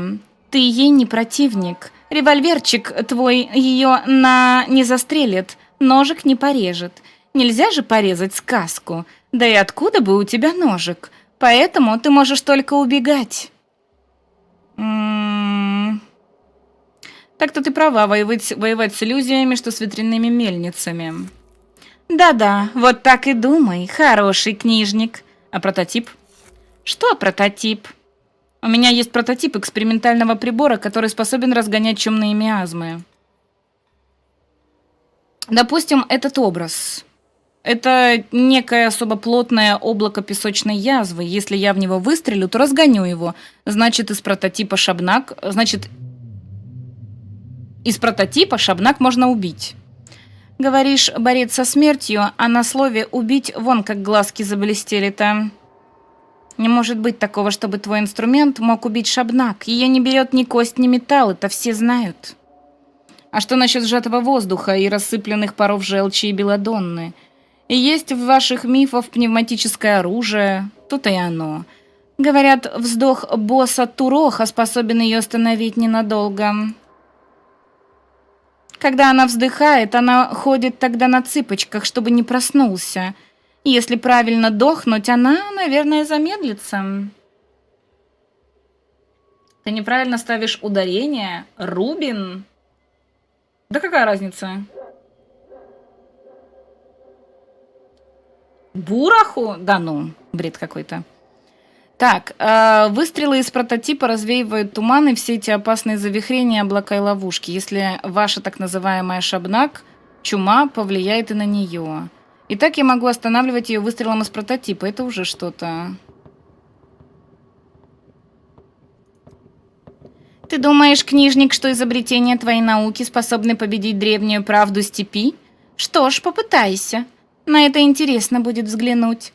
А теперь слушай второе правило. Она любит и ненавидит огонь. Не может пройти мимо костра. Хочет его полюбить и уничтожить. Зажигай костры, они ее тоже замедлят. Так, в управе мне тоже твердили о кострах. И по всему городу приготовлены груды валежника на этот случай. Заботливо. Третья мысль. Ей интересны люди с содержанием. Ты злой и зашоренный, но что-то она в тебе чувствует. Какое-то ты несешь зерно. В общем, не думай, что она о тебе забудет. Если она рядом, то будет за тобой всегда гнаться. Ну нет, пожалуйста, нет. Я не хочу. На легкое избавление я и не надеялся.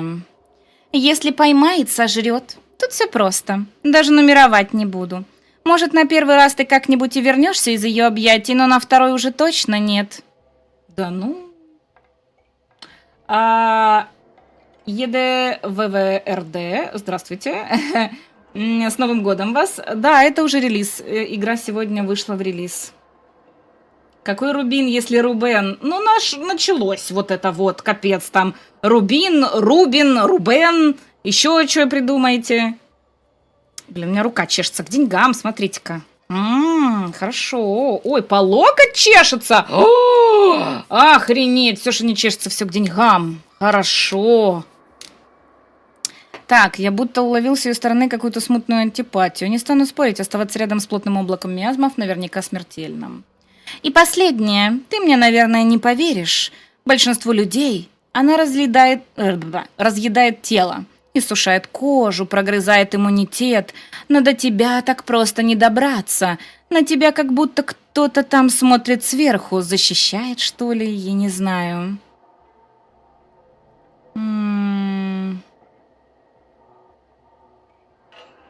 Сверху, с небес, что ли? Не знаю. Нет, знаю, но не понимаю. Можешь мне не верить, это не важно. Просто имей в виду, что ты в чумном районе не заразишься, как другие, а вместо этого сойдешь с ума. Потеряешь все свое время, а потом она тебя сожрет. Вот так это будет. Угу.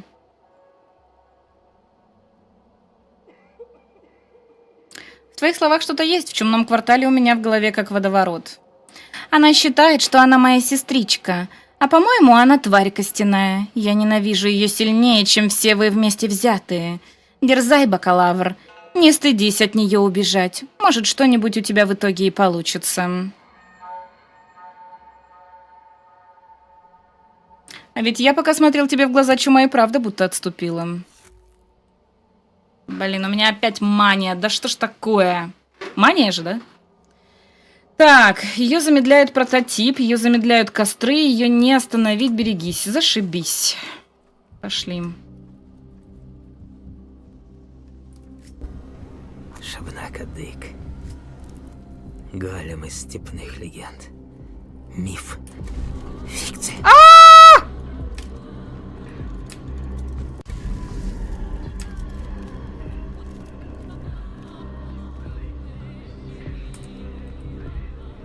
А куда мне надо? Куда мне надо? Я не туда пошла. А, во, прямо. Идем прямо. Да ну, тебя нахрен. Можно оббежать. Ха-ха, лошара. Так, давай-ка спичечку, давай, спичечку. Опа. Ха-ха, ха-ха, ха-ха. Так. Где мы тут? Нам вот сюда. А куда? А дальше куда? А дальше-то куда? Сюда? Сюда. Отлично. В душ сходи, а то сразу к деньгам. Сейчас, подождите секунду. Мне надо по сраке ему дать. Иди, подумай над своим поведением, скотина такая. Так. Что там, посмотреть мысли? Угу. У нас новый квест, да? Мария Каина, племянница Симона, привезла в дом Исидора свиту. Они будто изображают некую истерию. Ой-ой-ой, как хорошо. Пришла, а тут банпрапора имба, да? конечно, этого добряка. Вообще не говорите, жаль, очень жаль. Ой, господи! Испужалась я немножечко. Немножечко закрыто. И тут закрыто. И тут закрыто. Пошли поговорим с девкой. Мария Кайна, дочь Виктора и Нины. Старшая дочь семьи Кайнах, племянница Симона. Ее мать была хозяйкой, особой с якобы мистическими силами. Мария верила, что ей предначертано повторить тот же путь. За Марией всюду следовали знаки. Молодые люди, которые соотнесшие судьбы с созвездиями и обуздавшие фатум. Сколько в каждом жесте ее было необузданного огня. Здорово, Райдрюшка. Чмок тебя в ушко. Знакомое лицо. И голос, и запах вкусный. Че? Я тебя не слышу. Говори на моем языке. Ты его знаешь. Я еще ничего не сказал. Кто посмел открыть рот, когда хозяйка работает?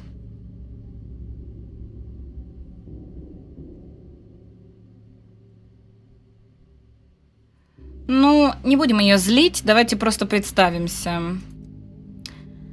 Даниил, не нужно насмешек, я не забыла вас за 5 дней нашего знакомства. Таких, как вы... 5-й день, да. Таких, как вы, не забывают. Я просто была сосредоточена на диалоге. Неожиданность вашего голоса напугала меня только и всего. С кем вы разговаривали? С домом, конечно. Но жильники застраивали не мы, не Каины, а этот дом один из самых старых здесь. Он меня не понимает, а вернее делает вид, что не понимает. Ненавижу лицемеров. Вот скотина. А ну-ка, неживая материя, немедленно отвечай. Блин, не, давайте метафору. Вам уже объясняли, разве нет? Мы, хозяйки, чувствуем некоторые вещи так, как не способны простецы. В этом доме остался след ладони дяди Симона. Они здесь совсем рядом, еще теплые. Я чувствую, но дверь заперта и поломана, а добром дом ничего мне не отдает. Расскажите больше то, что можете рассказать. Я не знаю. Дядя Симон очень дружил с Исидором Бурахом или враждовал. Настоящая дружба неотличима от вражды. И я чувствую, что в этом доме еще теплится жизнь дяди Симона. Какая-то вещь или живое воспоминание. Может, это даже он сам. Симон жив и прячется? Нет, в такую удачу я не верю, хотя... Так, хотите сказать, что тут может скрываться какие-то подсказки, которые пролили бы свет на его судьбу? Не, давай первое. Ах, неважно. В любом случае, уже неважно. Я занимаюсь ерундой, а вы и подавно. Так, мне тоже так казалось час назад, но если от Симона остались хоть какие-то следы, вы на свой лад ведете расследование, это не ерунда. Вас тоже душит постоянно растущая апатия? Так, нет, давай вот это второе. Дело не в этом, Энданил. Следы дяди Симона остались и в этом доме, и во всем городе. В многограннике, в людях, даже в структуре улиц. Великие люди не умирают, они лишь рассыпаются на отблески. Но мы, его несчастные потомки, никогда их не соберем, потому что завтрашний день не наступит. Людям, запертым в управе, тоже так казалось, но мы вырвались. Нас задушит стеной смрадных дел. Костяная шабнак с ухмылкой сожрет наше завтра. И если вы ляжете сегодня вечером в постель, то на вас взгромоздится демон Апноэ, и вы застынете навечно без движения, глядя в потолок. Я не знаю, я не знаю. Мне был сон. Я видела. Все календари города оборвались на цифре 5. Завтра не настанет, не настанет. Костяная шабнак, вы говорите. Вы удивитесь признанию, но когда я подходил к этому дому, мне показалось, что я ее видел. Какое-то чудовище совсем рядом.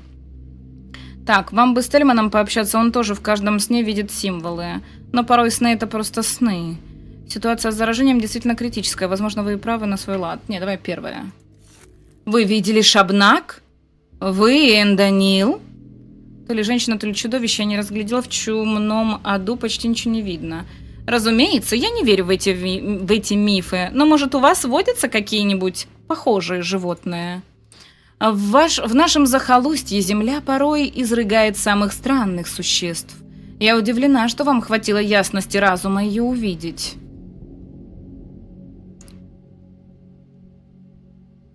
А я уж-то как удивлен. В моем сне ее не было, но это ни о чем не говорит. Она не любит мне сниться. Мои сны от мира горнего... Чего? Горнего? А? Жесть. Они летят наверх. Глиняные отродья и крысиная шайка там не приживаются. И снова вещие сны, хотя не мне теперь придираться. Мои сны — это не ваши сны. Я хозяйка, я вижу истину. Завтра не наступит. Если бы вы действовали иначе, если бы открыли госпиталь, работали в штабе, искали ответы, может, все было бы иначе. Но вы упустили все шансы, и я упустила. И что нам теперь делать? Ступайте в омут, попрощайтесь с Евой. Посмотрите перед сном на звездное небо, напишите письмо. В общем, коснитесь напоследок чего-то, что вам дорого. Я надеялась попрощаться с дядей Симоном.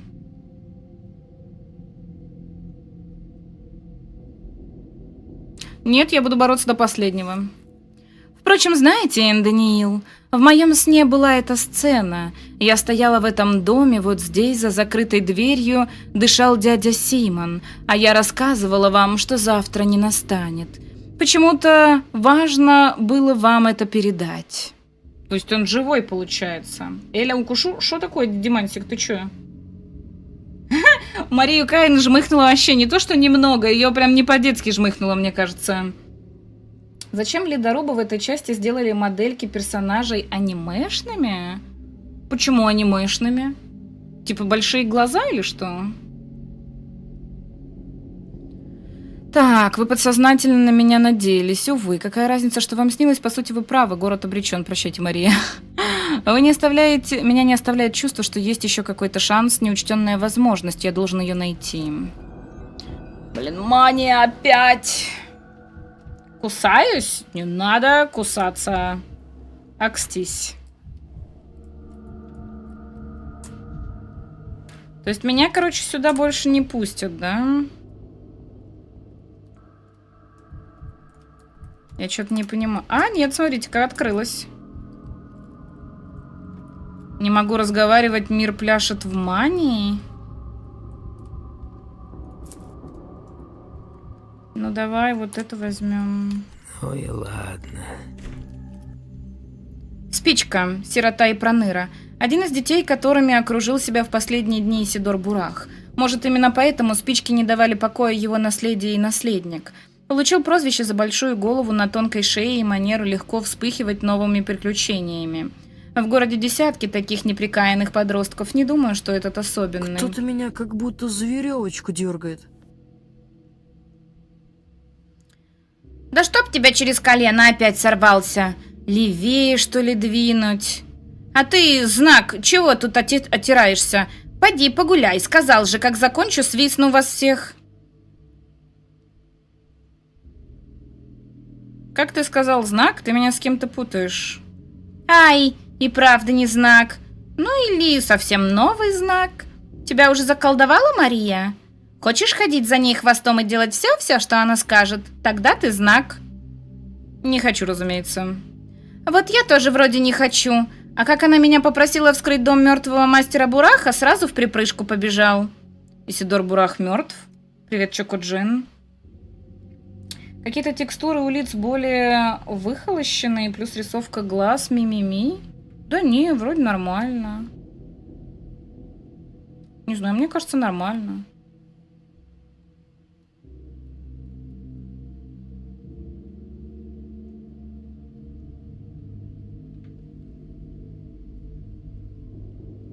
Я в 17 ждал? Что ты ждал в 17? Так, как же мне везет человек, позвавший меня в этот город. Сам не понимаю, как я пропустил такую новость. Так, ты не стой столбом. На дверь для меня навались, а? Вот тут у косяка. Ты тяжелый, может, сработает? Эта дверь тебе не поддается, взломщик? Думаешь, я не умеха? Входную за 3 минуты того. А в главный кабинет никак не пробиться. Как будто так замок сломали, чтобы уж точно никто не открыл. И заодно дверь изнутри завалили. Тьфу. Да давай же ты, левее. Ну вот опять. Еще и любимую булавку сломал. Что ж такое? Так, ты сейчас преступление не совершаешь? Наверняка же дом мертвеца закрыли по приказу коменданта. Не, давай, там что-то важное в этом кабинете? Конечно, важное. Улики. Это же убийца закрыл, точно тебе говорю. Чтоб никто ничего расследовать не мог. Чтобы мастер Бурах неотомщенный остался.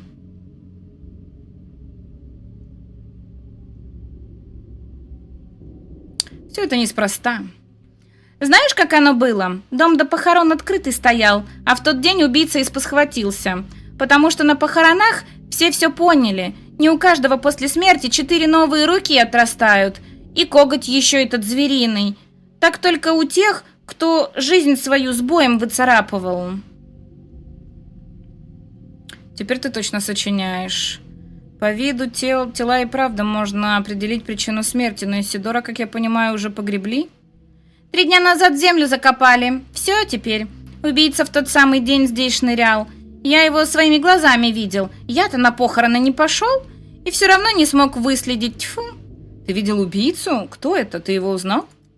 Я тебе не скажу. Тебе же плевать на мастера Бураха. Ты вон сколько дней и в ус не дул, что он мертв, что его убили. Для тебя мастер Бурах какой-то там старик, который написал тебе в столицу про волшебного Симона. Или Симона. А он был вообще лучше всех.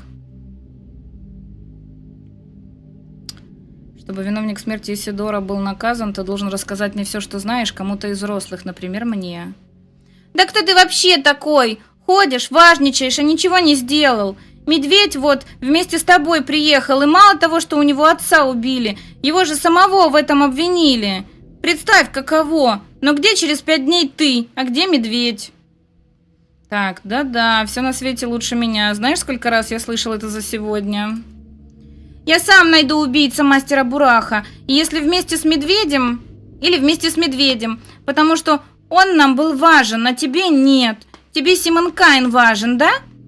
А ты задумывался, что он может быть прямо за этой упрямой дверью, а? Так, Мария говорила, что чувствует некое присутствие Симона в этом доме.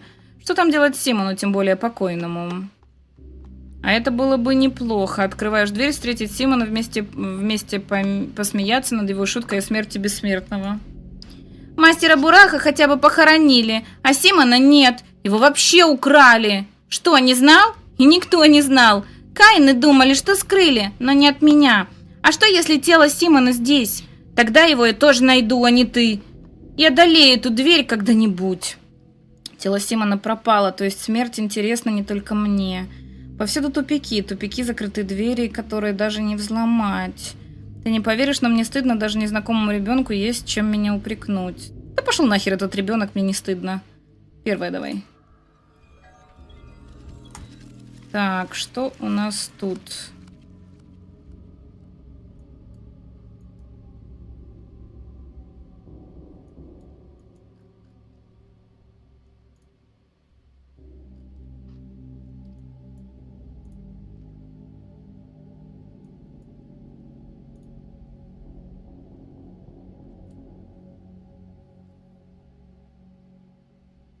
Так, получается, мне вот это надо, да? Мне нужно пойти к нему, но для этого мне нужно выйти из этого района. А я вот здесь вот выйду сразу или нет? Интересно. Ой, у меня хп вообще нету. У меня сейчас хилки кончатся, охренеть.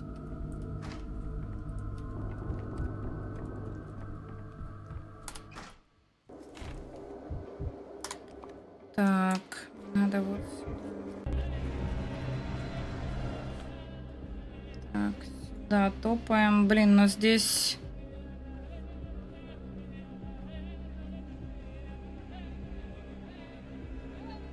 А я же могу просто вот здесь обойти этот район. Ну, типа, я не хочу идти по враждебному району.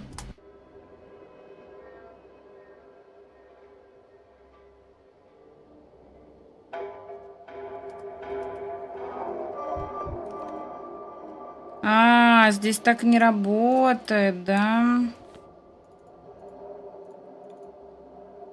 То есть я могу передвигаться только так.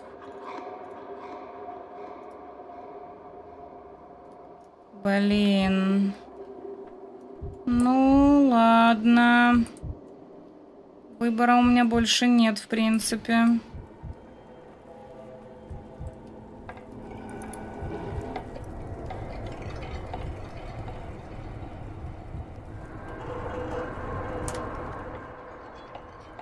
Так, и как мне надо пройти по парку, выйти из парка? Ой, так, сейчас, подождите, дайте мне прапору вернуть мяч надо и убрать иконки.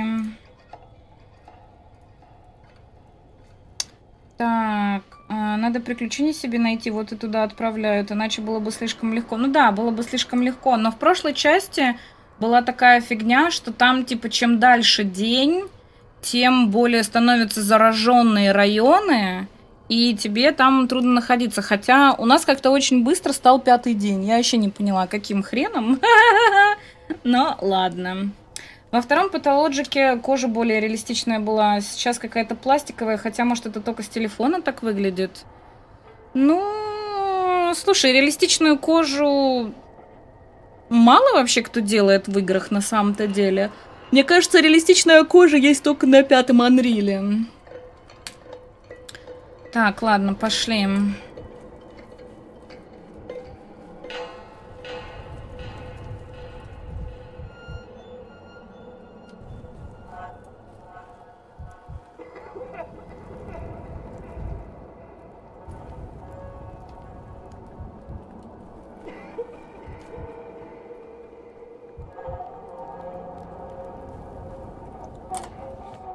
Так, здесь мне нужно было повернуть туда, да? Сюда? Или не сюда? Вроде сюда.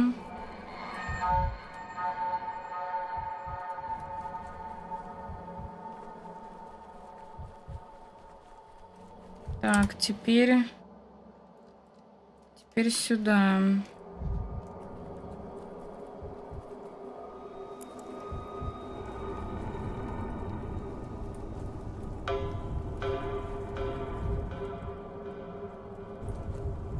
Блин, у меня хилок нету больше, да? А, нет, есть еще, есть. Нашла где-то новые хилочки.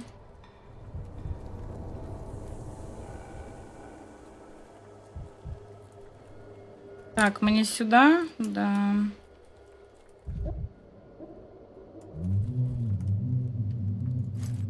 Да ну...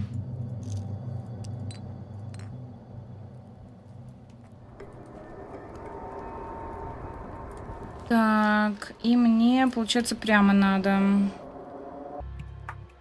Надо похиляться. Мне нужен от Эли меч. Ты хочешь этот меч властителя или как он там? Ух ты, ля, какая штука, дрюка. Так, а чё мне, куда мне, что тут? Здесь живет младший брат Симона. Здесь трудится Георгий Каин, близнец Симона, городской судья. Здесь можно что-то обменяться. Кстати, пошли обменяемся, а? Может, у них хилки есть? Здрасте. Меняться. Так, хилки у них есть. А это что? Рецепт стрихинин. Что? Ладно, давайте возьмем. Так, я могу бабочек дать. Могу орехов дать. Еще надо что-то? А как разделить?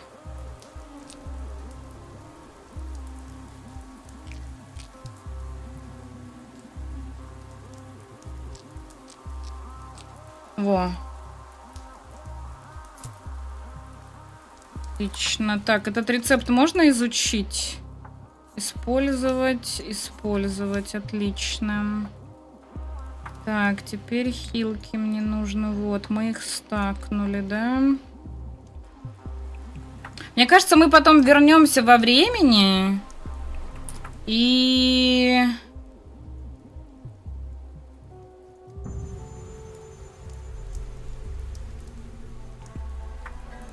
И потом будем, типа, заново играть, мне кажется.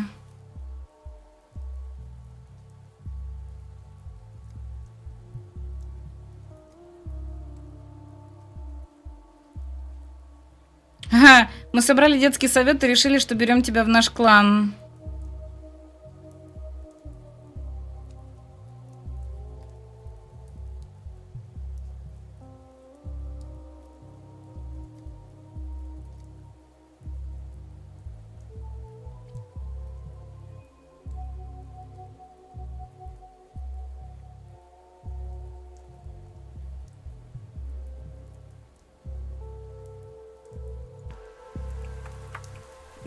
Так.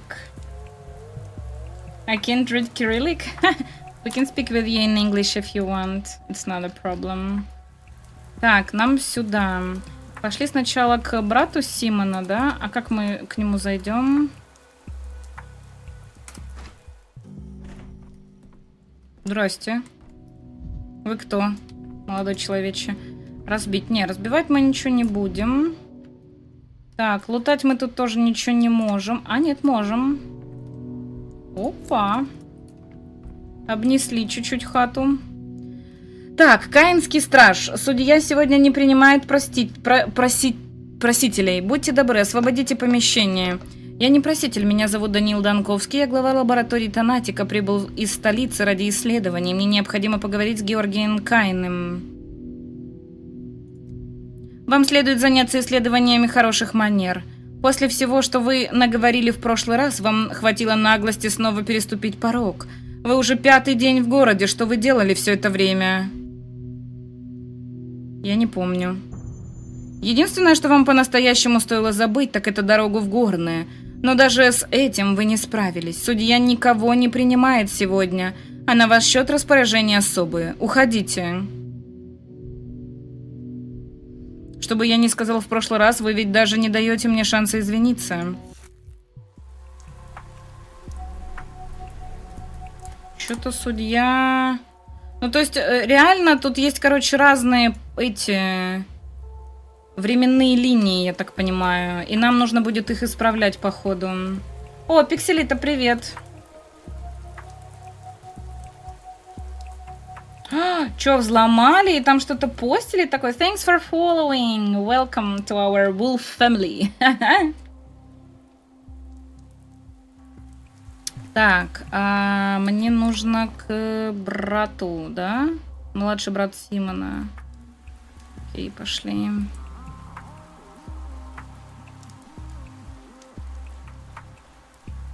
Это не сюда же? Нет, не сюда. Там какие-то 4 картинки слали, но очень странно. Не во все группы. И не всем. Странно.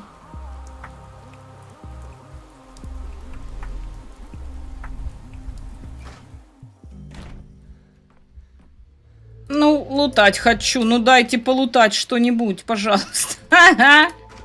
Так, тут дети сидят.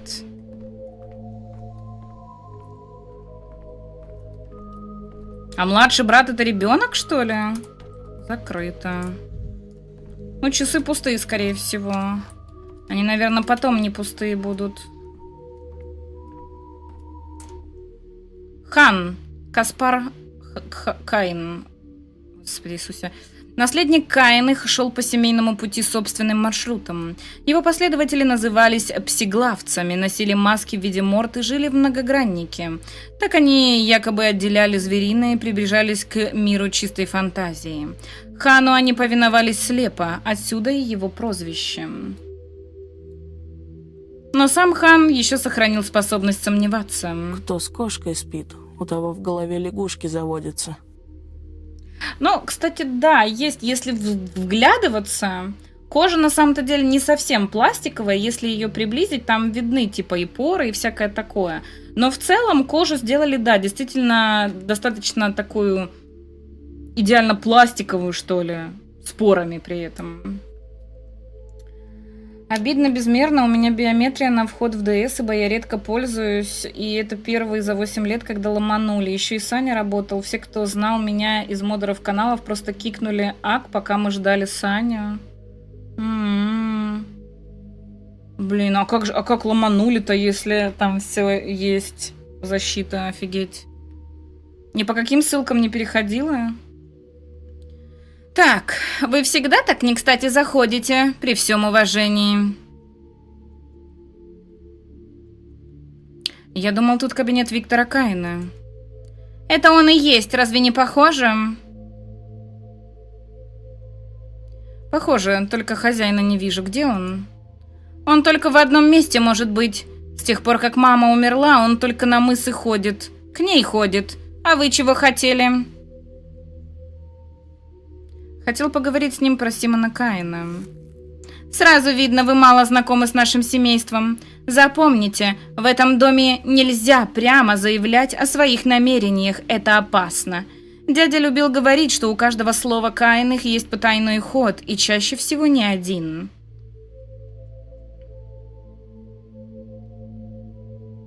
Намекаешь, что они все врут? Дядя называл это диалектикой. Человека ведь и правдой можно вокруг пальца обвести. Мир как колода карт. Так он говорил. И самые важные всегда в рукаве. Какого именно дядю ты имеешь в виду? Того, который умер. Или того, который жив. Я не помню уже. Они когда учили меня играть в карты, я мелкий был, как молочный зуб. Учили меня джокеров сопернику подкладывать и притворяться мертвым учили. В каком смысле притворяться мертвым? Это выражение такое карточное, когда делаешь вид, что не замечаешь манипуляций соперника, и так получаешь над ним преимущество. Я знал человека, который проиграл в карты всю свою семью. Если бы он был настолько глуп, что поставил семью на кон, так ему и надо. Надеюсь, вы не такой. Помните, в Горнах все игра, и каждый второй в этой игре Джокер, а каждая карта или крапленая, или из другой колоды. Так дядя говорил.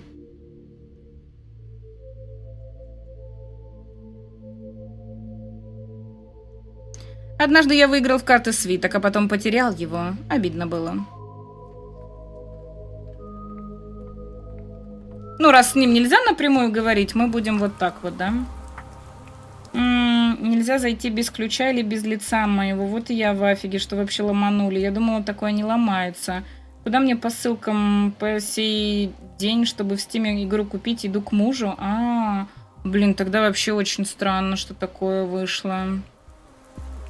Так, что по итогу? У меня больше нет идей? Нет, есть. Мне на мыс надо, да? Так, получается, сюда выходим.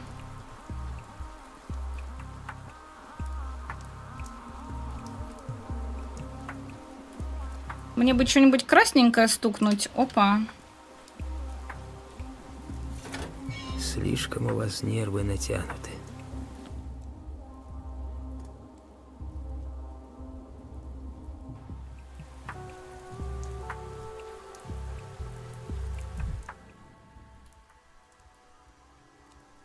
Георгий швырнул меня из мастерской, не удостоив и словом. Каины очень странная семья. Может быть, со мной согласится поговорить единственный среди них разумный человек, Виктор. Сомневаюсь. Какой-то тут магический мыс.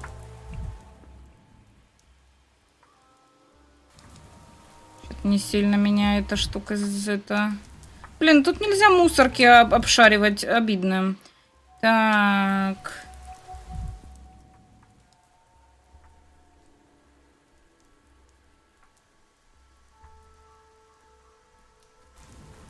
Вроде больше ничего нету. Ой, как она похожа-то на эту Марию, или как это. Виктор Каин, прагматик, младший брат Симона и Георгия. И если Каин и сверкающий разум города, то Виктор и та его сторона, что подбирает кирпичи для строительства воздушных замков. Всю жизнь следил за тем, чтобы шестеренки судьбы этой необычной семьи крутились в гармонии друг с другом. Может, именно поэтому ему нравится собирать часы. Кажется, только он мог найти управу на порывы своей покойной жены, Дикой Нины. Возьмем коробку, аккуратно откроем и подведем итог.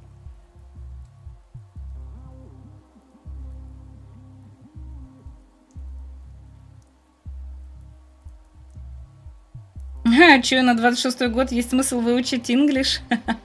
Поняла. Но ты, главное, вернула же, все нормально. Так, я знаю. Сегодня утром нашел твою брошь и вспомнил, как мы на пирсе стояли. Ты уронила ее, а я прыгнул в воду. Чуть не утонул. До чего я был дурной? Пожалуйста, не говори так. Ты же знаешь, я... Простите, что отвлекаю? А, это вы. Что вы здесь делаете? Неужто вам не хватило? Пришли еще немного поругаться? Или просить прощения? Если последнее, то поздно. Уже не важно. Так, никогда не поздно. Если я чем-то оскорбил вас прежде, я хотел бы попросить прощения. Я пришел поговорить по существу. Вы знаете, зачем я приехал в город? Не, ну давай извинимся, хотя я не знаю за что.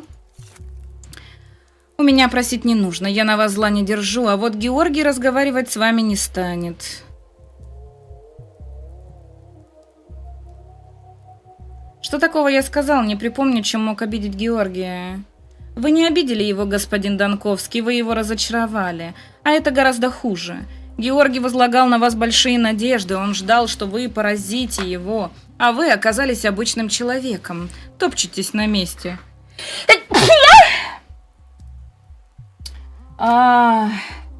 Хилтайнен Байк, здорово, надеюсь, правильно прочитала. Игры этой игры гениальные и самобытные, но они необычные, это 100%. Так. Топчетесь на месте. Да, разве быть обычным человеком такой большой грех? Я бы не топтался на месте, если бы вы были откровенны со мной и не говорили загадками. Нет, первое давай.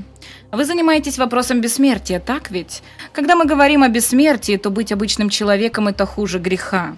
Разве может обычный человек постичь бессмертие, не говоря уже о том, чтобы достичь его? Кстати, он прав, да. Спасибо, чат, спасибо.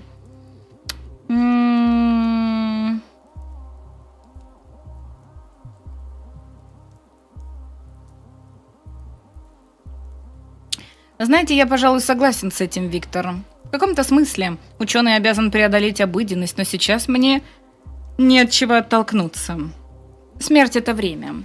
Время, утекающее сквозь пальцы жизни. Чтобы убедить ее, время нужно приручить или сломать его. Нельзя создать нечто новое без слома старого. Так говорил Симон. Так, звучит поэтично, но у поэзии есть одна проблема – она бесполезна.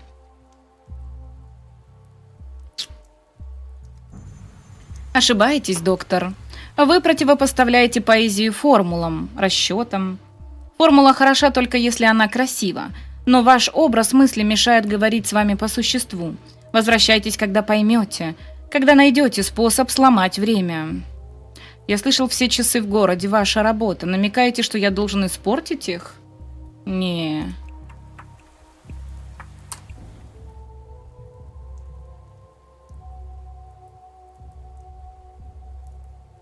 Что-то у него прям жесть тут это... Депрессняк какой-то.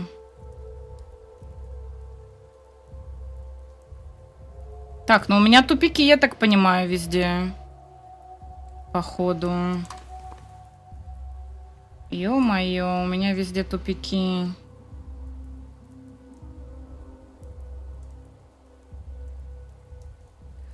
А где мне пойти лечь спать? Вот вопрос. Нет больше смысла. Я потерял себя и целый город. Ой-ой-ой-ой, апатия почти поглотила меня, нужно взбодриться медикаментами. Конец. Апатия достигла своего пика, и воля к жизни истончилась. Последняя надежда ухватиться за мысль. Рука тянется к последнему патрону. Нужно поторопиться, пока не стало слишком поздно.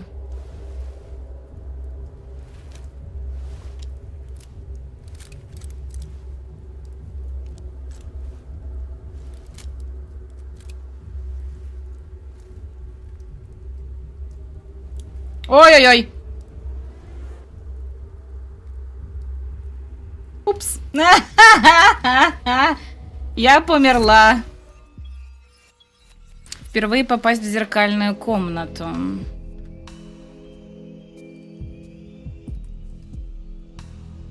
И чё?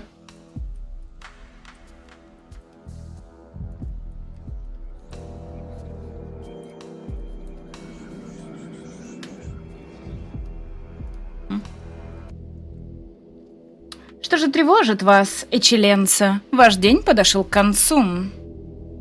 Я только что застрелился, почему я жив?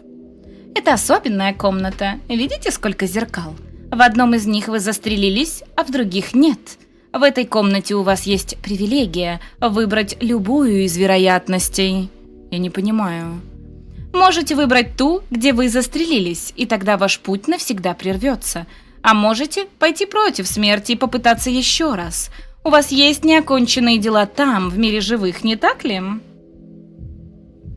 Я искал Симона, но потерпел неудачу. Меня слишком для этого мало.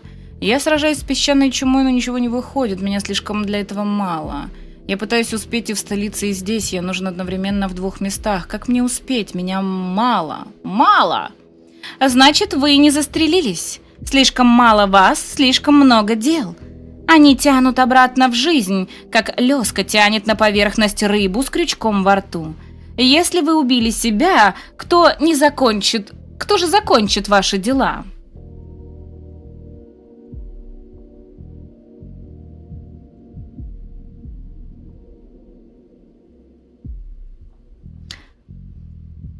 Про крючок во рту неудачная метафора. Судьба рыбы с крючком во рту быть выпотрошенной и стать ухой. Что такое уха?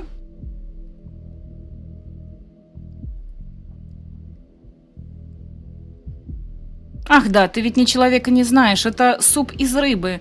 Очень вкусный, особенно если в бульон рюмку водки добавить. Как же я голоден, господи. Странно. Обычно люди, которые сюда попадают, чувствуют жажду. Вы здесь потому, что не можете решить, где именно находитесь. Лежите ли вы с простреленной головой или стоите в омуте и разглядываете часы с маятником? А что с часами, они какие-то особенные? Да нет, самые обыкновенные, но вы можете делать с ними необыкновенные вещи. Достаточно просто встать перед часами и присмотреться к движению стрелок. Так, как это работает?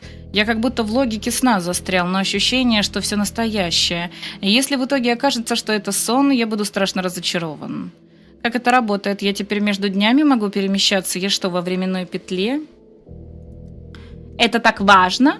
Да, я хочу понять механизм. Я в городе или в собственной памяти о нем? Кажется, я везде. Я даю показания в столице и одновременно нахожусь здесь в моменте. Создаю то, о чем говорю там. А теперь еще и прыгать могу из одного дня в другой. Вот и как это все трактовать? Тепло, Эчеленца, очень тепло. Одновременно. Тут самое верное слово. Ваша проблема в том, что вы мыслите время как отрезок и думаете, будто застряли. Все наоборот. Вы свободны. Вы одновременно и здесь, и в столице на допросе. И завтра, и во вчера. Ну вот, просишь ясности, а в ответ дым и зеркала. Не, я все поняла, кстати, нормально. Теперь я могу общаться с вами через магию ИИ. Уи! Привет!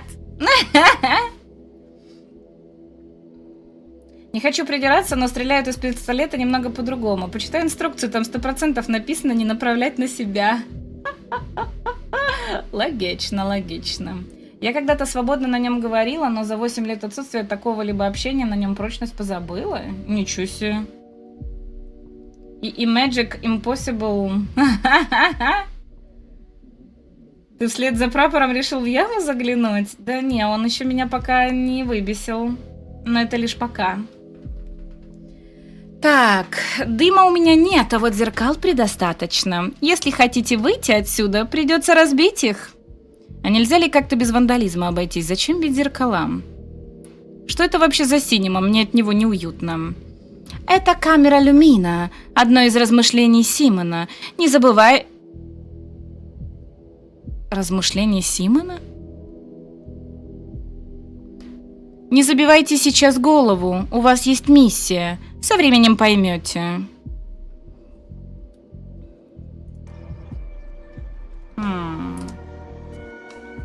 А я здесь не могу ничего открыть, да?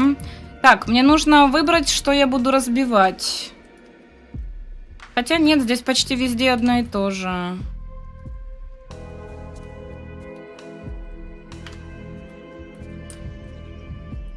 О, а это, кстати, на этом самом, с детьми, походу, на этой лестнице. Это я, походу, где я застряла. Но это не точно. Это в каком-то доме. Это в доме Каина? Нет, это там, где... Все, я поняла, где это было. Так, ну, а это где... Какой-то... Статуя, да? Давай вот это. Вот и все. А мне нужно все разбить?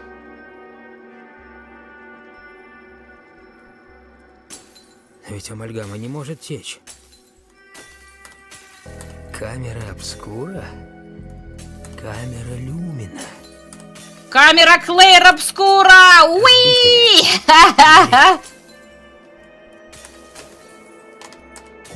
Хватит на меня пялиться, слабак.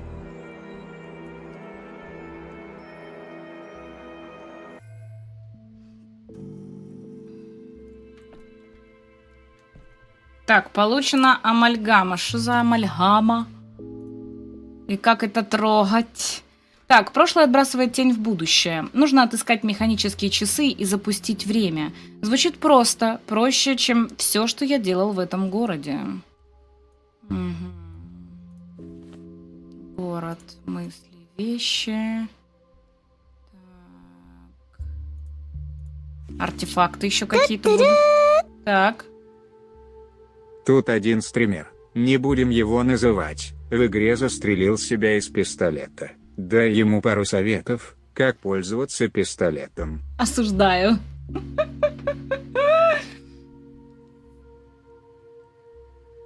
Псих, ну ты как всегда. Уровень юмора, ад зовет, и я иду. Ладно, передай, не будем называть стримеру, что пистолет не жвачка, в рот пихать не надо. А если уж собрался стрелять, то, блядь, в игре хотя бы цель найди, а не себя. А то выглядит, как будто с интеллектом у него дуэль была, и он первым сдался. Господи! Чтобы понять теперь все это. Красивая игра, но кажется прям долгая. То нет, вроде. Хотя надо посмотреть, сколько там вообще продолжительность прохождения игры. Вот. Это, кстати, все люди, которые будут здесь, да? Мы где-то только 30%, наверное, нашли. Так, тут лутать нечего.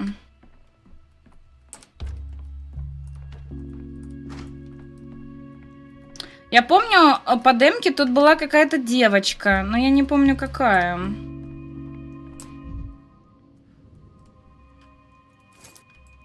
О, тут можно бахать всякое.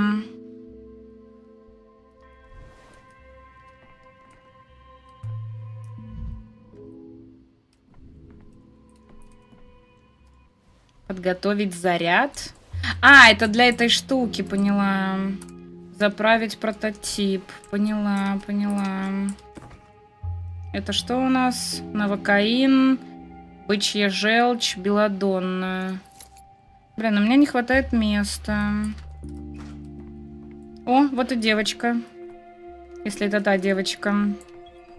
Фаталистка. За недосугом когда-нибудь без покаяния умрешь. Кто такая фаталистка? Подруга Евы. Юлия Люричева. Она приехала из столицы с сонной группой, организацией, которая строила западную часть этого городка. Многие странности этого городка объясняются именно их решениями.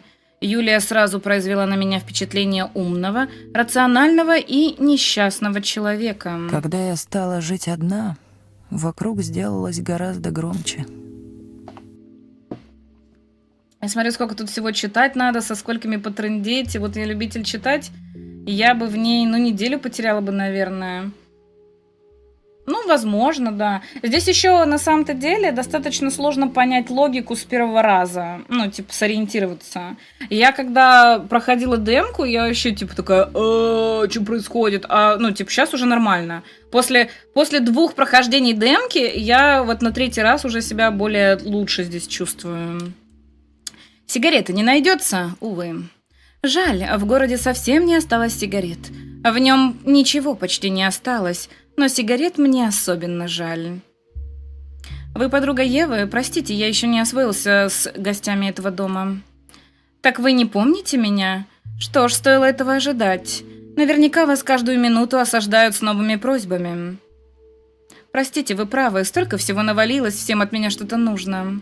Я Юлия Люричева. 2 дня назад вы приходили в мой дом, Невод, и обещали замолвить за меня словечко перед Каинами, добиться, чтобы они не высылали меня из города. На меня не похоже, я обычно не даю обещаний, которые не смогу выполнить. Ах да, конечно, я помню вас. Боюсь, пока что у меня не было возможности поговорить с Каинами, но я непременно вернусь к этому вопросу. Я вижу, вы не в настроении, но я думала, у нас уговор. Я дала вам наводку, а вы дали слово. Если дал, значит исполню. Ходить ко мне домой и напоминать вовсе не обязательно. Я все сделаю, обещаю. Простите, что затянул очень тяжелое время. Сейчас все валится из рук. Наводку, значит. Интересно, спасибо, что напомнили. Как бы это ни звучало, приятно заново познакомиться. Не напомните, о чем мы беседовали в прошлую встречу. О сонной группе. Вам было любопытно познакомиться с кем-нибудь из ее участников, и вы нашли меня. Сонная группа, кажется, это городское объединение архитекторов и инженеров. Сонная группа – это люди, которых Каины когда-то пригласили проектировать город мечты. Тому, кто молод, увлечен и хочется совершить прорыв, зачастую трудно найти возможность для реализации своих амбициозных замыслов. Каины дали нам такую возможность. Так, сам с содроганием вспоминаю времена, когда я оббивал пороги в надежде открыть собственную лабораторию. Мне показалось, или вы говорите об этом с нотой горечи? Скорее, с горькой иронией. Мы были вдохновлены, но прошли годы, и кто-то сбежал отсюда. А кто-то уже никогда не сбежит, потому что лег в здешнюю землю. Когда я бываю в омуте, я будто возвращаюсь во временах наших надежд. Его ведь тоже построил один из нас, лучший из нас. Мне сложно это объяснить, но мне все кажется, что омут как-то воздействует на меня. Вы уже заметили? Омут недаром получил такое имя. Он тих, даже вкрадчив. Задумайтесь на досуге, сколько здесь комнат. Вопрос интереснее, чем может показаться. Ответ то ли шутка, то ли подарок архитектора. Знаете, есть 1000 причин восхищаться Евой, но главное – это то, что она способна здесь жить. Ева для меня загадка удивительнее омута. Вы хорошо ее знаете. Давайте честно. Весь этот туман горожане наводят от провинциальной скуки. Ева – обыкновенная женщина, живущая в обыкновенном большом доме. Ладно, давай загадка удивительнее омута. Чего там? Кто там? Евродроид. Спасибо, что смотришь на фоне. Что с технической частью игры? Я, к сожалению, не могу сказать, потому что у меня достаточно хороший компьютер собран. У меня ничего не лагает.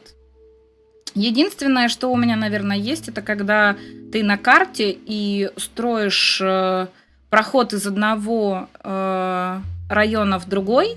Он бывает где-то может типа залагать, но это, скорее всего, просто прогружается карта. Ну, в смысле, не карта, а район. Вот. А так все хорошо.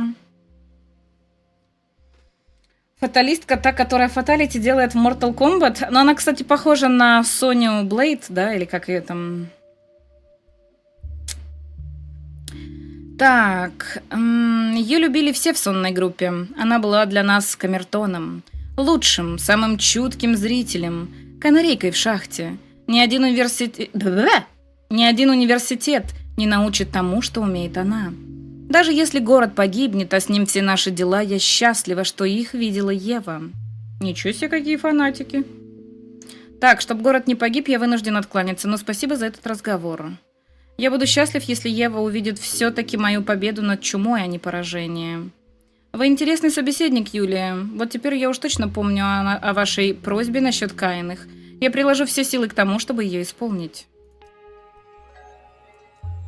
Обман ожиданий? Я обманула? А, нет. Нормально все. Это омут или что это?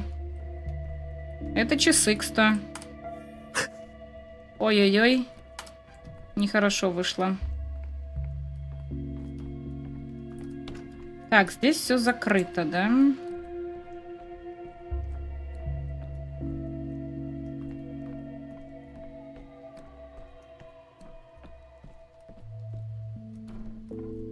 Опа. Так, это карта, да? Я карта.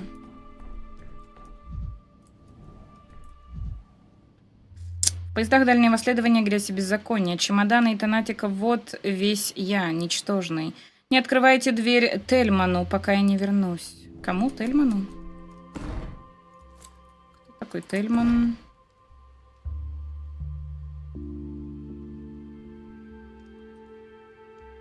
Блин, тут хилки есть, я не могу их забрать. Так, разбивать ничего не будем. Можно перемотать время. Так, что тут? Нужно отыскать механические часы и запустить время. Звучит просто, проще, чем все, что я делал в этом городе. Так. 3 часа разницы со столицей, 1 часовщик. В местных часах одинаковая погрешность. Мой вагон топила такая же буржуйка. Похоже, эти дрова оттуда. На Северном Крюке к моему поезду присоединили товарный вагон. Так, чего там? Ева ничего не требует. При ней я могу дышать. Нужно отыскать... Ага, ну механические часы мы отыскали. Так, давай говорить. Ева Ян, канарейка в клетке. Омут – это неудачная обсерватория, которую переделали в гостевой дом. Однажды там поселилась Ева Ян, сама, как кошка. Ее не стали гнать, потому что омут, по мнению местных, странно меняет людей, и кто-то должен был держать на себе его внимание. К моему приезду в омуте распорядились приготовить мне комнату. Я видел Еву каждый день. Наружу она почти не выходила. Надо ходить тише. Не стоит тревожить землю. Ты вернулся. Это хорошо. В омуте ты будешь спать намного спокойнее, чем в тюрьме. Симон недаром распорядился, чтобы ты остановился здесь. Так, недаром говоришь, скажи, эти часы с маятником, они давно тут стоят? Я живу здесь 5-й день, но до сих пор не освоился. Каждый раз я вижу этот дом как впервые. А в омуте есть зеркальная комната? Это естественно. Омут – один из тех домов, что призваны перекручивать душу. Люди почти всегда ощущают себя здесь странно и неуютно. Если ты привыкнешь, это может быть хорошо, а может быть не очень. Симон мог бы распорядиться, чтобы я поселился в уютном доме. Но не будем грубить, перекручивать душу. Потом поймешь. А почему ты так смотришь на часы, будто они тебя гипнотизируют? Ты сегодня вторая, кто говорит со мной про часы. А кто был первый? Мертвец. Никогда не могу понять, шутишь ты или всерьез. Просто я пытаюсь понять, что за место такое омут. У тех, кто живет в омуте, вещи могут спутаться в голове. Но вообще не нужно все списывать на дом. Он необычный, конечно, и построен с умыслом, но все-таки это лишь строение. Я слышал другое. Я слышал, что с этим домом что-то не так, и люди не могут находиться в нем слишком долго. Ты права. Я устал смертельно, спать хочу. Сон – это маленькая смерть. А смерть, стала быть, что большой сон? Смерть – это призраки в часах. Опять звуки эти. Слышишь? Нет, не слышу, но... Не ложись, пока столько думаешь про часы. Все равно не уснешь. Ты права, они все не выходят у меня из головы. Так, увидеть прошлое. Слушайте, это я что-то передавать в прошлое, типа, могу, что ли? Амальгама. Для воспоминаний о прошлом требуется амальгама. Амальгама расходуется как на прошлое бакалавра, так и на прошлое игрока. Чего? Каждая смерть требует платы. Добыть ее можно из зеркал и еще парой способов.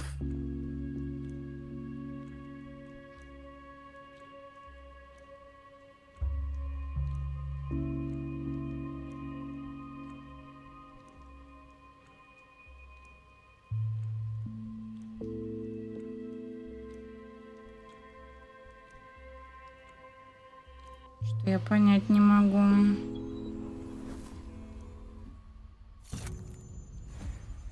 Спасибо большое за фоллоу, добро пожаловать.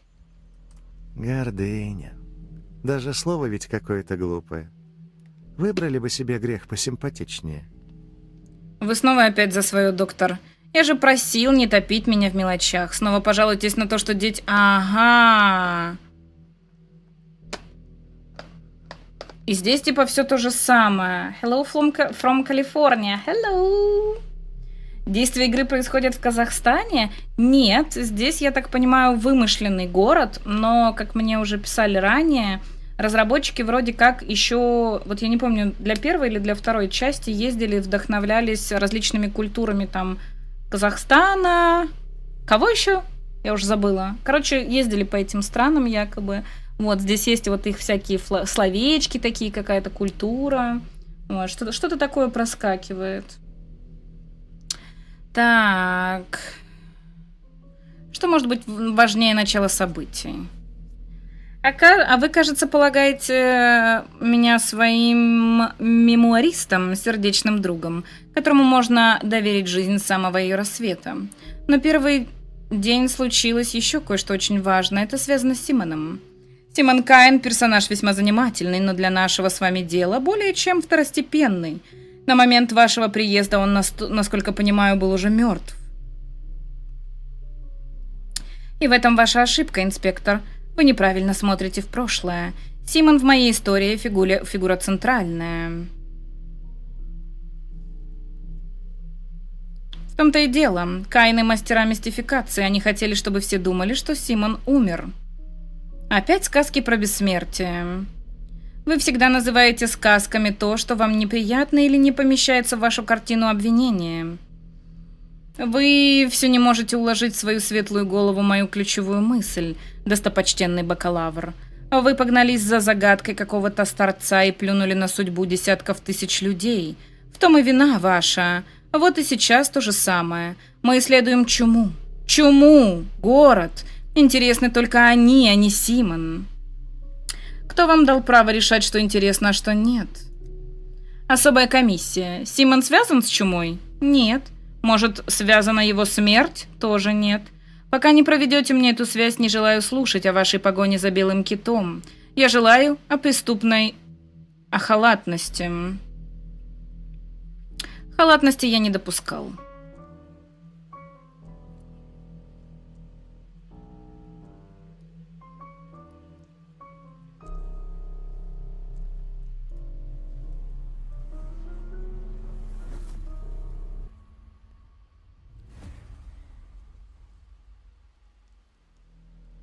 Чё, опять? Ой, ходите кругами, как в цирке, ей-богу.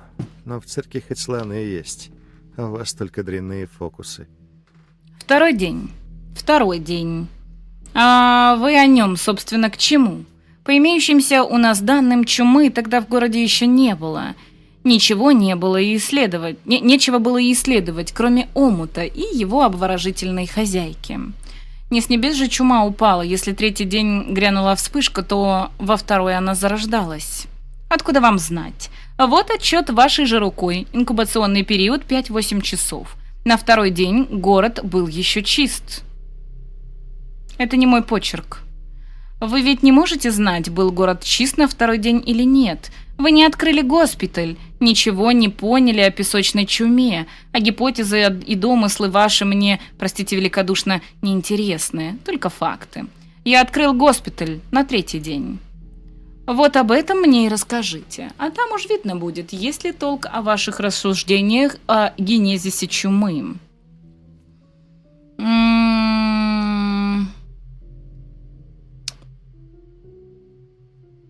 Третий так третий.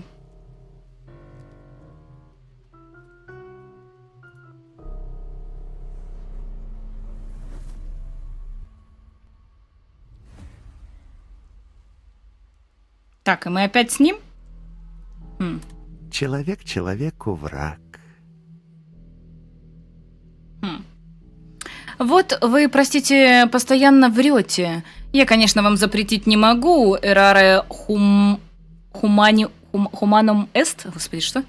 Можно и добровольно, так сказать, заблуждаться. И все же вы постоянно говорите мне, что квалифицируется как ложь.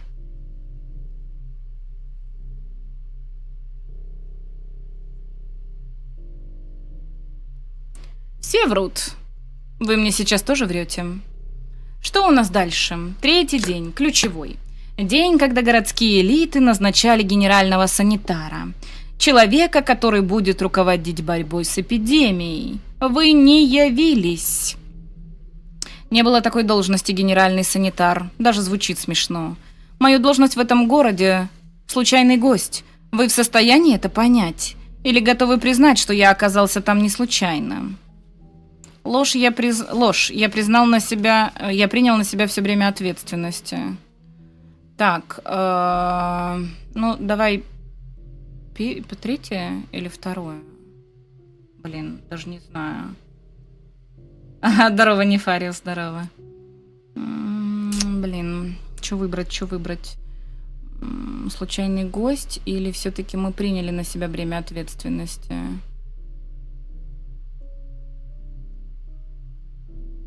И, наверное, 3-е. Мы же говорим, что мы открыли 3-й день госпиталь, значит, мы взяли на себя бремя ответственности. Вы признаете, что история с Симоном Кайном была просто отговоркой? Вашу лабораторию хотели закрыть, и вы сбежали от ответственности на край земли, бросив дитя на младших коллег. Капитан сбежал с тонущего корабля. Никогда я этого не признаю, и вкладывать мне в уста такую чушь мелочно правословом. Так, я тоже подозреваю, что Симона Кайна не существовало, но тогда я об этом не знал. Нет, первое. Показываете зубки? Мило. Допустим, я на время приостановлю неверие.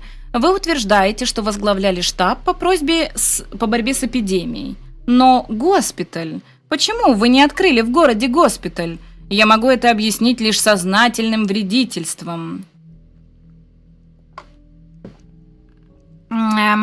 Так. Да, открыл же, вот именно в этом проклятом городе не было даже больницы, и у вас хватает совести обвинять меня, что я сделал недостаточно, не спас людей, которые и лечиться-то не хотели? Так, потому что ваша цель не понять меня, а убедиться, что медленные челюсти закона держат крепко и жуют тщательно. Да, открыл же. По моим данным, в городе не было здания больницы. Вот, посмотрите сами. Верно, здания не было, поэтому я открыл госпиталь в крайне неожиданном месте. Смотрю, вижу, вы ни черта не знаете, еще ухмыляетесь. Тьфу. Нет, 1-е.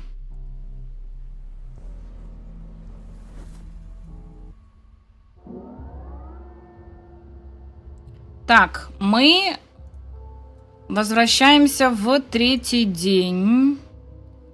Блин, вот это, конечно, с временными петлями, и чем дальше в сугроб, так сказать, и тем непонятнее будет. У меня вот это в пространственных этих всех штуках я очень могу путаться на самом-то деле. А еще я начинаю немножечко хрипеть. Сижу на фоне, прибираюсь, мою всякое, сейчас во двор буду убирать. Нормально. Хорошо. У вас там не холодно, кстати? Как проходит ваше уморительное приключение?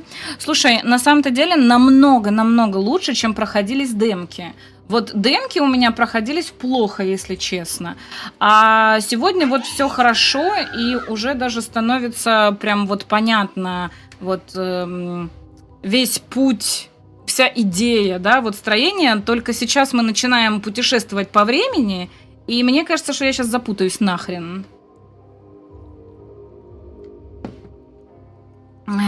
Так.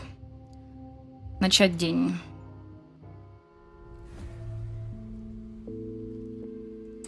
Если я умру без амальгамы, это будет навсегда. Важно всегда иметь ее запас. День 3, в который звучит набат. Инвентарь пропал! Осуждаю! Это что такое? Это что такое, вы мне скажите? Вот я как и знала, что надо в часы класть нахрен весь свой инвентарь, он там, скорее всего, не пропадает. Я в шоке. Я всегда помню о важных предметах, артефактах. Мелочевка из карманов забывается. Расходники не переносятся из одного дня в другой. Они ждут меня в часах, в том дне, где я их собирал. Вот так оно работает, поняла, хорошо. Хорошо. Так, все, бежим. А тут почему-то все закрыто.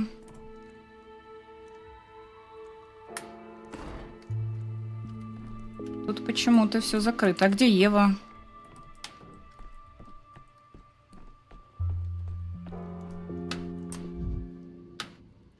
Так.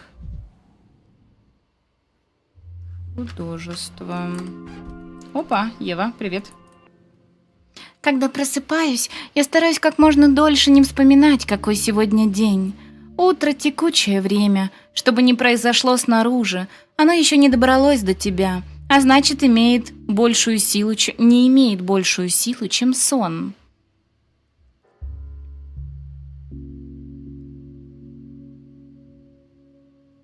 Когда просыпаюсь я, то немедленно перебираю в уме дела.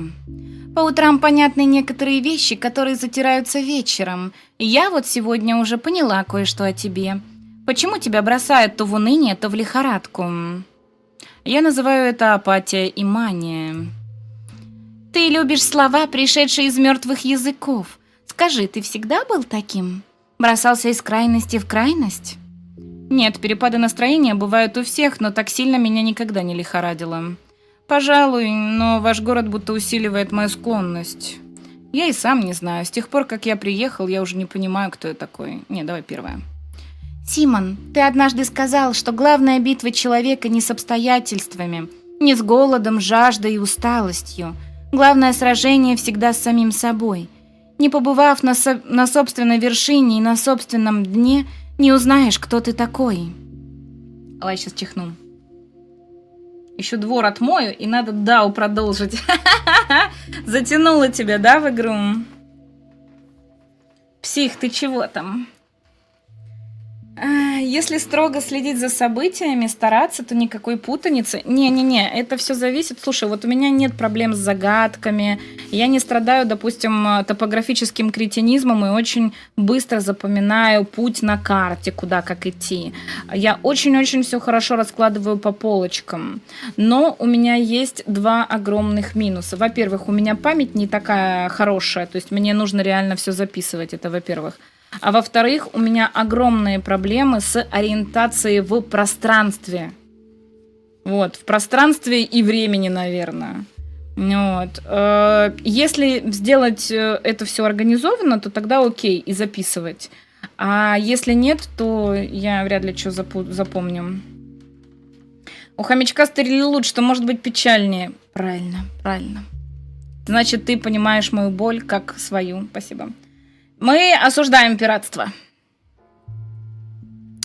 Так, Симон однажды сказал так, это мы прочитали, голод и жажда тоже серьезные противники, сколько тысяч людей в день им проигрывают.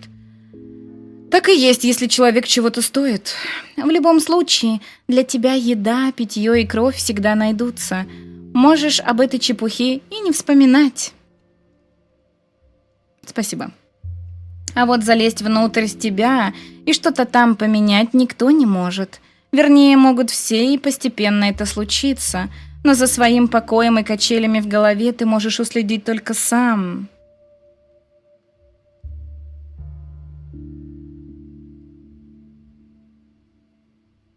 Откуда ты знаешь, как я это называю?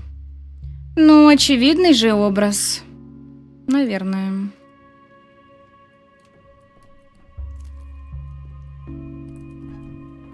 Так, сейчас я гляну, нет ли чё. Опа, здрасте, вы кто? Стрелочник. Неужто и впрямь чума?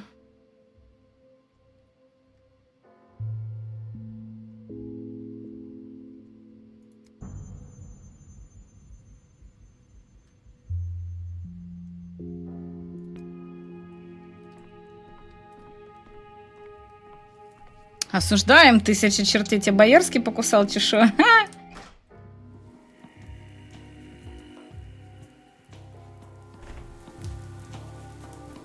Так, кто-то с зеркалом стоит.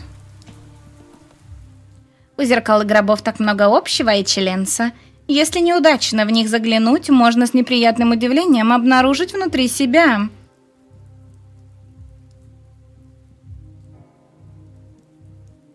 Почему же с удивлением? Что еще видеть в зеркале, как не себя? Представьте, что вы зеркало. Когда перед вами предстает человек, вы удваиваете его. На мгновение в мире этого человека становится как бы в 2 раза больше. Будь я зеркалом, я бы не отпустил такое приобретение наружу. Я бы никому его не показывал, а спрятал этого дополнительного человека в своих глубинах.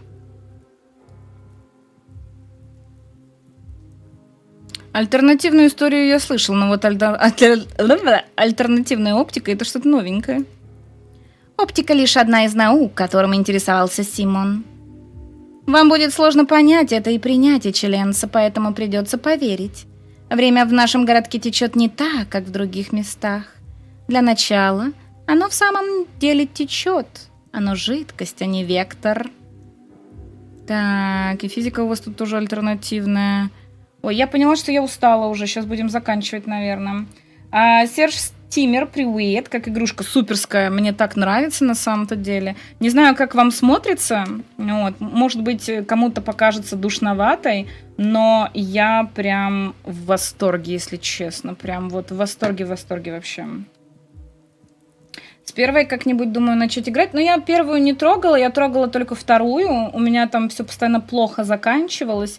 Но как раз-таки, возможно, плохо, потому что я не могла понять, что там надо делать. У меня там были с чем-то проблемы, но я не помню с чем. Блин, у меня даже на Ютубе есть запись прохождения игры. Надо будет потом пересмотреть и понять, с чем у меня были проблемы. Баиньки, пойдем. Нет, я пойду хавать свои пирожки с капустой. Ой. Блин, это челка, капец. Я сегодня пока шла в магазин, а у меня же этот капюшон меховой. И я иду, значит, а у меня эта челка вот так вот в глаза все. Я ни хрена не вижу. И думаю, блин, ну ё-моё. Когда она уже отрастет? Когда она уже отрастет? Тоже осуждаю, но иногда не бывает другого выбора, когда игры уже нигде нет, кроме бухты непокорности. Но это, мне кажется, прям очень старые игры, нет? Животик болеть? Не, на ночь не должен. Так, у меня есть странное чувство, как будто я знаю, что было в будущем. Как будто будущее было, а не будет. Если время течет, значит, его можно собирать в бутылки, как росу или слезы, запасать на засушливый день и расходовать, когда потребуется. Ну, как метафора, конечно, стройна, но мысль от меня ускользает. Так, запасать время скучным вечером, когда нечего делать и расходовать, когда придет отчет и навалится работа, я бы не отказался, будь оно правдой, конечно. На что его можно потратить? Если есть запас жидкого времени, человек, и под человеком тут имеется в виду вы, Эчеленса, может, к примеру, оказаться в другом дне. Там, где ему нужно и хочется быть. Вот как вы сейчас сделали. И исправить свои ошибки, разумеется. Да, если сумеет. Не верите? Вижу по глазам. Но откуда эта зашоренность, эта скупость на фантазию? Вы ведь верите в то, что спонтанное воскрешение гипотетически возможно? Допустим, я тебе поверил. Что дальше? Жидкое время мы называем амальгамой. Пока у вас есть амальгама, вы можете смотреть на вещи нелинейно. отматывать пленку назад, заглядывать в другие грани истории. И самое главное, если вы вдруг погибнете, вместо минут вашей жизни вытечет амальгама, а вы сможете попытаться еще раз. Твой собрат в комнате с зеркалами, или это был ты же? Все это уже говорил. Вот что важно. Если амальгама закончится, то и время ваше станет обычным и скучным. Сможете двигаться только вперед. И вы больше не сможете исправлять ошибки, переставлять мотки пленки и пробовать альтернативы. Понял. Без амальгамы часы будут просто показывать время, но не дадут ими управлять. А смерть без нее окончательная, совсем окончательная, Челенса, без шуток. Та самая, которую вы мечтаете преодолеть. Короче говоря, никогда не оставайтесь без амальгамы, иначе вам конец. Где же мне ее брать? Самый простой источник амальгамы – зеркала.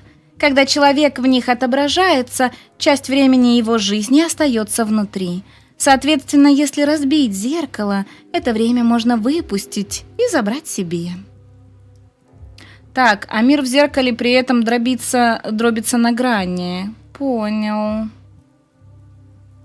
Я как раз разбил в гимназии зеркало, загадкое отражение, кстати. И тогда мне времени жизни не прибавило. Другой источник времени – сделанные дела. Когда вы будете чего-то добиваться, то почувствуете, как это вас вдохновит. Прибавит внутреннего времени. Еще? Моя роль сегодня предупредить вас о главном. Остальное вы поймете и узнаете позже. Скажите, Челенса, вы поверили мне? Отнеслись уважительно к моим словам, то есть словам Симона? Так, я странно ощущаю себя в этом городе в сегодняшнем дне. За этим, без сомнения, стоит какой-то феномен. Я верю, что ты веришь в свои слова. Симон как-то экспериментировал со временем с часами. Вот важная мысль, которую я вынес. В вашем городе самая почтенная профессия – стекольщик, видимо, с такими предрассудками. Давай третье. Так, вот зеркало, давай его разобьем. Нельзя? Видимо, нельзя. Что они делают? Кипит, трещит, скрипит. Чего опять уставился? Да что тебе на моей роже такого интересного показывают? А, он матюкнулся? Он матюкнулся, чат. Жесть. Сколько их не встречаю, каждый раз недоумеваю, что не такое. Вы потерялись, господа, или идете в омут по делу? Да я все от Адонга отвязаться не могу. Ходит за мной хвостом. Остановился вот передохнуть возле вашего дома, а он теперь и на вас косится. Знаю я этот взгляд. Не сделаю тебе вреда, мой хун. Хочу посмотреть. На что посмотреть? Говорят, омут прежде был обсерваторией, но телескопа нет, звезд не показывают. На тебя хочу посмотреть, Амитай. Я таких тварей диковинных давно не видал. Как ты ходишь, а? А тряпки, эти тряпки... Это ты меня тварью-то назвал? Ты себя-то в зеркало видел? Я со всем уважением. Я твари ох, как люблю. Изучать люблю. Наше племя Адонгов простое. Пастушье, это да. Но меня Бодха умом наградила. Ханирхалтойх-ухан. Я люблю за тварями наблюдать. Можно я тебя поизучаю, Амитай? За столичным доктором решил увязаться? Теперь за ним по пятам ходить будешь? По пятам не буду. Здесь останусь. Он в этот дом часто возвращается. Вот твой дом знает тебя, а для Могой Хун его дом новый.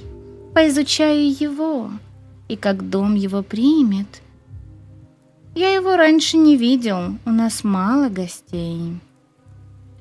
Как ты собираешься меня изучать? Никаких тарамажагуй... Блин.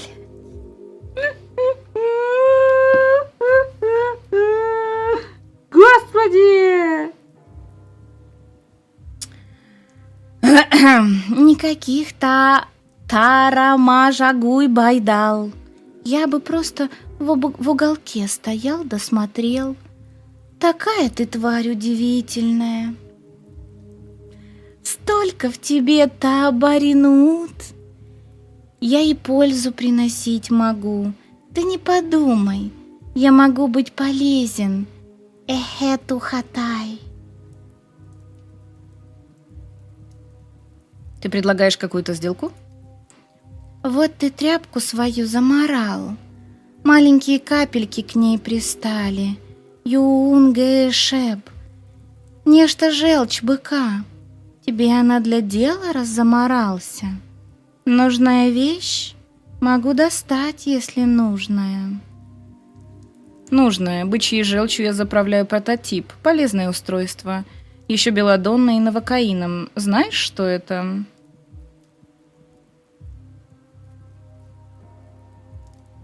Знаю. Болючая водица и капли для красавиц, чтоб еще краше быть. Достану, Магойхун, сколько надо достану. Ты мне дай себя изучать, на себя смотреть, а я тебе на обмен желчь принесу. И что еще к ней нужно? Хайн Хелсе. На обмен? Я-то думал, ты будешь платить мне ингредиентами за свои наблюдения. Так впрок не пойдут. Нужные вещи всегда цену имеют. Даже мать Бодха меняет травы на танцы невест, а быков на труд пастухов. Если дашь мне себя изучать, это для тебя не труд, не цена. Большую цену за желчь не прошу, но она должна быть. По-моему, ты навязываешь мне свои услуги, а мне они не нужны. До свидания. Итак, ты хочешь наблюдать за мной в омуте и обещаешь обеспечивать меня необходимым для зарядки прототипа, но за плату. Согласен. Не уверен, что мне это так нужно, но не могу не посочувствовать исследовательскому азарту по рукам. Ладно, мне вообще, в принципе, не нравится эта идея, но ладно, почему? С какого хера он будет за мной наблюдать, и это бесплатно? Алло, чат! К вам тоже вопросики. Эй, а как же я? Я к тебе уже привык, Адонг, а ты к столичному врачу переселяешься. Я-то решил было, что мы друзья. Мы друзья, но я изучаю друзей, поэтому дружу с тварями, Амитай. Ты, тварь, не такая диковинная, как он. Тебя я уже изучил. Прощай. О, так мы тоже наблюдаем за тобой бесплатно. Вот поэтому я и говорю, схерали.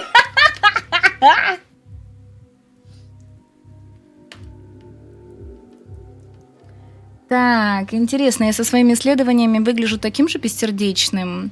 Выясняйте отношения без меня, у меня много дел. Встретимся в омуте, исследователь, только не досаждай Еве, а то прогоню.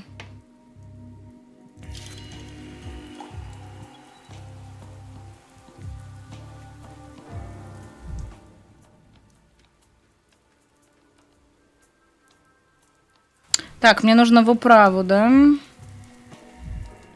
Там вон с детьми можно поговорить. Поднять желтый флаг! Дубина, желтый флаг это не карантин, а наоборот. Сама ты карантин, желтый флаг это повесить визитера. Желтый флаг это значит на борту чума, все правильно. Дяденька, достань кораблик. Это вообще-то моя шапочка была. А потому что голова-то маловато у тебя-то. Не голова, так и головка спичечная. Величина головы на качество мозга не влияет. Он тебе кораблик не достанет. У меня голова неподходящая. Он думает все в 3 измерениях. Всего в 3. Мы передумали, не доставай кораблик.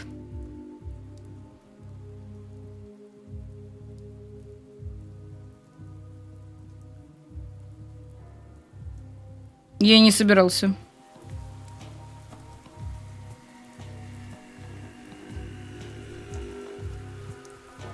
Так, мне надо в управу. Управа вот здесь.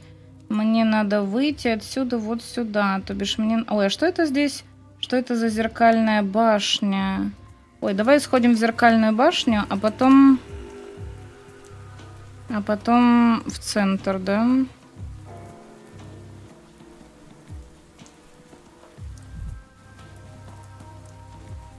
Стоп, где выход? Алло. Как игра? Хорошая, мне нравится. Чем больше играешь, тем приятней. Ну, алло. А, поняла. Димульчика Новиков, привет. Наблюдать? Бесплатно? Поди, извращенец. 100%, 100%. Поэтому чат хералием и платит стримеру за наблюдение. Блин, чат. Ваши хералии, конечно, мне очень дороги. Раздатчик мертвой каши? А ну стой! Стой, говорю! В соответствии с указом в городе проводится вакцинация. Никуда не уходи, сейчас выдам тебе. В каком указе речь? Ты кто такой? Я Марат. Я не имя спрашиваю, а должность. На каком основании ты тут стоишь? Я же говорю, указ приняли о вакцинации. Вот меня отправили исполнять. А вакцину вы где взяли? Кто ее разработал? Что входит в состав? Слушай, ты чё пристал? Вот заладил кто да кто. Народная она. Народ ее и разработал. Ясно тебе? Вы сейчас тут всех потравите дрянью этой. Немедленно прекратите ее раздавать. А вы мне тут не командуйте. Ишь, нашелся. Я вам не подчиняюсь. Если что не так, в управу идите. В управу, значит, ладно. Так, мне надо... Тут еще можно с этими поговорить. Блин, тут столько людей, с которыми можно поговорить. Но я, наверное, с ними говорить пока не буду. Скуби, спасибо за лайк. Вторую часть играла, как в сравнении с этой? Лучше, интереснее? Да, мне на самом-то деле вторая часть была намного сложнее и непонятнее. У меня там большинство все померли. Вот. Ну, что-то, короче, у меня там нехорошо было, насколько я помню. Вот. В этой пока что все хорошо, интересно, пошли вот со всеми этими временными отметками. Это что, красное заражение, что ли, пошло? Надо добраться до Рубина раньше, чем его убийцы. Оу, щет. Так, ладно, пошли сходим. Почему этот самый... А что, я не могу туда добраться? Да ну...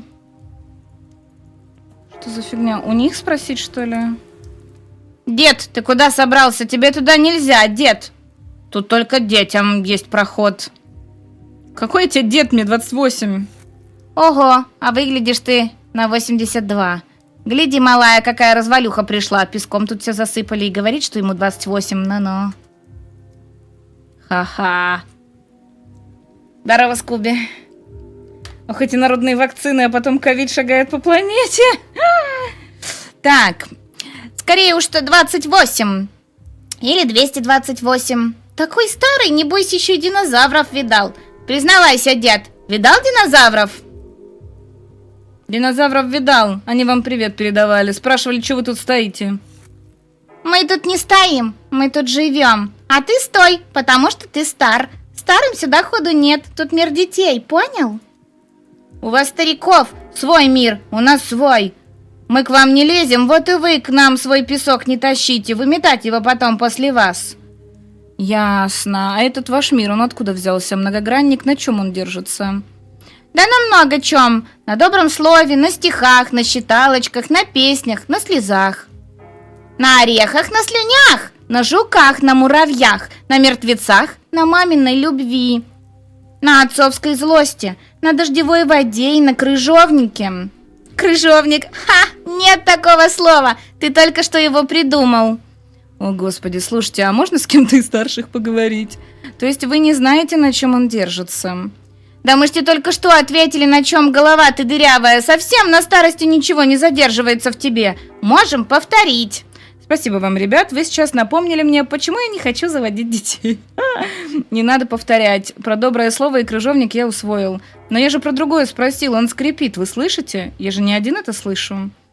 Так это он всегда так. Мы привыкли. Мы в «Пиратах», когда играем, представляем, что это мачта скрипит по ветру. Эй, оу! Господи.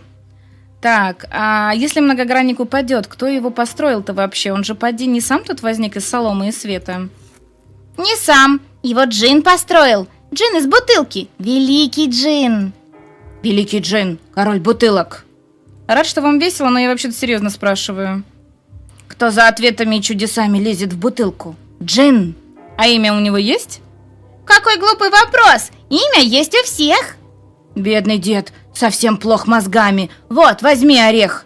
Ладно, попробую зайти с другой стороны. Где искать этого вашего джина? Эх, а так хорошо начинал. Я думал, ты догадался. Верни орех обратно. А где, по-твоему, обитают джинны, старик? Там, где много бутылок? В кабаке, значит, ясно. Бинго, брависсимо, джиниссимо. Старик отгадал загадку. Поздравляю. Увы, орех ты не заслужил. Вот, держи пружинку. Ай, укатилась. Ну, как играл, такой приз. Спасибо, я бы сказал, что с вами приятно иметь дело, но это не так. Ой, у меня мания жахнула, ё-моё! Оу, щет! Оу-оу-оу-оу-оу! Как нехорошо! Ё-моё! Яблочко, привет! Так, идем спасать вот этого пирожочка. Но этого пирожочка, блин, надо через зараженную зону. Блин, ладно.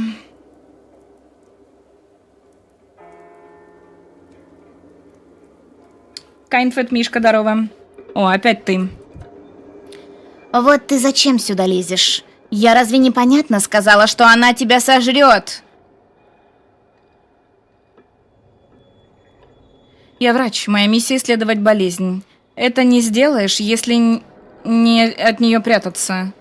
Ну, это, конечно, благородно, коли так. Надо тебе выучить анатомию чумного района. Обычно в нем есть эпицентр. Что ты видишь тут, на земле? Чумные миазмы и туман. Где-то в районе есть ее средоточие, выход чумы. Над ним еще часто вырастает багряный цвет. Это такой цветок, он любит питаться кровью.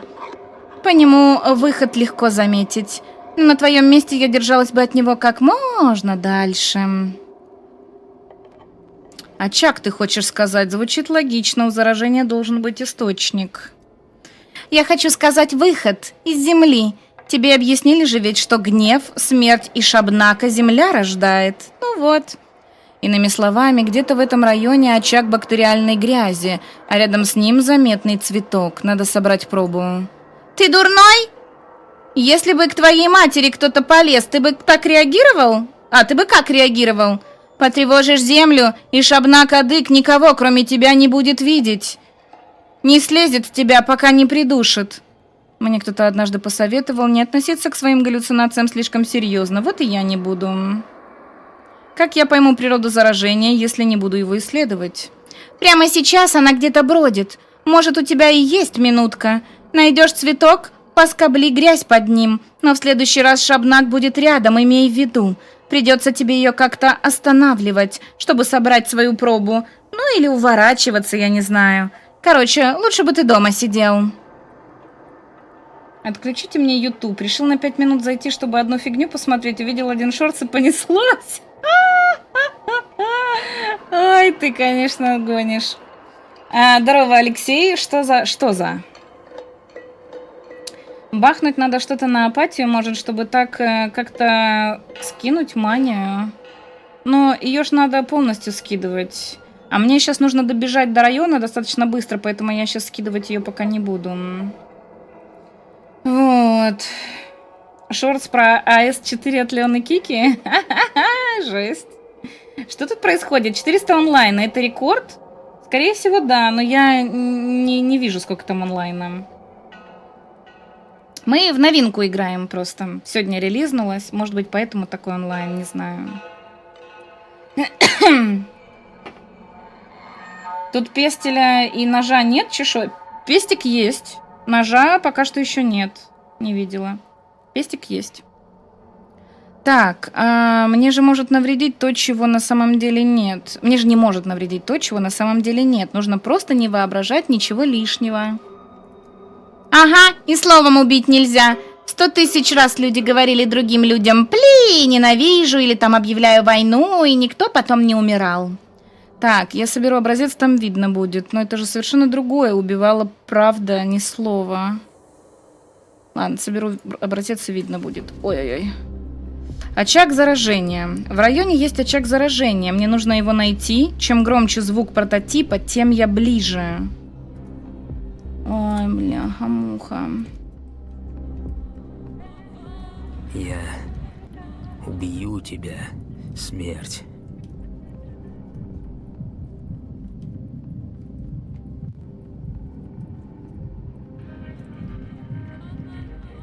Так, стоп, подождите.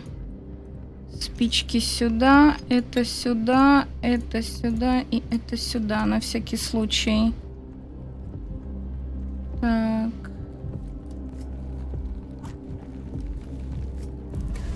Ой-ой-ой. Город спятил. Ну вы, Донковский, вам-то не стыдно? Ой, это выход. Мне не сюда. Ай, что такое? Это что было?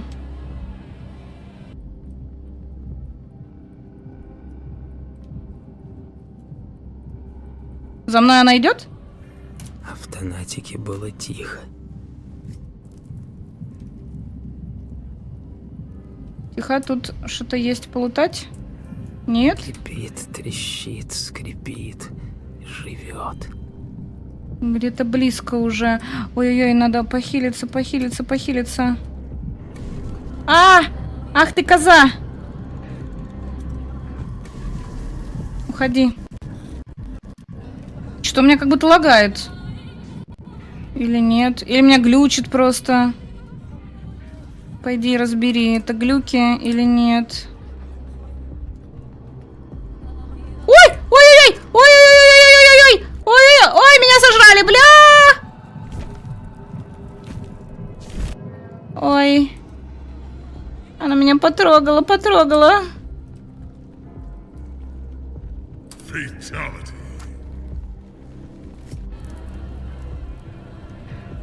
Видел онлайн игры, которая умирает 425к? Это вы про какую? Стой, безносая.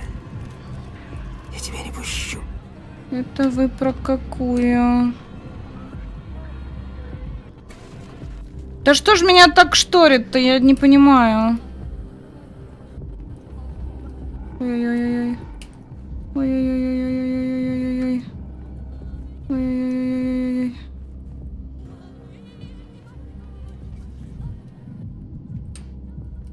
Да что ж такое?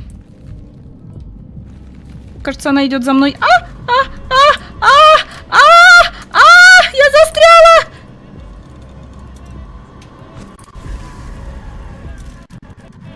Так, спичку у меня нет.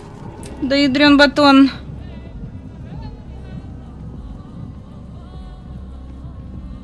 Короче, знаете что? В жопу, короче, эти пробники, я ухожу. Ай-яй-яй-яй-яй-яй. В жопу пробники. Все, мне вот сюда надо было. А чё она не идет? Здесь нельзя выйти, что ли? Почему? Блин, да ну.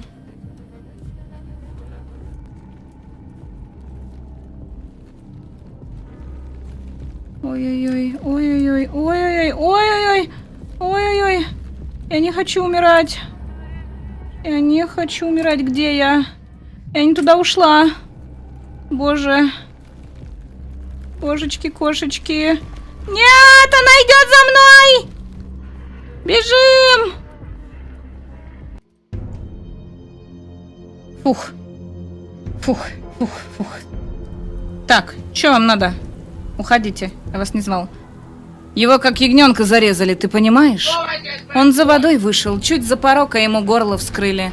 Я столько крови в жизни не видал. Он до сих пор там в луже лежит, глаза открыты, в небо смотрит. Зверье. Таким намордники и на цепь сажать. О каком зверье речь, господа?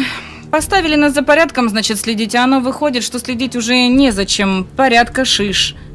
Народ совсем с ума спятил, оружием бряцает. Я бы ладно воришек шугать еще куда ни шло, а тут настоящий бунт подняли. Стреляют, доктор, слышите? ножи вытащили. Шаг по улице и уж горлом вскрытым хлюпаешь. А мне мое горло дорого, я до чумы в хоре пел. Из-за чего бунт? Порядками недовольны, указы, ограничения, карантин. Мы-то понимаем, что это все ради блага, но на то мы и патруль. А так-то народ у нас кровь горячая, чуть что закипают. Звереют, за сталь хватаются. Вот имеется у нас пистоль 1 на 2.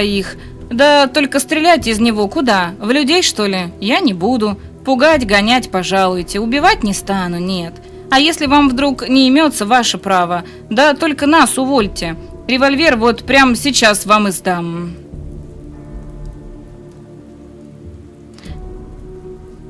Патроны есть к нему? Есть, правда не ахти сколько. Дефицитный товар. Но оно и к лучшему. Палить-то только шум поднимать. А на шум еще больше этих извергов сбежится. Ежели на вас хмырь какой-то попрет, вы стрелять не торопитесь. Его же и припугнуть можно. Дулом в морду ткните, он испугается, и у вас время будет убежать. Посреди бунта только 2 вещи беречь нужно. Честь, дыхалку и патроны. Это 3 вещи, впрочем, неважно, мысли я уловил.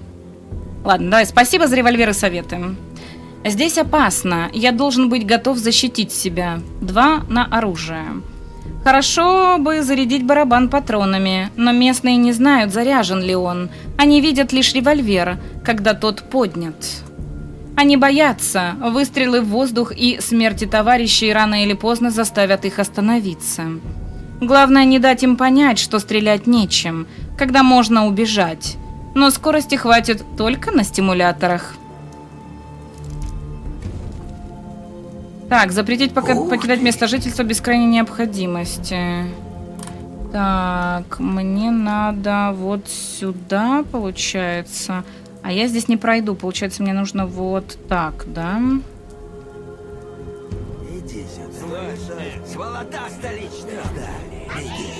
А, нет! Пошли нахрен! Нахрен пошли! Пошли нахрен! Нахрен! Не убивай.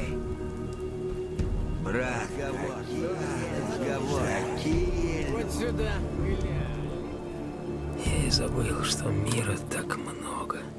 Не туда убежала. Куда ты бежишь? Прости. Правильно. Извиняйся, сюка.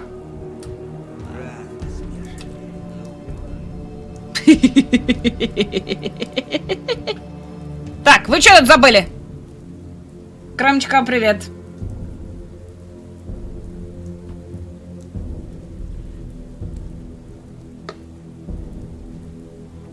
Don't panic. Я стараюсь, я очень стараюсь. И чай заваривают 1 пакетик на 2? Не, ну чё, чай можно заваривать, конечно, дважды. Фух, так.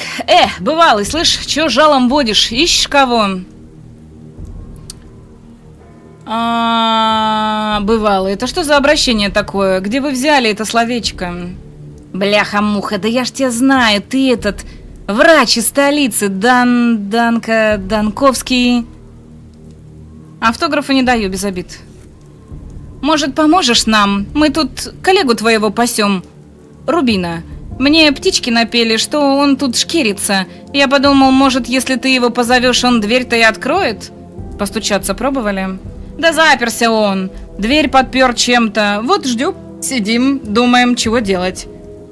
Арсений предлагает склад поджечь, чтобы он дым учуял и сам выбежал. Но, как по мне, это перебор. Впрочем, могу передумать. Долго ждем уже, скучно. Гори-гори ясно, чтобы не погасло. Чего он вам сделал такого, что вы его сжечь хотите? Не могу сказать. Он украл тело Симона и должен заплатить. Арсений, бляха-муха, что ж ты за пень такой? Минуту назад просил тебя помалкивать об этом. Прости, я забыл. Забыл он, ладно. Ты, может, слышал, Данковский? Тело старца Симона пропало. Нам приказано найти похитителя. Вот, нашли. Так это Рубин, по-вашему, тело Симона украл? С чего вдруг? А ты сам пораскинь. Тело кто-то унес, а через день слух идет, что помощник Исидора прячется на складах. Совпадение? По что ему прятаться, если чистенький? Ну, слухи, дело такое. Я с утра слышал, что вас двоих пристрелили из револьвера. Прямо на месте, пока вы Рубина караулили у двери. Как думаете, правда или выдумал кто? Этого не может быть. Мы живы. Конечно, мы живы, пень ты трухлявый. Это он угрожает нам. Ты чего это борзый такой, врач? Устал я, да и времени нет с вами тут болтать. Даю вам 5 секунд, чтобы уйти по-хорошему. 5, 4... Не стреляй! Доктор! Мало мы вас вешали. Брысь! Сказала, брысь! А чё они не уходят? Нет патронов! Доктор, прости! Иди сюда. Только... Ой-ой-ой! Ой-ой-ой!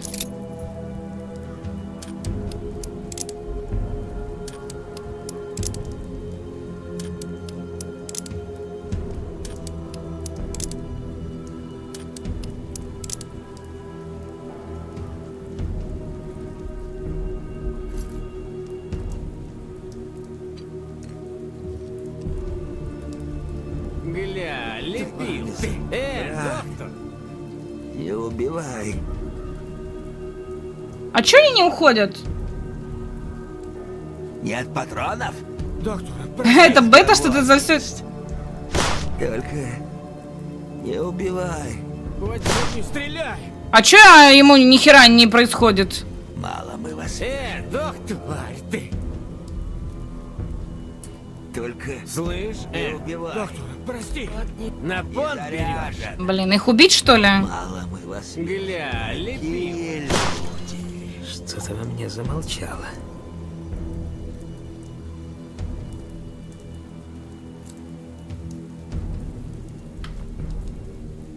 Кто там? Проваливай! Это я, Донковский. Может, откроешь? С дверью не очень удобно разговаривать. Нет, даже не проси. Я занят. И вообще, здесь дым и чад. Невозможно находиться. Не надо. Мне нужно поговорить. Вопрос жизни и смерти, буквально.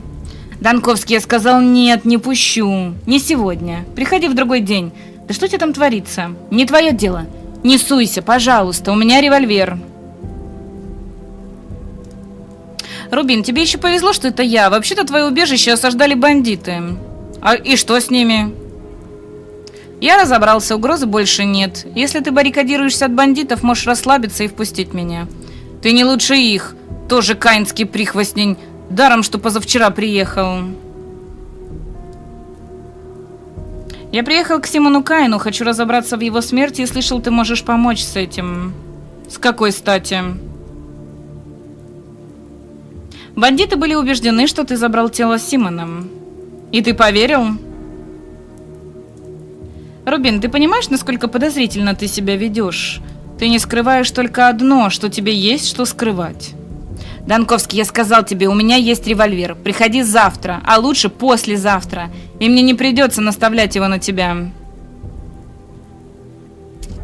Завтра или послезавтра тебе придется многое мне объяснить.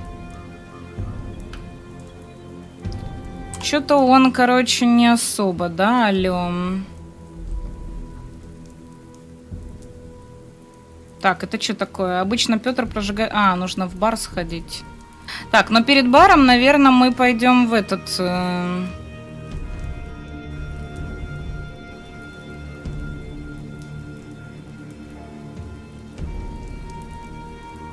Ну, в этот. А почему это нельзя лутать?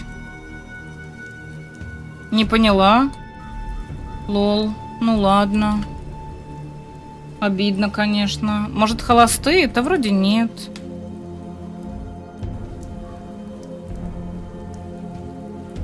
О, тут, оказывается, вот здесь можно пройти. Шикарно. Стой.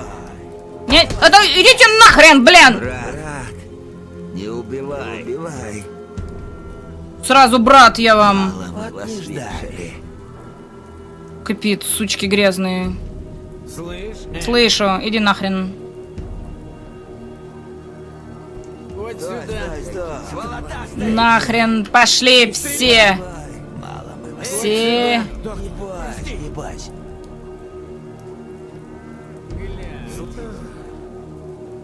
Так, а мне сюда?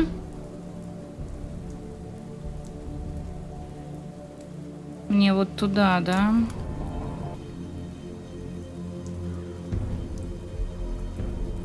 И сегодня до скольки уже заканчиваем? Сейчас я выйду из района. Блин, а тут закрыто? А я не туда пришла. Блин, меня апатия замедляет. На Медузе статья про игру хвалебная. Только 2 стрима по игре, которые завернули игру после прохождения пролога. Но она на самом-то деле для многих будет достаточно сложная. То есть тут надо прям думать и всякое такое. Просто я проходила пролог изначально, потом я проходила еще одну демку. И вот третью демку я вроде не трогала. Вот. Но это прям... Ну, с первого раза трудно дается, поэтому я не удивлена, что кто-то мог ее завернуть. Не потому, что игра плохая, а потому что здесь нужно думать, и чем больше ты играешь, тем больше тебе игра нравится. Вот, ты больше ее понимаешь. То есть игру нужно еще понять. Тут вот в чем прикол. Так, чат, давайте на этом на сегодня закончим, наверное. Пора уже заканчивать. Стрим будет завтра. Завтра продолжим игру. Вот. Но мне кажется, завтра у меня все умрут. Кстати, надо разобраться, сколько на самом-то деле там этих самых часов геймплея. Вот. Как-то так. Ой, блин. Чулка моя, чулка. Так, спасибо вам сегодня всем большущее за присутствие. Надеюсь, вам понравилось. С вами была Элеонора Юрьевна. Вот. Кто прожал фоллоу, молодец, красавчик, остается с нами. Или красоточка. Кто еще не прожал фоллоу, обязательно прожимайте, чтобы нас не потерять. Мы стримим разные игры. За ресабы спасибо большое Психу. Так, спасибо, кто покупал мемкоины. За донаты спасибо большое Психу, Алексу и Мицебиненцу. Так, что еще я хотела сказать? Что-то хотела сказать. В телеге начался розыгрыш 5 ключей на Sea Walker Saga. Вот, если хотите, можете подписаться, поучаствовать. Естественно, все наши соцсети вы можете найти в описании и всякое такое. Вот. Игра мне однозначно понравилась. Проходится даже лучше, чем пролог и демки. Единственное, что много читать, действительно. А так как мне это читать вслух, у меня уже болит горло. Вот. Но посмотрим, как оно будет завтра. Надеюсь, у меня голос не сядет, и я смогу нормально читать дальше. Вот. Забыл сообщить. В Ассасинах поменялся геймплей и добавились задания, которых не было на релизе. И я снова ловлю себя на мысли, что надо перестать играть игры на релизе. Тогда ты их перестанешь покупать, и я в них не пойду. Осуждаю тебя. Она же реиграбельна. Кто? Игра? Конечно, да. Она абсолютно реиграбельна. Вот. Но во второй части точно было вроде несколько концовок. Я точно не углублялась, не могу сказать. Но там вроде разные концовки были. То есть ты там мог либо спасти, либо не спасти вроде. Но у меня никогда не спасались. Вот. Я во второй части не смогла разобраться в игре, поэтому буду надеяться, что в этой части я смогу все-таки разобраться. Но это не точно, да. Покупать-то можно, просто не идти в них играть. Вот это мне нравится, вот это хорошо, вот это хорошо. Так, ребятишечки, спасибо вам огромное за компанию. Вот, еще раз всем новеньким добро пожаловать. Надеюсь, вам у нас понравится в нашем уютном и добродушном сообществе. Значит, Pathologic 3 продолжаем завтра. Поэтому, если хотите, можете прийти и посмотреть завтра наш стрим. Вот. Он также будет на Твиче, в ВК, на Ютубе, короче, везде. Записи будут доступны на Дзене, Ютубе и в группе ВК. Поэтому тоже везде можете подписываться. Вот, все. Всех люблю, целую, обнимаю, обожаю. Доброй ноченьки желаю. Увидимся с вами завтра.